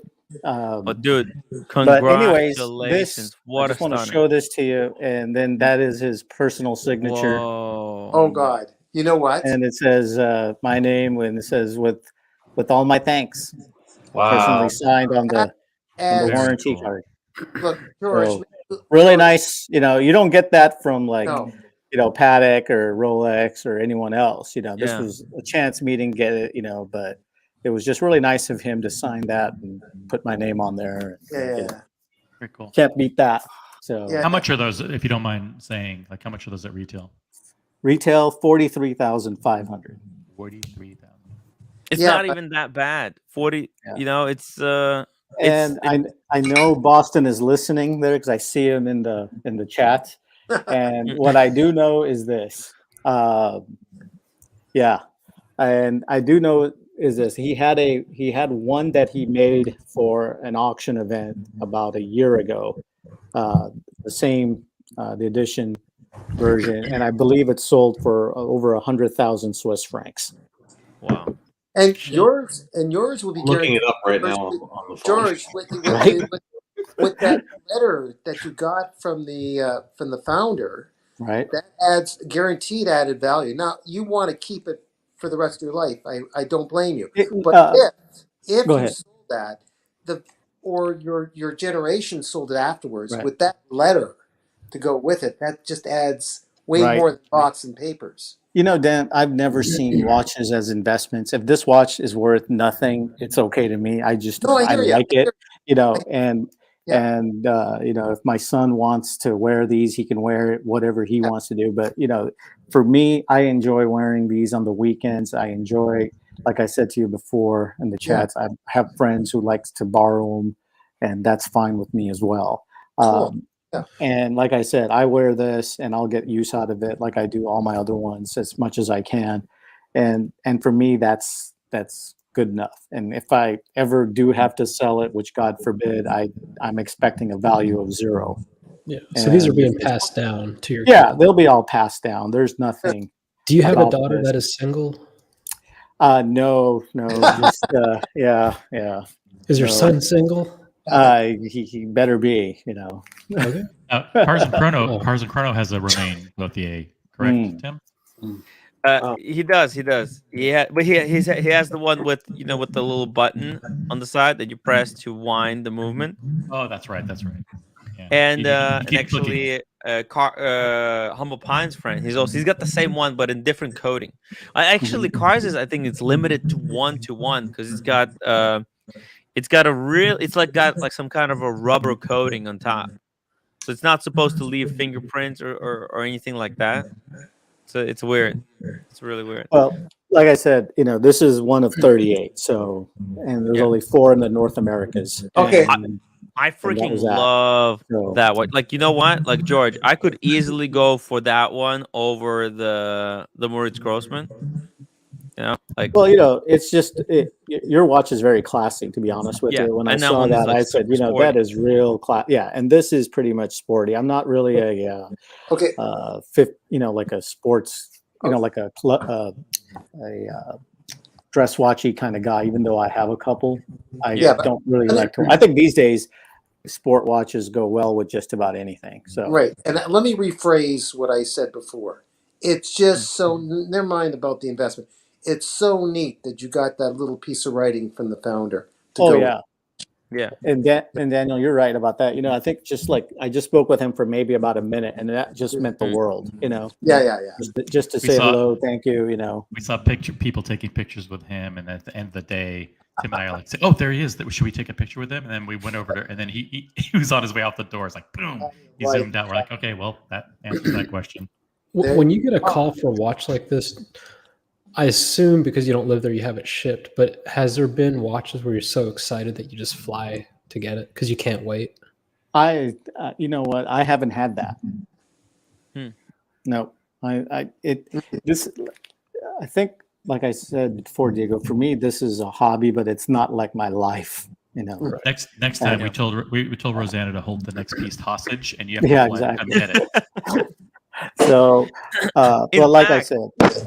In fact, George, we were there, and that guy was still making up his mind whether he's going to give it up so that you could take it, or it might not go to you. That's what I was hearing, because I was like, okay, I kind of figured it was like one of those, because when I talked to Rosanna briefly, she kind of said, well, there's a guy who had bought a couple, and he's like on the fence, and I'm like, well, and I'm like, well, if I'm the next guy on it, then I'll take it. And she's like, okay, well, let me, hand the phone over. And it was pretty cool, I thought. I thought it was pretty cool. That's so awesome. Just being very chill about it, and that's what won them over. And Daniel, you're super crackly, so I'm just putting you on mute. So just fix. So crackly. Why is he crackly? You sure it's him? Oh, M3. Let me just get through these super chats. M3 6-speed $5 super chat. Great panel. Love the watch talk and the enthusiasm. Cheers, Tim. M3 6-speed. Thank you so much for the super chat. Really appreciate it. Addis $5. I was thinking about jumping on to unbox my super cool vintage Tag Heuer Formula One that I just bought for almost $300, but I don't think I should go after George just did. Congrats again! No, nothing Why not? like that. Come on anyway. Watch as a watch. That's cool. You want to jump on today? Still time. If you want to do it tomorrow, I'm still doing the full show tomorrow as well. It needs content. He needs content. We're leaving for Vegas. We're going to Vegas. It's gonna be crazy. Al, $2. I'm up for adoption, George. Nice.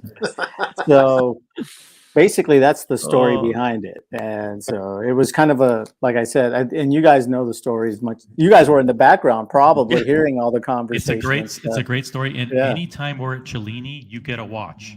Yeah, that's the last time we were there. Rosanna said, "Oh yeah." Well, she doesn't reveal too much, but we had an idea that you were getting a new watch, and then you ended up with that Parmigiani with the burgundy strap, which is very cool. So and I've actually and the funny thing is I told her, I said, I still have that watch. I wear it. I have all the stuff I bought from you, including the De Bethune, which was another independent that I own. So I think they want people who appreciate stuff, and she has asked me for some pictures of them, so just to make sure I still have them. So she's got them in her profiles, and so I'm hoping the next one, I think I'm probably done for a while. I think I'm going to enjoy what I have, and I always say that until something else. Last words. Yeah. But overall, if I had to get a next one, I would love to get, and I know this may sound weird, but what's the gentleman from Russia that does all the Konstantin minions? Yeah, Chaikin. Yeah, I would love to get a Chaikin, but that ain't gonna happen, so. Does Cellini get Konstantin Chaikin? No, they don't have him. I think there's some issues with all the stuff going on. I think he's based out of Russia, if I'm not mistaken. That latest edition was so nice. I don't even know what it is. I never even heard of that. Konstantin, the Joker watch. Yeah, he has all these. Clown Joker.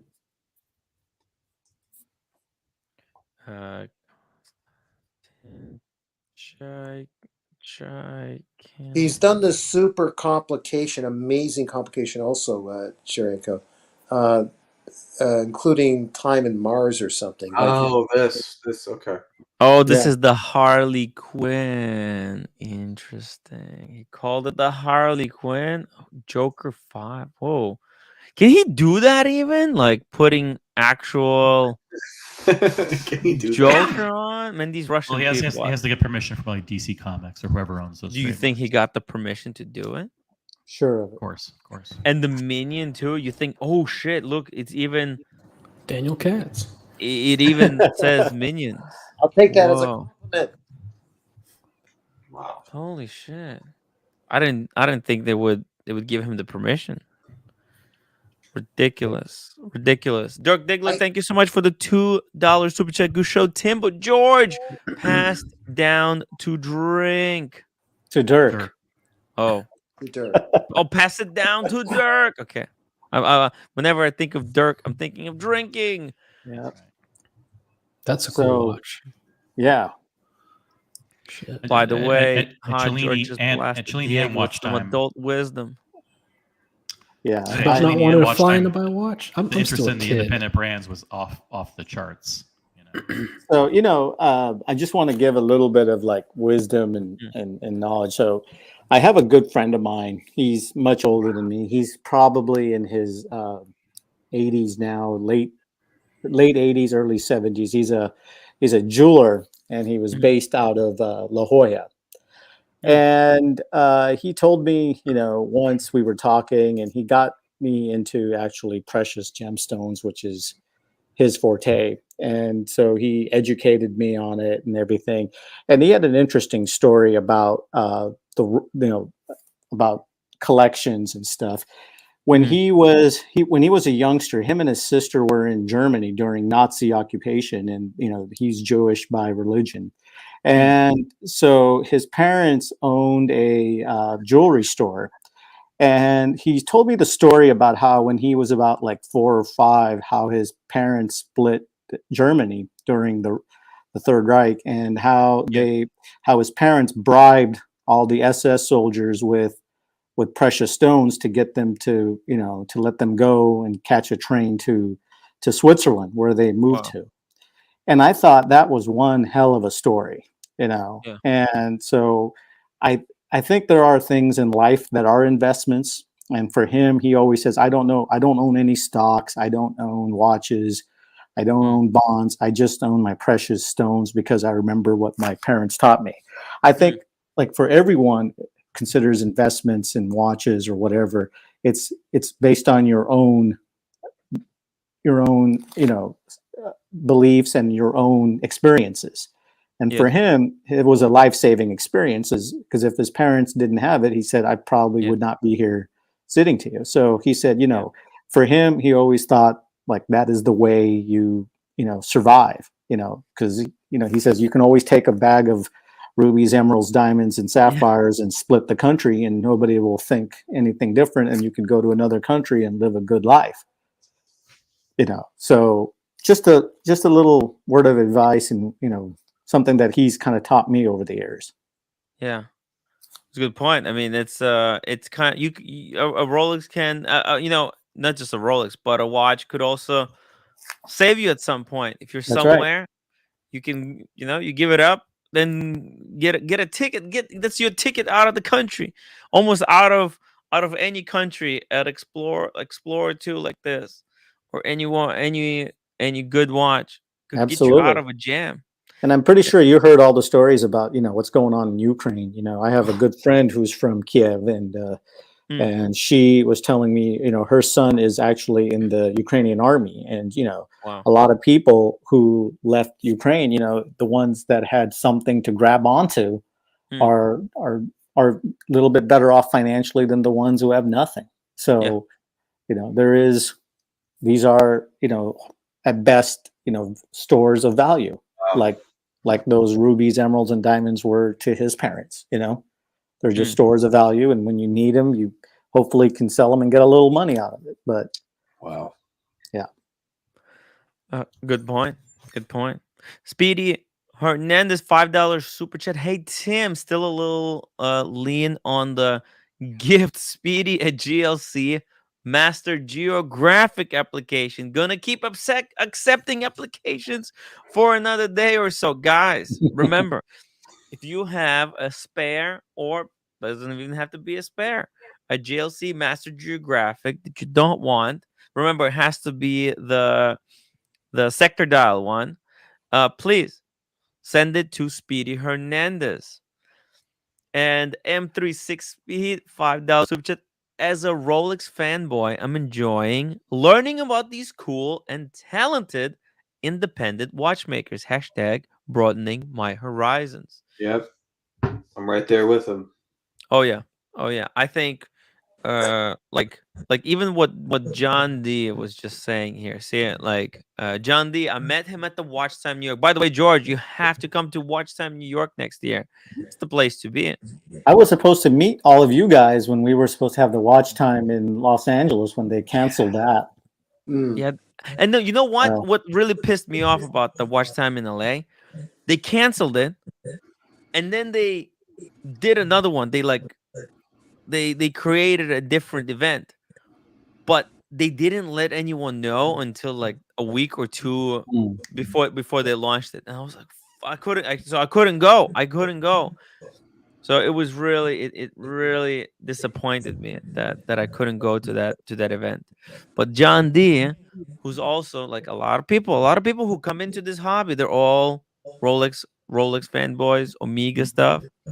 And I think even like for John D, seeing the Moritz Grossman, which is this is a no big deal watch. This is just one of the introductory micro brands.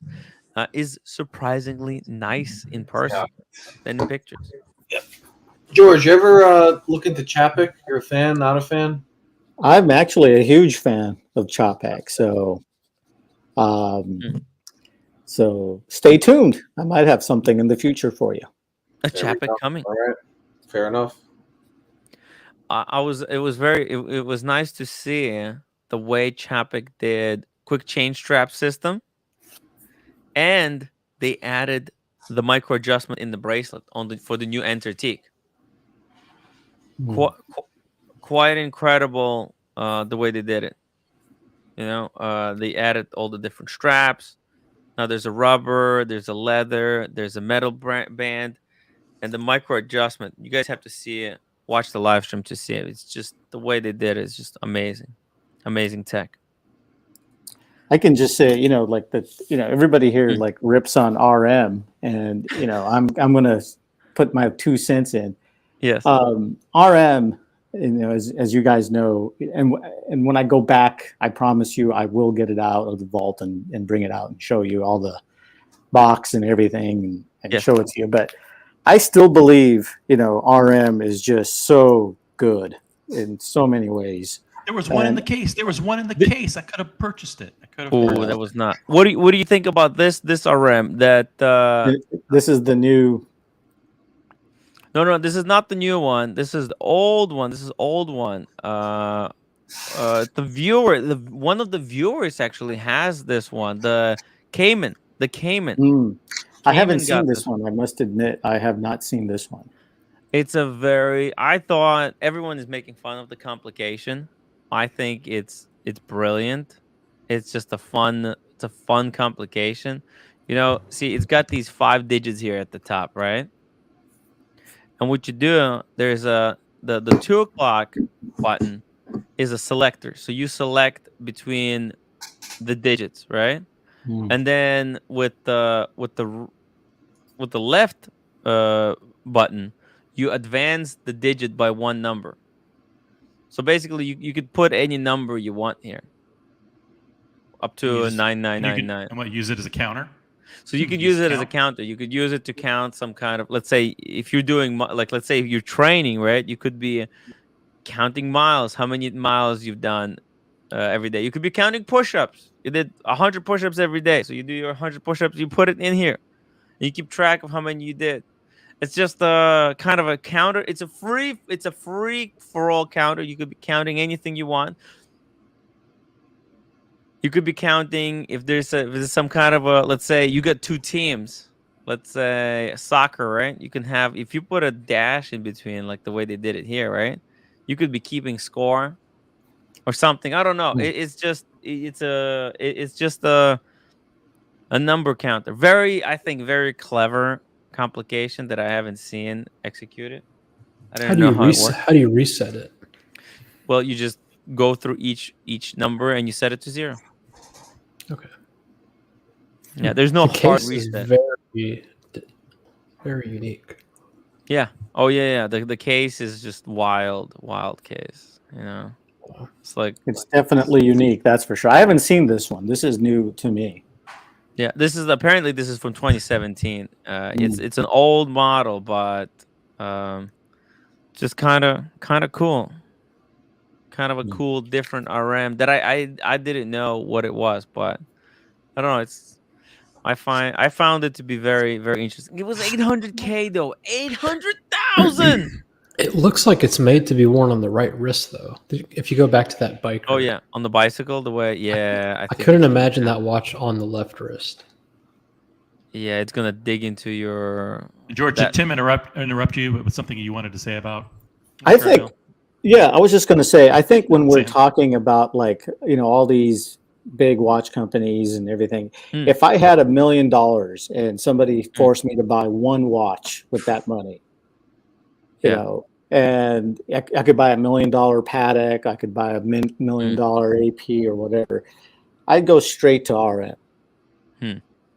I think from what I'm seeing and from what I'm hearing from my friends and everything, it seems like RM, even though they have dipped, I'm not going to say they have it. It seems to hold up a lot better in value and in demand than everything else. I don't know why. I mean, it's just what it is to me. But I just have a difference of opinion with everybody else on here. I just think RM is out there, and when you're seeing like certain models, the Felipe Massas and all the Tourbillon, the Farrell Williams, going for 5, 6, 7 times over MSRP, and I just think they do a good job of, like you guys said, marketing it, and making it exclusive, and the people who get it usually don't flip it. But I mean, obviously there are, but but most of the people just don't do it, and it seems like they have held their values quite well. Yeah, that's a good point. I mean, their marketing is the best. They have the best marketing, I think. Like other brands, they're still like, Rolex, probably second best marketing. Patek, like third. And then, everything else does not seem to, like AP. No, they slipped. They slipped. They got nothing to market. The side of Richard Mille I like is when you watch on Netflix the Drive to Survive Formula One show, and all of the guys on the certain teams, all the drivers have these RMs on. Yeah, they are very cool. They are very cool. I'll give them that. This one that you just pulled up is kind of dumb, in my opinion. The one with diamonds. No, that one for the biker. The biker. Huge complication. I don't understand. I like that complication. It's so cool because you can customize it. You could use that complication however you like. Put your birthday on there. Yeah, for 800 grand. Yeah, sure. You can put your pin code so you don't forget it. But if you pull up put your Bitcoin password on it. If you pull up some of the drivers and some of the people in Formula One, that's where you see RM really come alive. Speaking of coming alive, 1x $10 super chat. Always love seeing George. Congratulations on the amazing pickup. Can't wait to see the Omega Minute Repeater unboxing next. Let's go. Yeah. Thank you so much. I feel bad for Marcelo. The one time we're talking about RM, he's not here. He probably has customers and he's like cussing them out. Like, come on, guys, get out of here. Get out of here. Like I said, I have a friend of mine who has the Nadal, and he plays tennis with me, most Saturdays. And he wears that all the time. And every time I see him playing with it, I just cringe at and he hits it hard and he wears it and he's like, okay, this is what it's built for. But didn't one of those break on Nadal? I'm testing. who knows? It possibly is, but life. I've seen him wear it so many times. Yeah, and, the only problem with Nadal, he keeps getting it stolen, not broken. A hotel or something. What? So Richard has to replace his watch. Yeah. His watch was stolen in Once or twice now. Yeah. Really? I haven't heard that. Yeah, because he's a major ambassador for RM, and he gets the watch, and all of a sudden you see in the news that it was taken. So, yeah, he's been unlucky with that. Well, I mean, I think Federer plays with Rolex, right? So, exactly. But when you think of, but nobody gives RM its credit for its technology and its advancements. So, George, I'm gonna go. Thanks, Dan. Nice to see you finally face to face. Yeah. I've met you once before. Diego, pleasure. Tim, always a pleasure. Not so much. No, I'm just kidding, Tim. And OC and everybody and Buckley. See you guys later. See you later. Good night, Daniel. Okay, bye-bye. So are his wrists really big, or is this a pretty small watch? I think it's on the smaller side. Small side. Yeah, it's a pretty small RM. So there's hope for me. Yes. Hey, Diego, if you sell the high ceiling apartment, your whole collection, put in the savings account, you can get one of these at retail. Okay. If I don't know, you're gonna have to do something for someone to get this at retail. Gotcha. I mean, how the hell does someone get one of these at retail? You gotta buy that. Nearly impossible. Nearly knows, impossible. I mean, it's probably the hardest thing ever to do nowadays. You gotta buy. To get an RM, it's pretty difficult, to be honest with you. I just don't think it's one of those. I got mine a few years ago, and so times are a little different. But I know now it's pretty hard, and I've tried to reach out to them asking for some other pieces, but it's. Isn't Cars and Chrono? Didn't he say he was getting one? And if so, is it one of those entry level round ones, or? You know what? I think he's getting one, the same one that George got. I think he wants that one. The 6701 with the diamonds. Yeah, the 6701. That's the. And that's their entry one, to be honest with you. That's what they kind of make you buy. Either you can buy this one, or you could buy the ladies piece. And from what I heard, I've seen actually on Instagram, a lot of men wearing the ladies pieces on there. So that's because there's no choice. They have no choice. Right. That's how the other guy was able to get that RM, the bicycle one, is that he got for his wife. He's got like a ladies piece, and then they came to him with that one, and he pulled the trigger. But otherwise, you're gonna have to get the 6701. It's a lovely one. Tim, we've been talking about how when you buy an AP, if you buy it from secondary, like for example, if you buy a code 1159 in secondary and you go to an AP boutique, they actually kind of appreciate the fact that you own that model, even though you didn't buy it from the boutique. Well, you can't get it at the boutique, yeah. But that's not the case with RM. Oh, no. They hate that? If you walk in with a piece that isn't purchased from them, they do not like it. Really? If you think that buying one in secondary makes it help, so when you go into the boutique and go, oh yeah, I bought this in secondary, they don't like that. You might as well kiss your chances goodbye. So how are you supposed to? You just supposed to sit there and suffer? Is that the case? They want you to, because their feeling is like if you spent $400,000 in secondary for something that sells for $200,000 retail, they would rather you spend that extra $200,000 with them on a junk watch. Yeah. And so they do not like the fact I'm not going to say they penalize people because that's a little bit harsh, but they do not reward you if you buy a piece outside of their network. OC, correct me if I'm wrong, but in generally speaking, and I should know this as an RM fanboy, but other than the diver that they have, aren't most of those pieces always trading above MSRP, including the ladies? Yeah, I believe so. Yeah.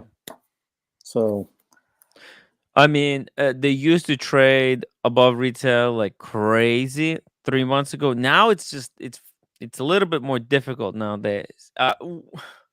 We have to really be in that side of the watch community. Now, this is something that maybe I will have to do to reach out a little bit more. Kind of like, I need to talk to YouTubers that talk about Richard Mille, and then maybe we can get like the viewers, and then we'll have a better perspective. Because right now we're mostly like Rolex collectors here, some Patek people, AP, a little bit of AP, but not that many people. Mostly Rolex and below. Mostly Rolex, yeah.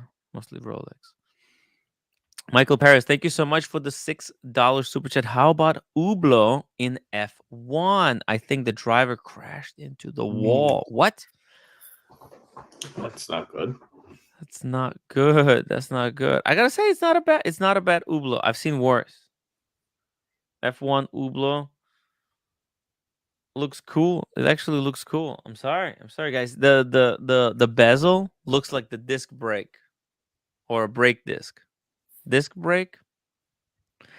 Love the black PVD or DLC coating. The strap. Look at that. Look at the pusher. It says start. It literally says start on the pusher in red. Because but you have to put that for Hublot, because most of these Hublot buyers they don't know what these buttons mean. So you have to guys.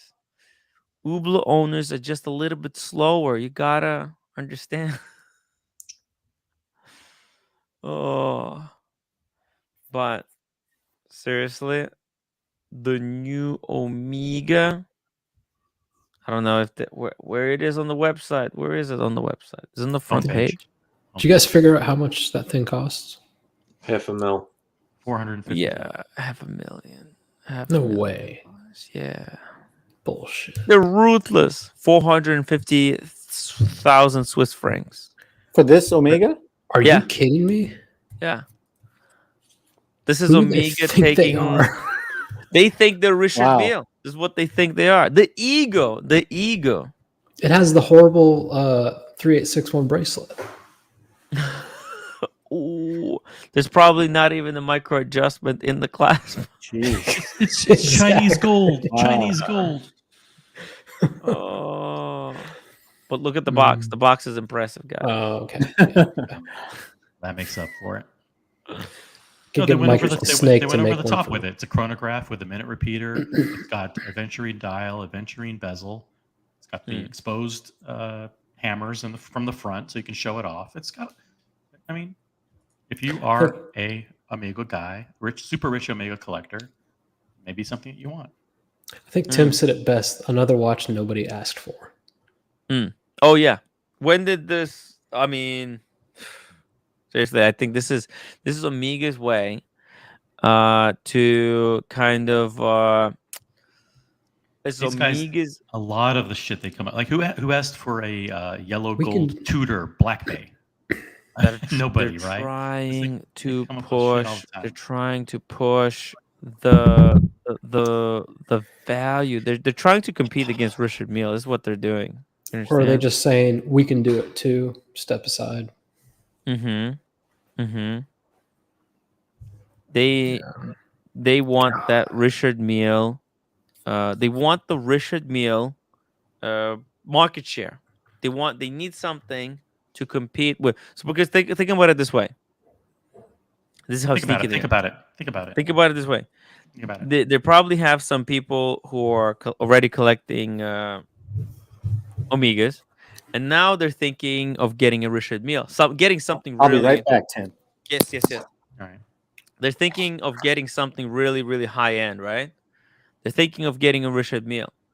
So instead of going to Richard Mille, Omega's like, wait. Look, we have something what you're looking for. You don't have to go outside of our brand to fulfill your dreams. You understand? Very clever. Are you guys joking with me that this thing's 450,000? That's what somebody said. Yeah. It's 450,000. Jesus Christ. Swiss francs, yeah. How much does it cost to make it? It's irrelevant. Completely irrelevant. Good question. I don't know. It probably costs a lot of money. It costs a lot of money because it's almost kind of well, and because they did it numbered edition, it makes it really, really terrible. Because that means they'll keep making them as long as there's demand. So if it was 10 they're not out of going to 10, make that many. Maybe they make 10 a year. So you end up with number 33. Yeah, but that's out of it took 3 years to get to that number. It's not a big deal. No, but if they made it I don't know, you're thinking they're going to make 1,000 of these a year. They're not going to make that many. They're not doing themselves any favor. They can't make that many. I'll make 100 a year max. How are they doing? I'll make 50 a year, 20 a year, something like that. How are they doing as a brand? Are they doing well? Do we know? Do we actually know? I know Cartier took their spot, but Cartier only barely inched above them. Well, look, let me say it like this. Bremont, right? So when we spoke with them, right, that they said that it takes about $2 million to make a movement, right? $2 million. Yeah. Right? Now, this ain't no three-hand movement, right? It probably cost them $5 million to make that movement, okay? Maybe $5 to $7 million. This is extraordinarily expensive movement to make. So they're going to have to sell at least, let's say, if they cost them about, I'm thinking about $6 million to make that move. Probably $6 million, I would expect. They're going to need to make at least 10 and sell at least 10 to recoup the cost of making this watch. All right. They're going to need to make some. Wow. Do you think Bremont has to outsource all their movement design, though? Whereas Omega has young interns who are really good with AutoCAD. They can just kind of churn this shit out for cheap. No, I don't think so. I think to make this, you need some kind of you need someone with ton of experience. Yeah, this is more than just, you can't just, you need to get someone who's been making watches, making super complications for a very long time. Right, but what's the I gotta say, what's the goal here? Because I don't believe Omega's trying to compete with RM customers. I don't either. They're remotely close. Yes, they are. They don't want people going outside their brand. They're saying, listen, you're already a watch enthusiast. If you're someone, if you want something more expensive, we have it. This is it. If you want the 321 in steel, yeah, you gotta buy this first. You want it in gold, we have it for 80. You want it even higher, we have it. Don't go outside. Think about the pricing. $500,000, that's RM standard pricing. George, right? What is the average price of an RM? I don't think it's that expensive, to be honest with you. I think you could get a pretty good RM for about under 190,000. 200,000 to 300,000. Well, they're like a three-hander, like their intro model. I would probably say, introduction, you're probably about 160 is what I'm saying, I think. Okay. Yeah.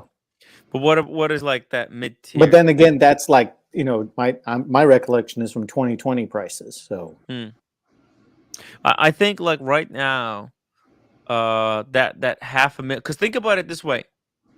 What else is $500,000? Rainbow Daytonas on the gray market. A lot of complicated Richard Milles are $500,000. That's $500,000. Patek's Grand Complications, so perpetual with something, $500,000. Now that's that price point. Yeah, but they have to know that anyone who can afford this is going to go way outside their brand. Well, I think they're betting that they want to keep customers in. They want them to be locked in their. They want to hold on to their customers. That's a very. Wouldn't you say that's a very naive bet to make? Yeah, I think they're misjudging who their customers are.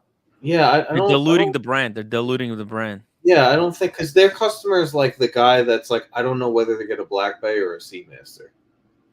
That's their Michael Paris. Thank you so much. $20 super chat. Now I understand having a history with an AD is. Okay. Got my Omega 57, which they had on the waiting list or pre-order. And then with my Grand Seiko GMT, same thing. Text, email, and call the next day. They have one for me. Oh. So he's saying that basically if you have a history with an AD, they're more likely to have the watch for you, and you don't have to wait. You don't have to wait. Right. And then with my Grand Seiko GMT, same thing. They got it the next day, dude.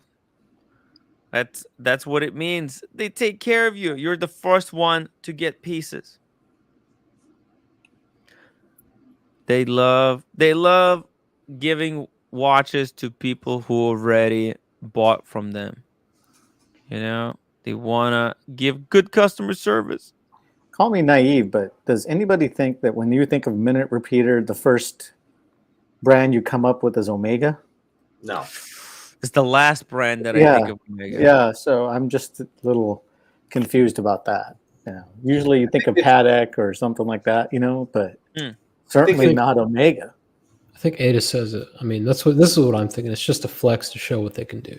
That's probably correct. And look, I don't think so. Because look, it's both. It's both. It could be both. It's a flex. Well, look, here's the deal. Let's say they make this and they make 10 of them, right? But remember, guys, this is in collaboration with Blank Pawn. Right. But let's say they make 10 of them, and one of them auctions off and it's like 1.5 mil instead of. Oh, come on, there's no chance.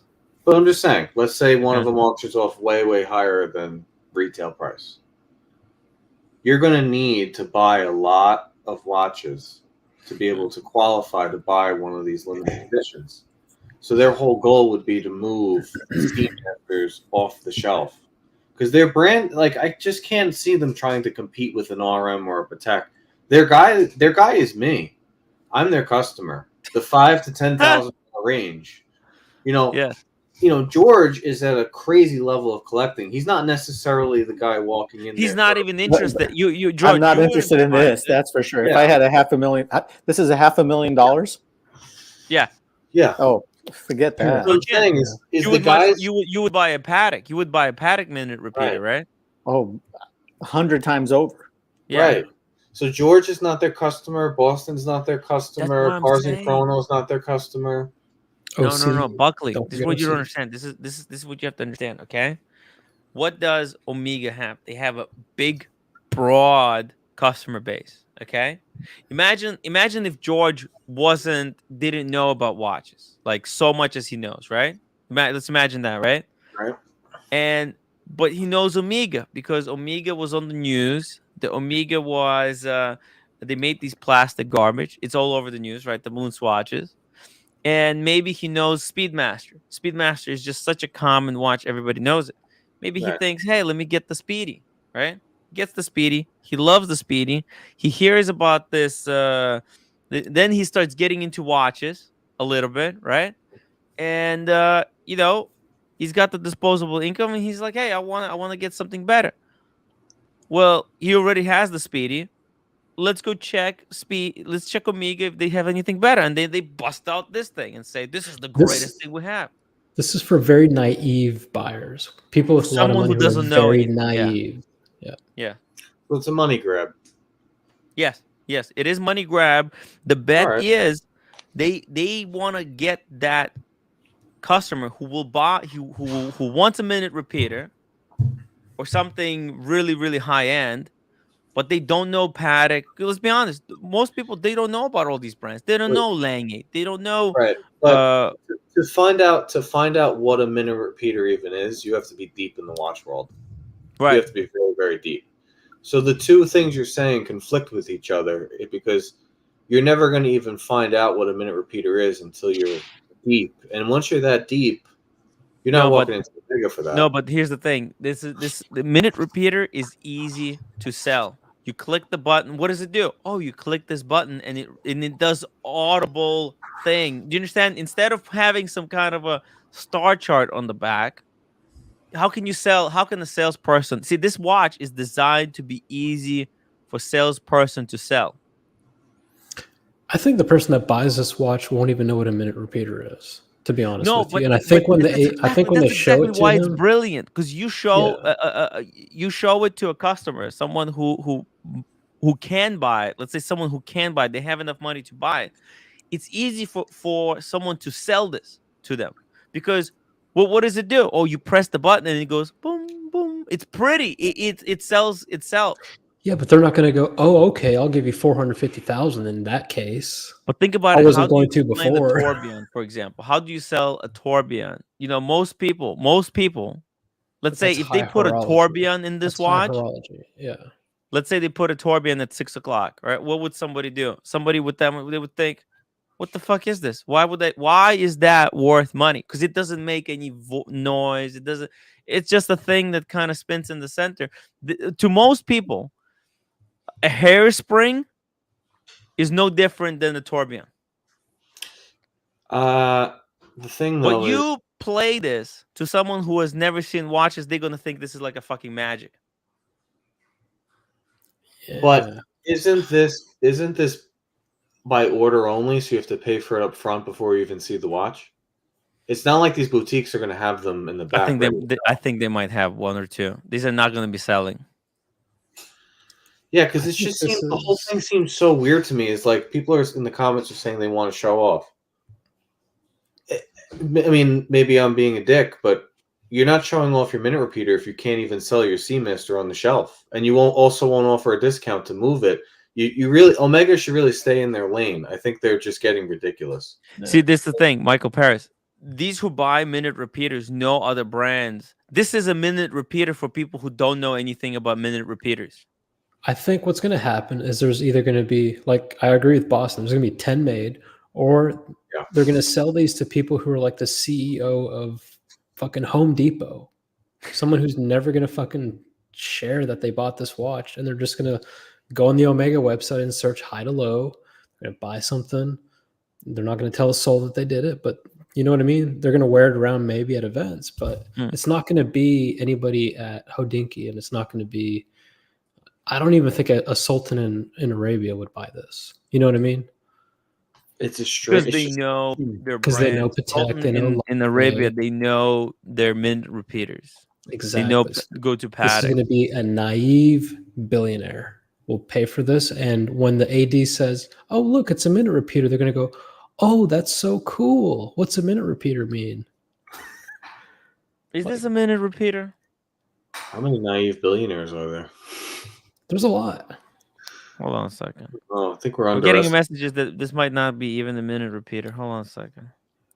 Well, it's got the gongs at the 9 o'clock. It's got the gongs, but what do those gongs do? What if this is not a minute repeater? Even? No, I don't know. I think it's George. Who's buying this watch, George? I'm not buying it. Don't look at me. Who do you think is though? You know, I think probably they're just going to give it out to their, like Boston was saying. In I think it's probably going to give it to their CEOs and marketing heads, and as something like that. That's I can't imagine who's going to be buying this walking into an Omega store. Mm-hmm. Harry, $2 super chat panel. What % off makes this a buy for you? Dude, if I could get this for 15,000, I'd buy it. Yeah, I wanted to say, I had an Omega once before. It was a Sedna Rose Gold, and I think I sent Timmy a picture of it. It was the Sedna Rose Gold with the blue racing dial on the leather strap, and I liked it for about a week, and that was it. So, I don't even like this. I don't even like the way this watch looks. So it was no price. Here's what for about a week. That was it. Here's what I'm saying: is if Omega is looking at anybody, right? Because you have to sell watches. We keep talking about this. These brands have to sell watches. It's a business at the end of the day, right? I know Rolex is unique, and certain people on YouTube call them art, but these are businesses, right? So if they have to sell watches, who do you have to look to sell watches? You have to look at Rolex. What's Rolex do? They make watches that are not that expensive for what they are, so that regular people who have good careers can actually buy them, and they make you wait for them, and they make them on the street cool. How do you do that? You have to introduce things in the $5,000 to $10,000 range that are difficult to get, and you have to make people buy other things they don't necessarily want to buy to be able to get there. Just like the Snoopy, just like the Ultraman, and what they really should do, I think, and a lot of people will probably argue I'm wrong, but take that Swatch collection and put them into real Omegas for 8 to 10 grand, and make the Neptune impossible to get, like the Pepsi. And then you'll sell the watches to the right people. This is a strange move. This makes zero sense. You're showing off your watchmaking skills. You're not known for watchmaking. You're known for an affordable watch to compete with Tudor and Breitling and IWC. No. You're way I just off. don't get it. I don't get it. Way off. This company is full of engineers and watchmakers that live and breathe the legacy of Omega. Okay, these guys aren't selling. They sell 500,000 watches a year. Right, but they make way more. Like they're not in the same place that they are looking to be. Is my point. They're doing just fine. They've had hit after hit after hit after hit over the past several years. Do you think, OC, that their success has been, though, I've mentioned this before, people buy Omegas because they want the Submariner? Do you think that's part of their success in the past few years? The AD purchase history? I mean, it's gonna be interesting to see over the next year or two how they react to the decline in prices as competition is going to get tougher. You guys have to understand, this watch is not for people who are into horology. Okay, let me give you some explanations why. Okay, look, that pusher. First of all, they moved the pusher for the minute repeater to 8 o'clock because they don't want morons confusing this pusher for being the reset pusher. Okay, they even put a note symbol on it. Like there's a little note icon on the pusher to indicate that this is the pusher that plays the music. Think about it. It's also conveniently located by the hammers on the same side as the hammers, so it's got a little note. It's for morons. Do you understand it? It's for people who have no clue what the hell they're doing. They shouldn't be holding these watches in their hands to start with. Okay, then they have all this design language. Okay, there's a red hand and there's a little red kind of line on the pusher to indicate, oh, this is the chronograph button. You see, it's like Omega is holding your hand. This is what I'm trying to tell you guys. This watch is for people who have more money than sense, and Omega probably correctly identified that there's enough morons out there who will buy this watch without realizing that, hold on a second, this brand has nothing to do with horology, because there's a minute repeater is a kind of horology, and they're known for their sports, steel sports. You know what? If Omega had done this as an only watch, piece unique, right, I would have said, fucking bravo, Omega. You can do it too. How much do you think it would go for only watch? Who knows? But it would have been a more appropriate place to showcase this kind of watchmaking. It doesn't fit their brand. No, it does not. But had they done it for only watch, I would have not thought twice about their motives for doing so, because that's when you do that kind of stuff. This is Omega. These guys are corporate. They have a very broad product line that goes from $4,000 to $400,000. They're a mass market brand, mainstream brand. They cover every price point. These guys are corporate. They want to cover every conceivable price point for every type of. But they don't cover the $100,000 to $399,000. There's a big gap. I don't know if they do or not, but like you were making fun. We were making fun last year of the white gold one that sells for $81,000, right? Yeah. It's like, sure, not very many people buy them, but they have them just in case that person wants one. They have a Seamaster Heritage that's in full platinum. Jesus Christ. You aren't even aware of it. Like the Seamaster Heritage, the one with the sandwich dial, that comes in all kinds of different metals, including full platinum, for $66,000. Wow. Okay? These guys cover every conceivable price point, and there's nothing wrong with it. It's 500,000 units a year. It's not 5,000 units a year like Richard Mille. They want to have something for everybody. Retropont split timer is operated with a special pusher at 2 o'clock for Speedmaster and 11 o'clock for the Olympic. Okay, while the mono pusher is operated via pusher at the crown. The chiming pusher at 5 o'clock. With the 5 o'clock on the pusher for chiming. The pusher for chiming the elapsed time has an embossed music note, so it chimes for elapsed time. And that's unique. And that's unique because it's chiming the chronograph. Whoa! The measurement No on the way! chronograph. Who needs that? When the chiming pusher is activated, the hammer will hit the gold gongs. Nobody needs and will a chime minute the repeater. That's the whole point. Nobody needs a minute repeater, but the fact is they're marrying that complication to their heritage, which is chronographs, right? This is the most. I gotta tell you guys, this is the most useless complication on the planet. It's useless in any watch. Well, look, I mean, what are blind people going to be timing something? I don't understand. Someone help me! Help me! Why would anyone need to chime a elapsed time? I don't get it. Someone please super chat. Change the subject. Please get us out of this Omega developing. Why does anybody need any of the watches that we look at? Because I got to know what time it is. But elapsed time? Going back to an Apple Watch. The hell with this.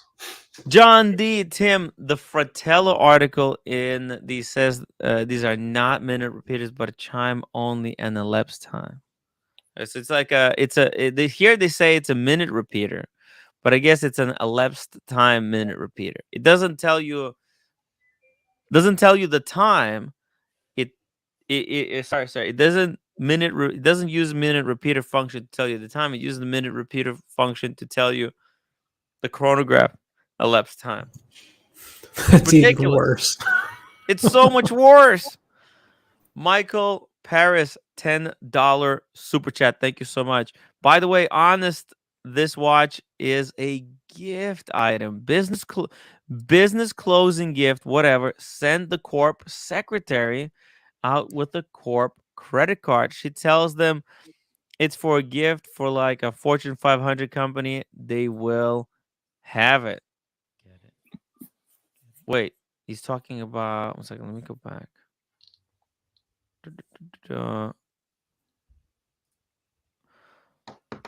I understand the point. The point is, like, for example, like this is this is a Fortune 500 company gift. Yeah, this thing right here, right? It's a nice gift. It's a really nice gift. Listen, it's a ticking time bomb gift. How much do you think? Millions. Watch it sell for so much money. Secondary. Listen, every time Omega comes out with a watch like this, everyone like scoffs, and meanwhile you talk about it for 2 hours. So that's mission accomplished as far as I'm concerned. We got the content out of Omega. Thank you, Omega. There were some other watch releases this. By the way, I didn't join, but when you guys were talking about the mother of pearl dial on the Datejust, and someone asked the question like, mother of pearl dial is that the worst dial you can get on a Datejust? Are you fucking kidding me? That is like for a lady's Datejust, a mother of pearl dial is fucking incredible. It's classic. It's iconic. Whoa, Monaco. There are some old white gold Daytonas with mother of pearl that actually look pretty cool. Yeah, especially with the dark mother of pearl. Those are cool. Very cool. Michael Paris, thank you so much for the super chat. We really, really appreciate the support. And Michael Paris is a Omega guy because he just got the new Speedmaster 57. 57 is so much better. Okay. Coming out with a Speedmaster 57 minute repeater. No thanks. No thanks. JLC, I think, had new releases today. It's going to be in bronze. I might be wrong. I might be wrong. I think JLC came out with new watches. George, do you still have any Omegas? I don't have any more Omegas in my collection at all. Omega free. Whoa. I had one, like I said, I had it for about a week, and that was it.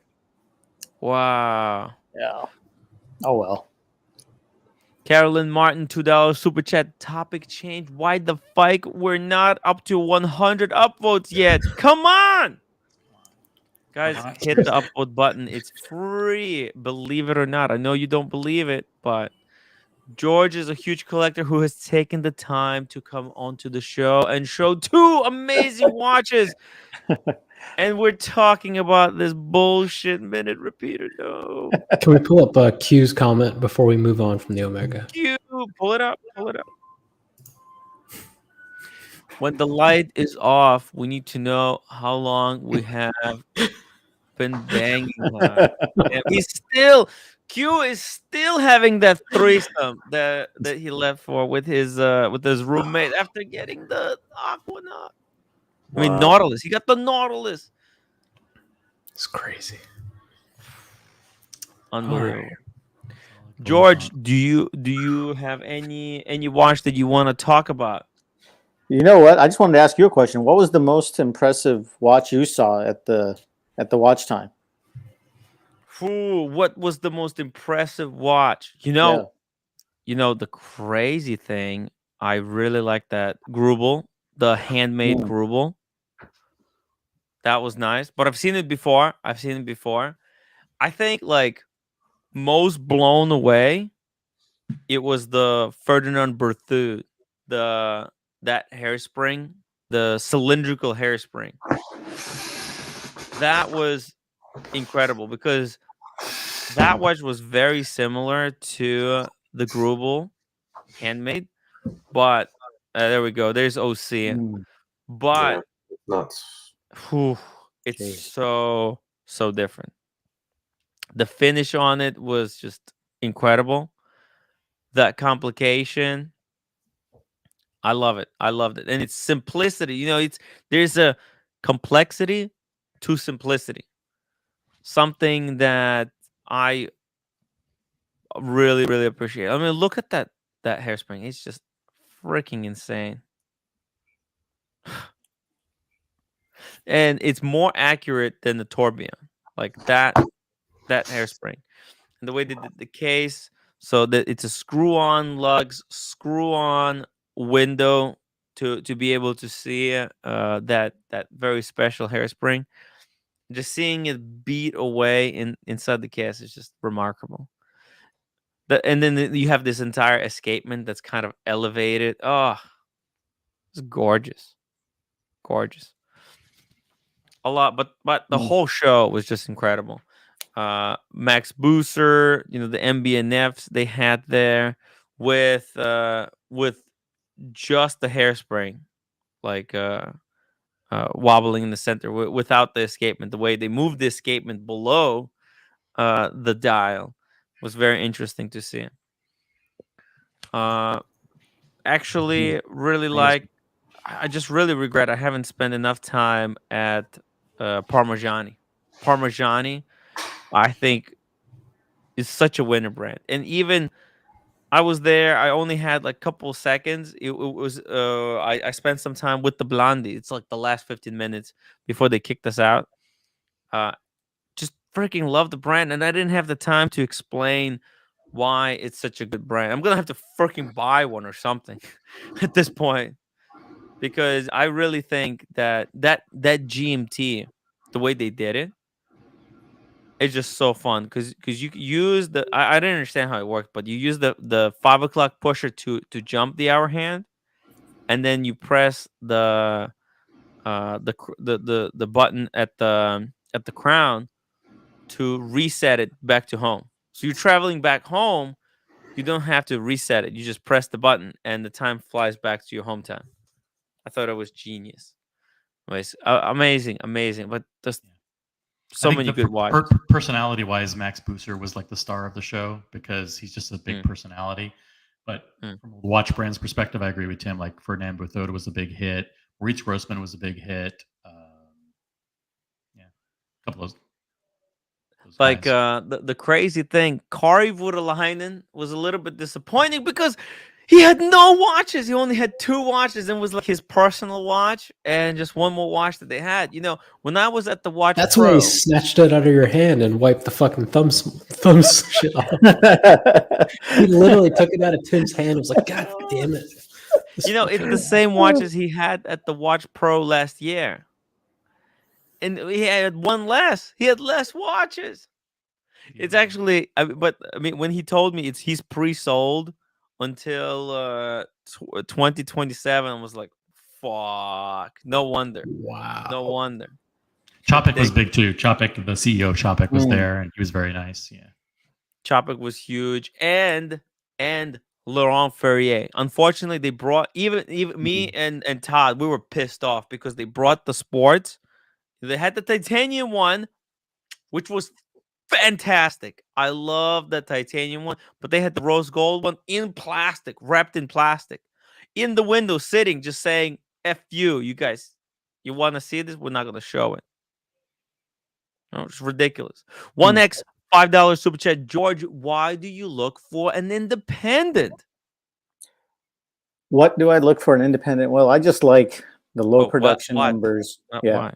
Just the low production numbers, the attention to a little bit more detail, and I cannot lie, but just a little bit more exclusivity. You know, everybody has Rolexes and Pateks. I just like to just be a little different, whether it be a Parmigiani, which is, you know, you could get a really nice Parmigiani for 20,000 and just be a little different than the guy next to you who has a Rolex or Patek. So for me, that's what it's about. It's certainly nothing beyond that, to be honest with you. But yeah, you know, the interesting thing about this that I found out was this watch, this Romain Gauthier that I got, it has over, I believe the polishing is about over 450 hours to polish it. Whoa. Yeah. So it's pretty intense. And this is just their entry level or their beginning, you know, welcome to the brand watch. So I thought, well, damn, that's pretty impressive. Somebody who's spending that many hours just polishing it. And if there's like one little spot that's wrong on a part, they start the whole thing over again. So, you know, just the attention to detail, exclusivity, and just not being a conformist, just standing out.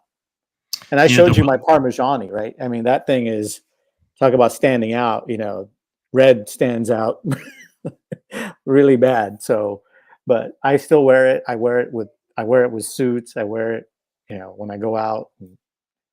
I don't think to this day nobody's ever said to me, "Oh my God, that's a Parmigiani." So if you're looking for attention, it won't happen. But that's not why you wear watches, I think. Very cool. Very, very cool. I agree, George. Like when I had the Rolexes, I mean, it was very boring. But you know, this Maurice Grossman has really changed my appreciation for watches, for the hobby, and also for watchmaking. The hard part is the wanting to flex part.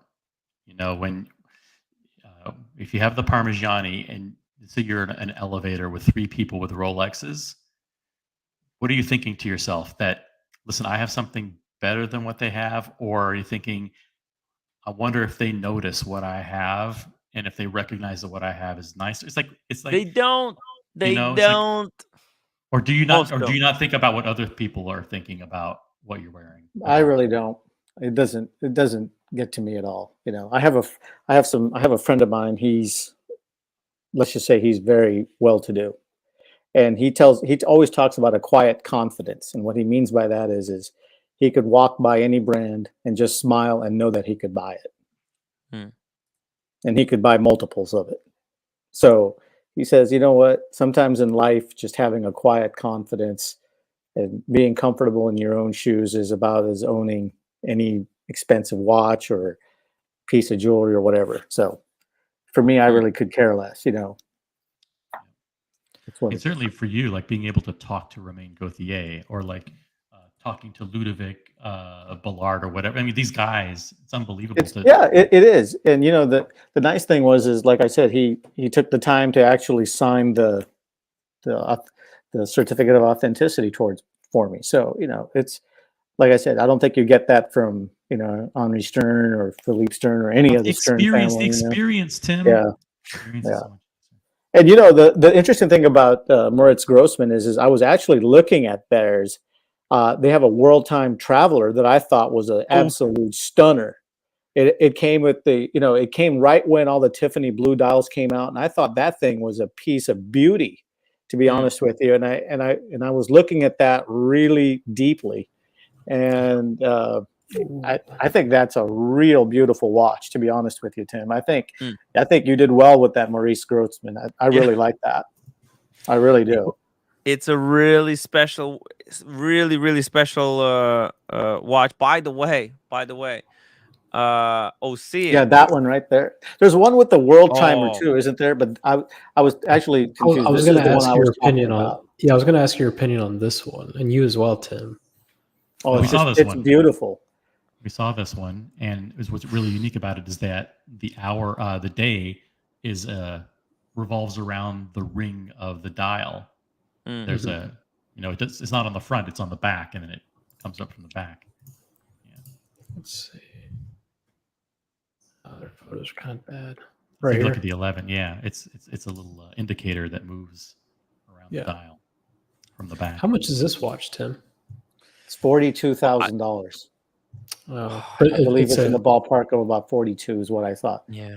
Shit. I was offered this watch months ago. But is it a matter of like you can only get it if you're like No, you can get this anytime you want. Yeah. It's going to be more difficult. It's going to be very difficult, I think. You're going to have to wait. You're going to have to wait for this one. It's not available immediately for sale. You have to wait. And the funny thing is that they didn't have any tremblages there. Whenever anybody had a question about it, they're like, "Hey, we'll look for the guy with the beard wandering around. The guy in the shorts. The guy in the pink shorts with the Nikes." Tim Wright, they have it. He has it. Go find him. You know Wolfgang. Ow. Wolfgang. You know Wolfgang? Anyways, he's one of the Tim Masso guys. He's a Tim Masso guy. He was looking for it, and Ann Hutter told him to go look for me, find me. So they found me at the watch time. I'm trying to find your world time, George. So it goes. He's a member for 2 months as a staff writer. He says, FYI, Omega invented the first minute repeater wristwatch. Minute repeater wristwatch. I thought first minute repeater was invented by Breguet, correct? From what I understand. But as a wristwatch, I don't know who was it. Diego, you don't have to super chat this. You can just ask. George, which MBNF are you going after? I was going after the steel and brass. Their new LMX, I think, was the one. That was the one. I think I have to give MCM some props because he gave me his position. I think I told you guys this. He gave me his position in line, and they called me for it. But at that time, I had already bought the De Bethune and some other stuff that I showed you guys. So it was just a lot of money all at once, and I believe it was like about $112,000. You know, so yeah. So even I have limits. So it was one of those where I wanted to, but it was just a little too much at the time. I like them. I used to not think much about them, and then I saw a guy at a bar wearing one, and I saw one of Mike the Snake's friends wearing one. And that was, I think, MCM, I think. Yeah, MCM. And they just look amazing on the wrist. Yeah. They're just kind beautiful. Of it's like a power move, but it's also like a statement piece. I don't know. Right. And they had a new release out recently that was in the, I mean, if you call 70-ish thousand affordable, but it was for their boutique owners. I think it was like a limited edition, I believe, recently, and those were like, you can forget about getting those. Those were sold out like as soon as they made it public. So instantly.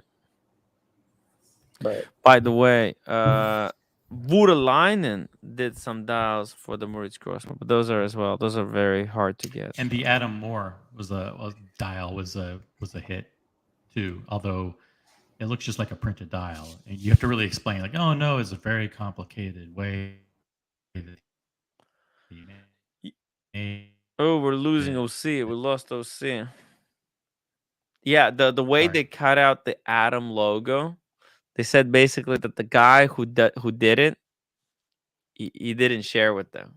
Okay, he keeps it a secret. It's a secret technique. It's done by hand, and it's a secret technique, and they want to make sure that they get that tech before it's too late. Michael Paris, $5 super chat. My dog wants one of those Beauvais. She wants to wear around her collar. Collar matches her coat. It's talking about the raspberry color, right? The raspberry. Man, Beauvais is expensive brand. It's such an expensive. We love Audrey. Audrey, come back. And Belandi got to meet Audrey. I think Tim's Moritz Grossman was made to order. It took a few months. Yeah, they only make 4 to 5. They can only make like 4 to 5 of these dials a month. So it takes a very long time. 4 or 5. So like each dial takes about a week to make. Just crazy. But they're not limited edition, guys. This is not a limited edition dial. I think they said right now it's 18, something like that, 18 months wait list for the Tremblage. So yeah, Diego, I think that Tiffany blue one, it's a really good choice. Sweet, I'll get right on it. Get right on it. By the way, George, have you thought about the Spec Marine? This brand has been under the radar. No, it's been flying low for now, but they're doing, I think, some interesting, bizarre stuff. I have heard of the brand, but I'm not really well versed in it. So, I think Cellini, if I'm not mistaken, I believe they carry these, don't they? I don't they think carry so. almost. I haven't seen. No, I haven't seen these there. Okay. Then there's that's the thing. I would love to get the whole to take a look one, because their look is so like this wave dial is so cool, I think. But I just had no opportunity to try them on. Look at that. Kind of looks cool, no? What's that, this. Right? They're calling this the pineapple? The pineapple? Yeah. Limited edition of 50. I thought it said pineapple on the dial. It says pineapple? Did it really say pineapple? It didn't say pineapple. Oh, no. I thought it did. Oh, okay. So this is a limited edition for 20-year anniversary. Wow. I think the first 19 years was just like garbage. That's it's kind of like oh god. This looks a lot like the new Bremont, right? The new Bremont that we get. Hey Tim, was there Armin Strom?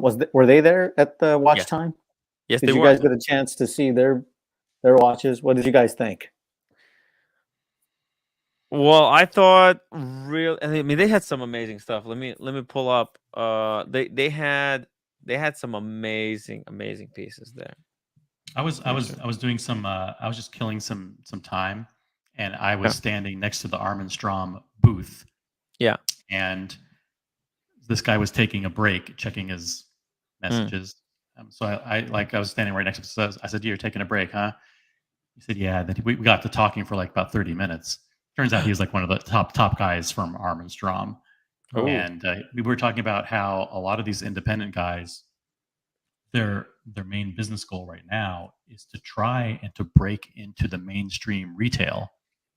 So, I mean, the rise of the independents is such a big deal that if they could actually if Armstrong could actually get into like Bucherer or Watches of Switzerland and have like a small case, what they're trying to figure is like, it's so hard to get Rolex, it's so hard to get Patek Philippe that the salespeople would actually take them over to Armstrong or to one of these brands that costs $50,000 to $100,000 per piece and try to get them into those and say, listen, the best independent brand right now is this one. Kind of like what Watchbox is doing with De Bethune, right? And they've been how they pushed FP Journe and Mosier, and now they have De Bethune in their lineup. That's the next goal for some of these independents is like, how do we get into a mainstream retail situation where the number of orders will explode for us? Eric and right now, where do you find them? Where do you even find Armstrong? Where do you find the brand, right? Yeah. Because these brands, you have to go to like Cellini or something. There's like four places in the entire United States where you even carry them. Yeah, you either find out about them online or that's it. It's ridiculous. Eric and Ben, thank you so much for the $10 super chat. Fired up my laptop just to super chat that George is a class act. Wow. Thanks, Eric and Ben. Appreciate that. Very, very cool words. Thank you. We love it, King Ben. Can't wait to meet him in Vegas. AKB. And George, we need you next year. Can you make it next year? If you can't next make it, year, you can't make it. I'll put it on my docket. October 27th, 2023. And we're going to make sure that Eric Ben is coming again. So this was like... George, I'm out of here. Nice meeting you, fellas. Hey, nice to meet you, Buckley. Guys, we're going to go for another half hour, and then we're going to call it a night. 6 hours. 6 hours. This Armstrong, I think, was one of their, like, to me, one of the, like, best complications. It's simple, yet kind of cool. Basically, it's a column wheel date. So if you press this button, it'll go to whatever the date today is. And then if you press it again, it'll go back to home. So it right now it's pointing this 13th, right? It's 13th. We've pressed the button, it jumps back to home. Yeah, it's kind of useless, but at the same time, it's. What do you mean jumps back to home? What do you mean home? Home is a different date? You see where it says date? You see where it says date? Yeah. So the date indicator will jump back to home. Wow. It will hide location. So it remembers. It knows what date it is, but you can choose to show it or to hide show it.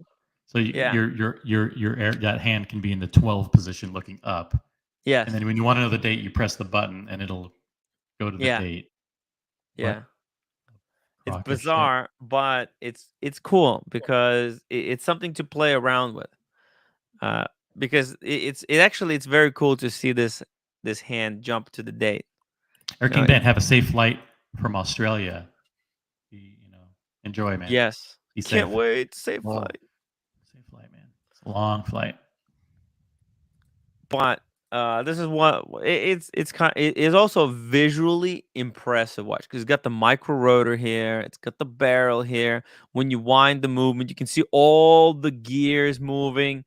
When you're setting the time, same thing. This big cog moves. It's just technically, it's a very beautiful visual mechanism. What? Yeah, you see, like think about it. Like that's a column wheel, right? So they're using column wheel, the technology that is in column wheel to power the date. Like it's just weird stuff, They're doing weird stuff for the sake of experimentation, right? They had this. I don't think they had this one. Oh, they had this thing. It's absolute really mirror force resonance. So it's two balance wheels, 2 running seconds. 2 main barrels. So what happens, and they're actually beating in the counterclockwise. So one is beating clockwise, the other one is beating counterclockwise, and then they kind of come together and they average out like the power, because there's 2 barrels and they're taking power from both. They're averaging it and making a little bit like more accurate. I mean, it's just impressive movement to just behold, just seeing all the vibrations in this watch. What's the Crazy price thing. on that? Out of curiosity, does it say? This thing. So look at that. That is just, man. That's the spring that synchronizes 2 balance wheels. The price on this thing, let's see. The back, same thing. Incredible. When you're winding, you're winding both barrels at the same time, and there's like a wheel that separates the 2. It's just ridiculous stuff. So it's 60,000. 60,000. It's not like it's expensive, but first edition, limited to 25 pieces. It's impressive. Just going back real quick to the new Lange. Did you guys get a pricing on the Langes, on the new Zeitwerk? Actually, they didn't talk about the new Zeitwerk actually at all. No, they didn't. That was announced after the conference was over. Yeah, Okay. which is lost opportunity. I don't get it. I don't get it why they would do that. I think they were showing it. They were showing it to VIPs, but they were under wraps. So I got a text from my Lange AD the other day, right? So the rose gold Lange, the new Zeitwerk, is 101,500, and the platinum is 112,200. Wow. Jump change. So it's like, so it went up by 10,000, because I think the last time I remember it, it was like 90,000 for the rose gold. So they upped it by 10,000, which is, you know what? That's not even, that's 10%. That's not the end of the world. I think that's worth the money. The update, I feel, well deserved. It's thinner, huge increase in power reserve. I think these windows are bigger, but the jumping hour, incredible. Bezels, that was so nice to meet Basil. He spilled a drink on me. The first person when I walked into watch time, Basil just ran out and just jumped me. He jumped me in the first like 2 minutes. Just started the live stream. Speaking of brands that start with art, I think the Arnold and Son Luna Magna Meteorite was one that really kind of caught me off guard. Really cool watch. Let me show you this one. This was actually very It was a cool event because there was no Rolex or Patek Philippe or Breitling sucking the oxygen out of the space. It was all of these up and coming guys. A lot of people with watches that are, you don't normally get to see. A lot of people with the Bethunes, with their like what you said, George, like something that's different. Where the hell is it? I'm trying to find that. Let's see here. Okay, I'll just Google it. Arnold and Son. Arnold and Son. I always confuse Arnold and Son with Armstrong. Which reminds me of Arm & Hammer. Magna. What is a crazy watch with the meteorite? Yeah. I think you showed this right when you were there. Yeah, this was pretty impressive. I remember seeing this. Ridiculous piece.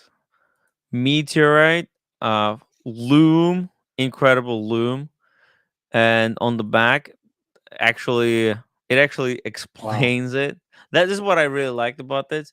So on the back, it had like an actual explanation of how the moon, where the moon is right now. So you can read it like very precisely on the back when you're setting it. And then, oh my god, seeing it, it looks like the moon at nighttime. Yeah, Looks just like the moon. It's incredible. And when you look at it closer, it's just seeing it suspended there in the middle of the case. It's like the biggest kind of live moon. It's like a beautiful gumball waiting to be eaten. Wild. It's like that's pretty impressive. That's unbelievable. It's kind of like having one of those Mike the Snake marbles inside the watch. It's stuck inside the watch. Incredible stuff. Yeah, really. But I really wish I've seen the new Zeitwerk. Still Zeitwerk. It's just such an incredible creation from Lange. Jesus, so subtle. Look at that.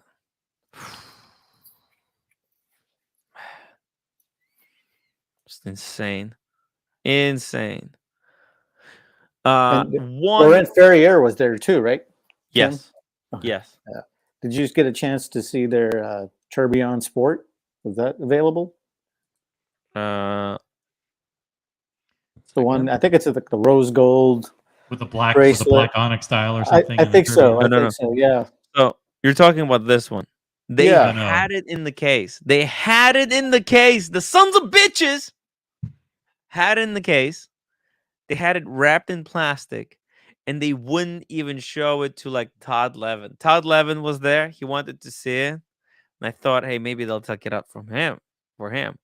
They said no. They told him to fuck off. They didn't want to take it out of the case.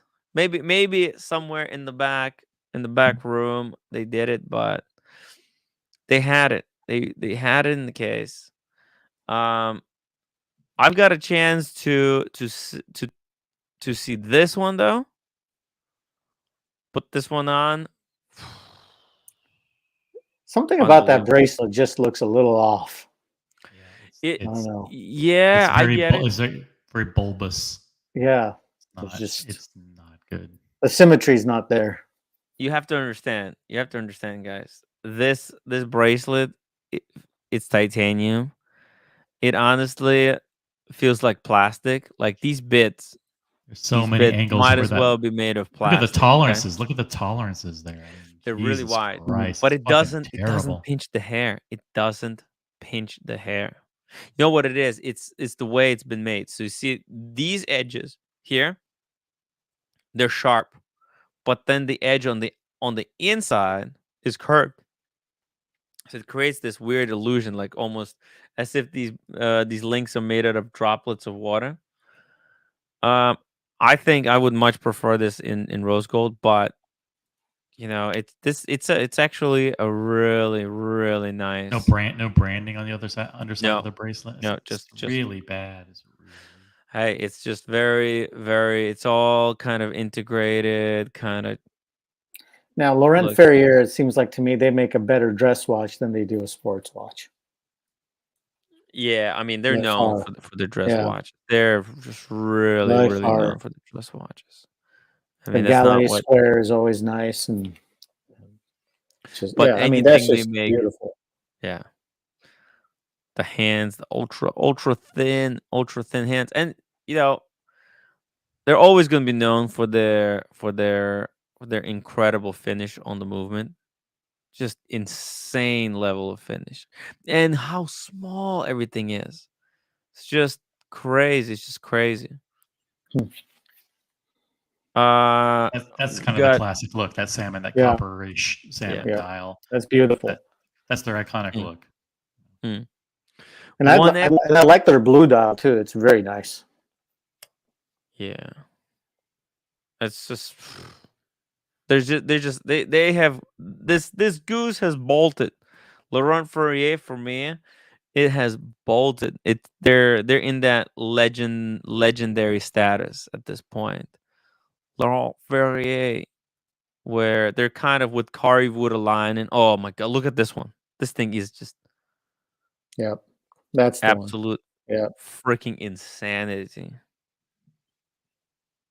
Look at that. And you know, for a while you could get these on the gray market well under MSRP. Now forget it. I don't think there's anything special about that case. That case, the bezel looks super thick. doesn't look good. The lugs look awkwardly thin. Look at that movement. Look at the movement. Do you understand? It's just a base. It's just a plate, 2 plates. No. These plates. This is. Oh my God! Look at these plates. What's cool is these bridges. I mean, how sharp this stuff is, and man, you have to see it. Hard pass. It's simple. Pass. It's simple, but it's beautiful. Manual wind. Look at that. It's gorgeous. OC, what's your favorite independent watchmaker out there? I'm not an expert. He's not to this level yet. Yeah, I'm not at that level. To him, independent watchmaker is Audemars PK. Oh, I mean, I like Chopik. I mean, to me, that new chronograph I like the Chopik Aventurine dials. To me, that I just like the Trident hands. There's something about the Chopik that I like. Holy shit! It was the first watch when I went to Cellini. It was the first watch I spotted and said, "Wow, that blows me away." And they have everything there: Arnold and Son, MBNF, resins, and that's just Oh and shit! They're not super crazy expensive either. Steel version. Oh fuck! So this was a steel version with the tourbillon. Now they did it in rose gold. Now it makes sense. Those look like candy corn indices. So fucking like ugly. It looks patina. It's a candy fake corn. Huh? Candy corn. Candy corn. Guys, this is garbage. Come on, man. 1X, guys. 1X got a question. He's got a question. He's member for 3 months as a story editor. Panel question. Reason for buying a watch versus memories made while wearing a watch. Does one matter more than the other to you? Ooh, that's a good question. Let's start with George. Can't bring it up. Reason for buying a watch, okay, versus memories made while wearing a watch. For me, it's just I just buy a watch because I don't wear earrings, I don't wear any type of jewelry, so for me, this is a piece of jewelry, and that's why I buy a watch. Memories, I've got a lot of good memories with them, and it's just that's a really good question. Actually, it's really deep and philosophical, but I'm just going to stick to the basics. I consider these like pieces of jewelry, and I can't wear earrings. I can't wear wedding bands or anything else. So my watch is about the only thing I can really wear. So that's it. Cool. What about OC? What about you? No, I wear watches to flex. No, I'm. No, I like being able to wear a nice watch, and I'm in New York City, so just for me it's the status of having peace and being proud of it. Not the memories that I make with it. It's achievement. Yeah, it's the achievement. I got these watches at retail, and you didn't. Oh, you didn't get it. You didn't get it. That's a really, really important flex nowadays. Whether you got it at retails or you had to pay. And there's something about going on the gray market. It's like going to get an escort. Oh, it's nothing to be proud of. But it's true. I started getting watches like 3 years ago. I was turning 50. I said, listen, I want to get a small collection. And before you knew it, I had 10 watches or whatever. And I guess I was getting them at retail, and that's what it was about. It's like, damn, that's what I like. Speedy Hernandez, damn, $10 super chat still going, Timmy. Nicely done, super chat, you cheap sons of bitches. With the riveting watch content, the riveting watch content. Hey, you know what? I mean, it does take a lot of energy to be able to talk about watches. Keep it on point, and not talk about all the embezzlement that TN Tickers is involved with. But and you'd be surprised, George, how amazing it was to walk into Cellini, which they've been planning that event for weeks and weeks. and people were flying in from Switzerland, to be there, and they were broken. I mean, they took sledgehammers to the place. Yeah, I saw the video. And destroyed it. And within 2 days later, it was completely fixed, like nothing had ever happened. Brand new. It's like, where did they get the doors? Where did they get the case? It's like, where did all the glass? I was hoping to find a piece of glass somewhere under the counter to keep as a memento, but I couldn't. I couldn't. Did you guys? Tim was looking for a piece of glass to step on so he could claim injury and sue them. Did you guys meet Leon over there, the owner? Yes. I don't know him by name, but wasn't that the guy we were talking to? He greets us all the time. Yeah, he talks to us all the time. He's such a down to earth man. Oh, Leon is the guy who told us some crazy shit. Yeah, baby. He's a real. Yeah, talking to him was good stuff. He's spicy. Oh, he is so spicy. He could talk for hours. He could talk for hours. I love that guy. I love that guy. They are all so nice there. And the thing is, we can't say what he told us because we don't want to. The thing is, we can only say it when we don't attribute it. We have to say like, hey, we're not gonna bring it up this time, but like on the future stream, we'll just say, oh, a good friend of who is in the market, he knows stuff. So yeah, because you got to think of this. Think of it this way: Cellini is a jeweler that has probably repped Patek Philippe and Rolex and Lange and Audemars Piguet and all these different brands at one point in their tenure, but had it stripped away. Different brands got stripped away and became boutique only, or went with big corporate brands like Watches in Switzerland or Bucher or whatever. So he knows all about everybody in the industry. So he was being real. He was being real with us, telling us straight. He's being real. He was real. Yeah. He said it as it was. He did not hold back. But for me, I'll tell you something. There's what Rolex is very good at is that you can make memories with the watch. So you can remember because it's such a great. With Rolex, it's the memories about how you got it, not so much what you did after. You could do all kinds of crazy shit with it. That's what it's good for. Like the price is. For me, it's all about the hunt, and the weight, and the, all the stuff you had to do to finally get the call. Oh, I love doing cool shit. I'm gonna simplify. I'm gonna start simplifying collection. Now that I got a Moritz Grossman, I really love the Moritz Grossman for kind of like it's a cool conversation watch. It's really, especially, because there's so much to see and explore. Like most people probably already at some point seen the Panda Daytona. There's just so many images. And like Panda Daytona, guess what? It's worse in real life. Like you see the pictures of it. You think it's fucking amazing. Oh no, it's got Panda Daytona. You see it in real life, it's like, oh, that's it? That's all it is. It's disappointing. Okay. And most Rolexes are like that. It's what makes this Daytona special is I got it for the 30th birthday and it's got 3 circles in it. It's the last few watches you got, they all either tell a story or they're about a specific experience. The Maurice Grossman elevating you to a different level of collector, and you got it from a friend. But Maurice Grossman looks so much better than any picture, any video can describe. It's truly a special. The Speedy, something you got from the community. The Air King you got after your Australia trip.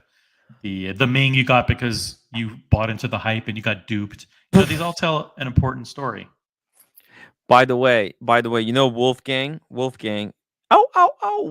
He told me like, respect, Tim. I didn't take you for this type of a collector.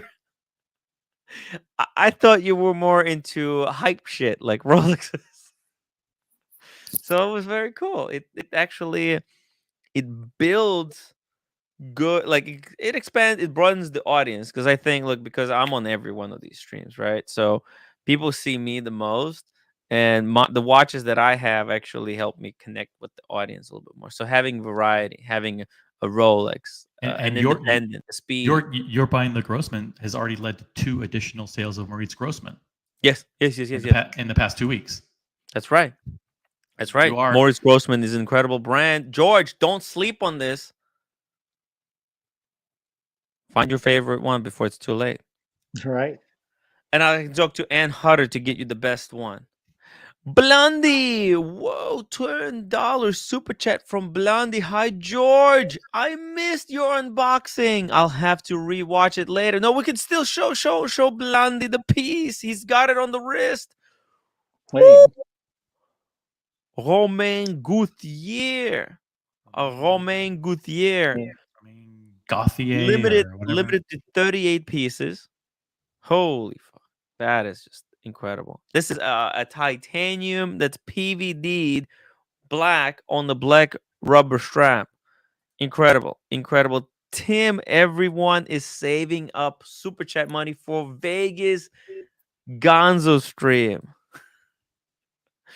Oh, yeah, that's right, guys. Save up your super chats. Don't super chat now. We will need that money for Vegas. There's going to be a lot of madness. Hopefully, we'll be able to meet all of our good friends.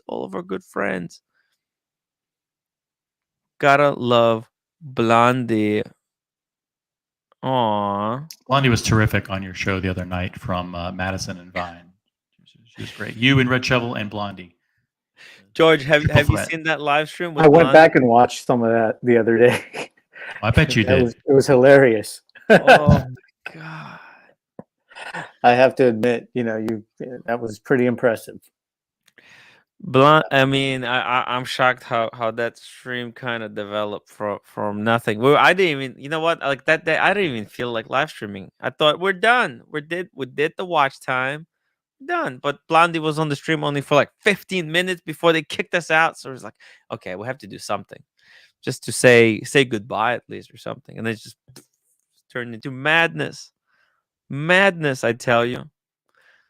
So crazy. Guys, we got like 5 minutes left. 5 minutes. We're going to start wrapping it up.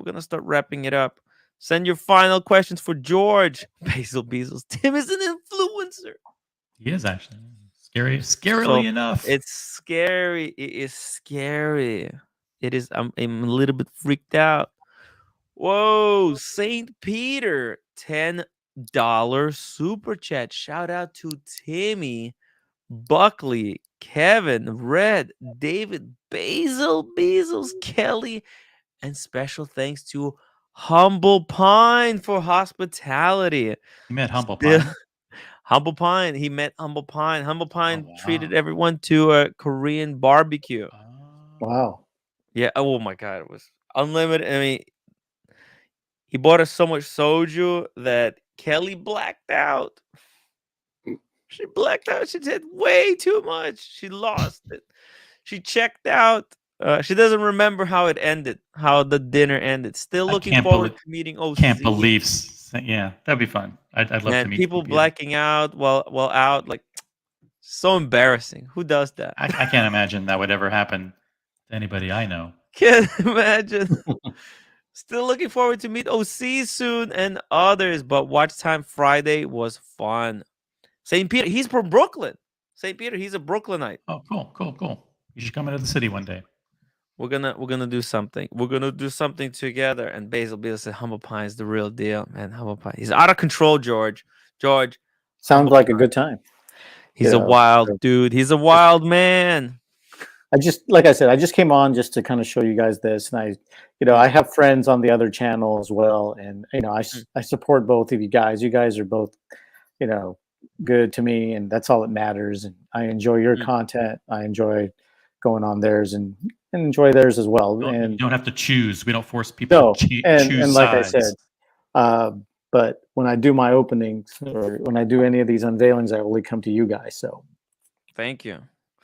Hey, I try to keep it light. Sometimes it gets a little bit too crazy. Tim didn't know I was maybe coming until 1 p.m. that day. And Sean, whoa, $20 super chat. It's great seeing George. Tim, I'm still glad the evening ended okay after all the drinks. Yeah, they're alive. Time in so it Vegas. ended okay. George is coming to. Sorry. Sean is coming to Vegas to hang out. And MCM, George, congrats on amazing. Continuum. That's the Continuum. We really love the same pieces. Have one coming soon as well. What's the Continuum? Nice. This MBNF? No, that's the Romain Gauthier. That's the name Continuum. of it? Oh, okay. It's the edition number 2. So he wants to get like maybe a future version, right? Or he has. I think they're going to have an edition 3, and that's all that's coming out. That's it. Whoa. So how limited was the first one in the gray dye? I think the first one was about 28, and the second one, this one is 38, I believe. I think it says on the back. I'm sorry, I can't read. Yeah, very it's well 38. It's 38. 38, and they haven't decided how many on the third one. I think they only make about 50 watches a year. So yeah, I mean it's pretty incredible. Much it. So yeah, you only make a few. So it's a great watch. I think like that's the thing. I like these simpler watches, like complicated, but complicated in the finish. Not so much just having a super ridiculous complication, because I find, like there is beauty in the simplicity, and it also makes the watch more wearable. Like think about it, George. Like that watch, it's going to be so much more wearable than any other super complicated pieces that you might get, because it's just so easy to wear. I mean, you just take it out, set the time, you're ready to go. I think, like you said, it's exactly right. It's pretty simple. It's comfortable to wear. You can wear it just about doing anything, and water resistance. So it's got its major pluses. So yeah, we'll see. I'll give a report card. So like I said, so far I have an FP, like I said, and then RM, Romain, and then Parmigiani and De Bethune. So what's next on the horizon? You'll have to stay tuned. I need to send George my list of like weird, quirky pieces, because his dealer is like a super gem, like a diamond in the rough kind of guy. Well, I think you know my deal. I think you know Rosanna well. So no, your gray market dealer. Oh yeah, he's a really good guy, But right now he's, like he said, he had, and I made this comment before. He bought some stuff that he just wants to get the hell out of, that he paid way too high for. He has I think it's I know he was telling me about he has a Nautilus that he paid 190 for, and he's trying to get out of it at 160, and he's willing to take any offers. And I'm sure he's thinking it's probably about at 120, 130. So he's going to take a bath. And a lot of the, don't tell Boston Collector this, but a lot of the APs, APs are dropping like a rock. Yeah. He can't. And I told this to you guys before. He stopped buying them. So that should say something. But it's what it is. And like I said, if these all go to zero, they go to zero. But it's for me, it's just something to wear, enjoy it, and pass it down, and hopefully it'll be worth something. If not, oh well. Enjoy them. Congratulations again. Yep.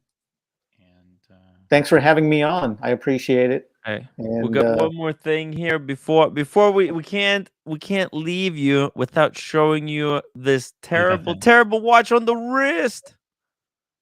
Oh wait. Oh, it looks what didn't they show? It looks crazy thick. Wait, there's sound. One second. Let's see it. Buckley, shout out to Buckley for sending me these videos. Okay, thank you so much, Buckley. Here we go.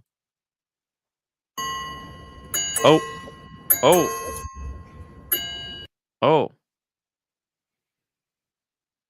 Let's see here. It's just crazy that both of those are the same movement, but they look so different. Yeah, right. I mean, it's all about that case. They just turn it. They just turn it different direction, put a different dial in. They're being what is this watch? Look what happens here. Look how thick that watch is. That is actually insanely thick. He does not turn it all the way, because it is going to look like a double cheeseburger. They're very careful with the angles. They intentionally didn't show you the side profile. And you know what? Look, they're putting this watch inside this.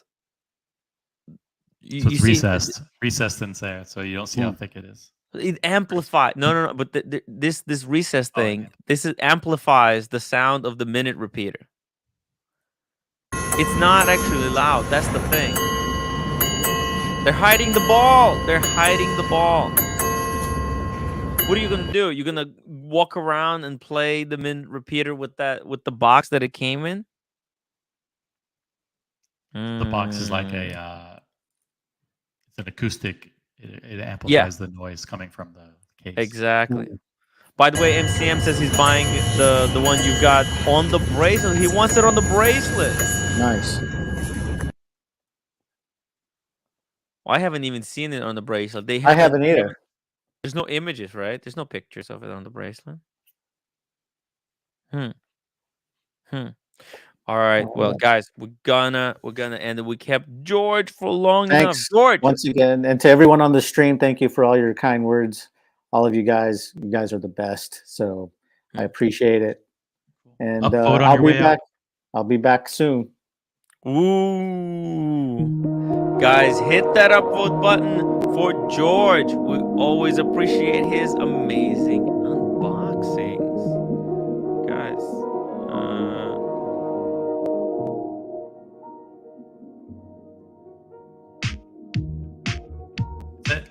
What else? Yeah, tomorrow. I'm doing a stream again tomorrow. I'm doing one of these streams again tomorrow, and then that's it. That's it. And then I'm out for Vegas. Then I'm going to Vegas. There's gonna be streams from Vegas, guys. We need to upvote. Oh my god, we're not up to 100 upvotes yet. What are you doing, guys? Before you disappointed. I'm disappointed. Button. Also, don't forget to check out my membership program. If you watch this long, maybe you can choose to become members. Become members. If you really love the show, become a member. It's like $4 per month. It's nothing. Link is in the chat to becoming members. And yeah, I'll see you tomorrow. The show continues. Turn it off now, Timmy. We don't want to look at this minute repeater, Omega. It's too expensive. It's too expensive.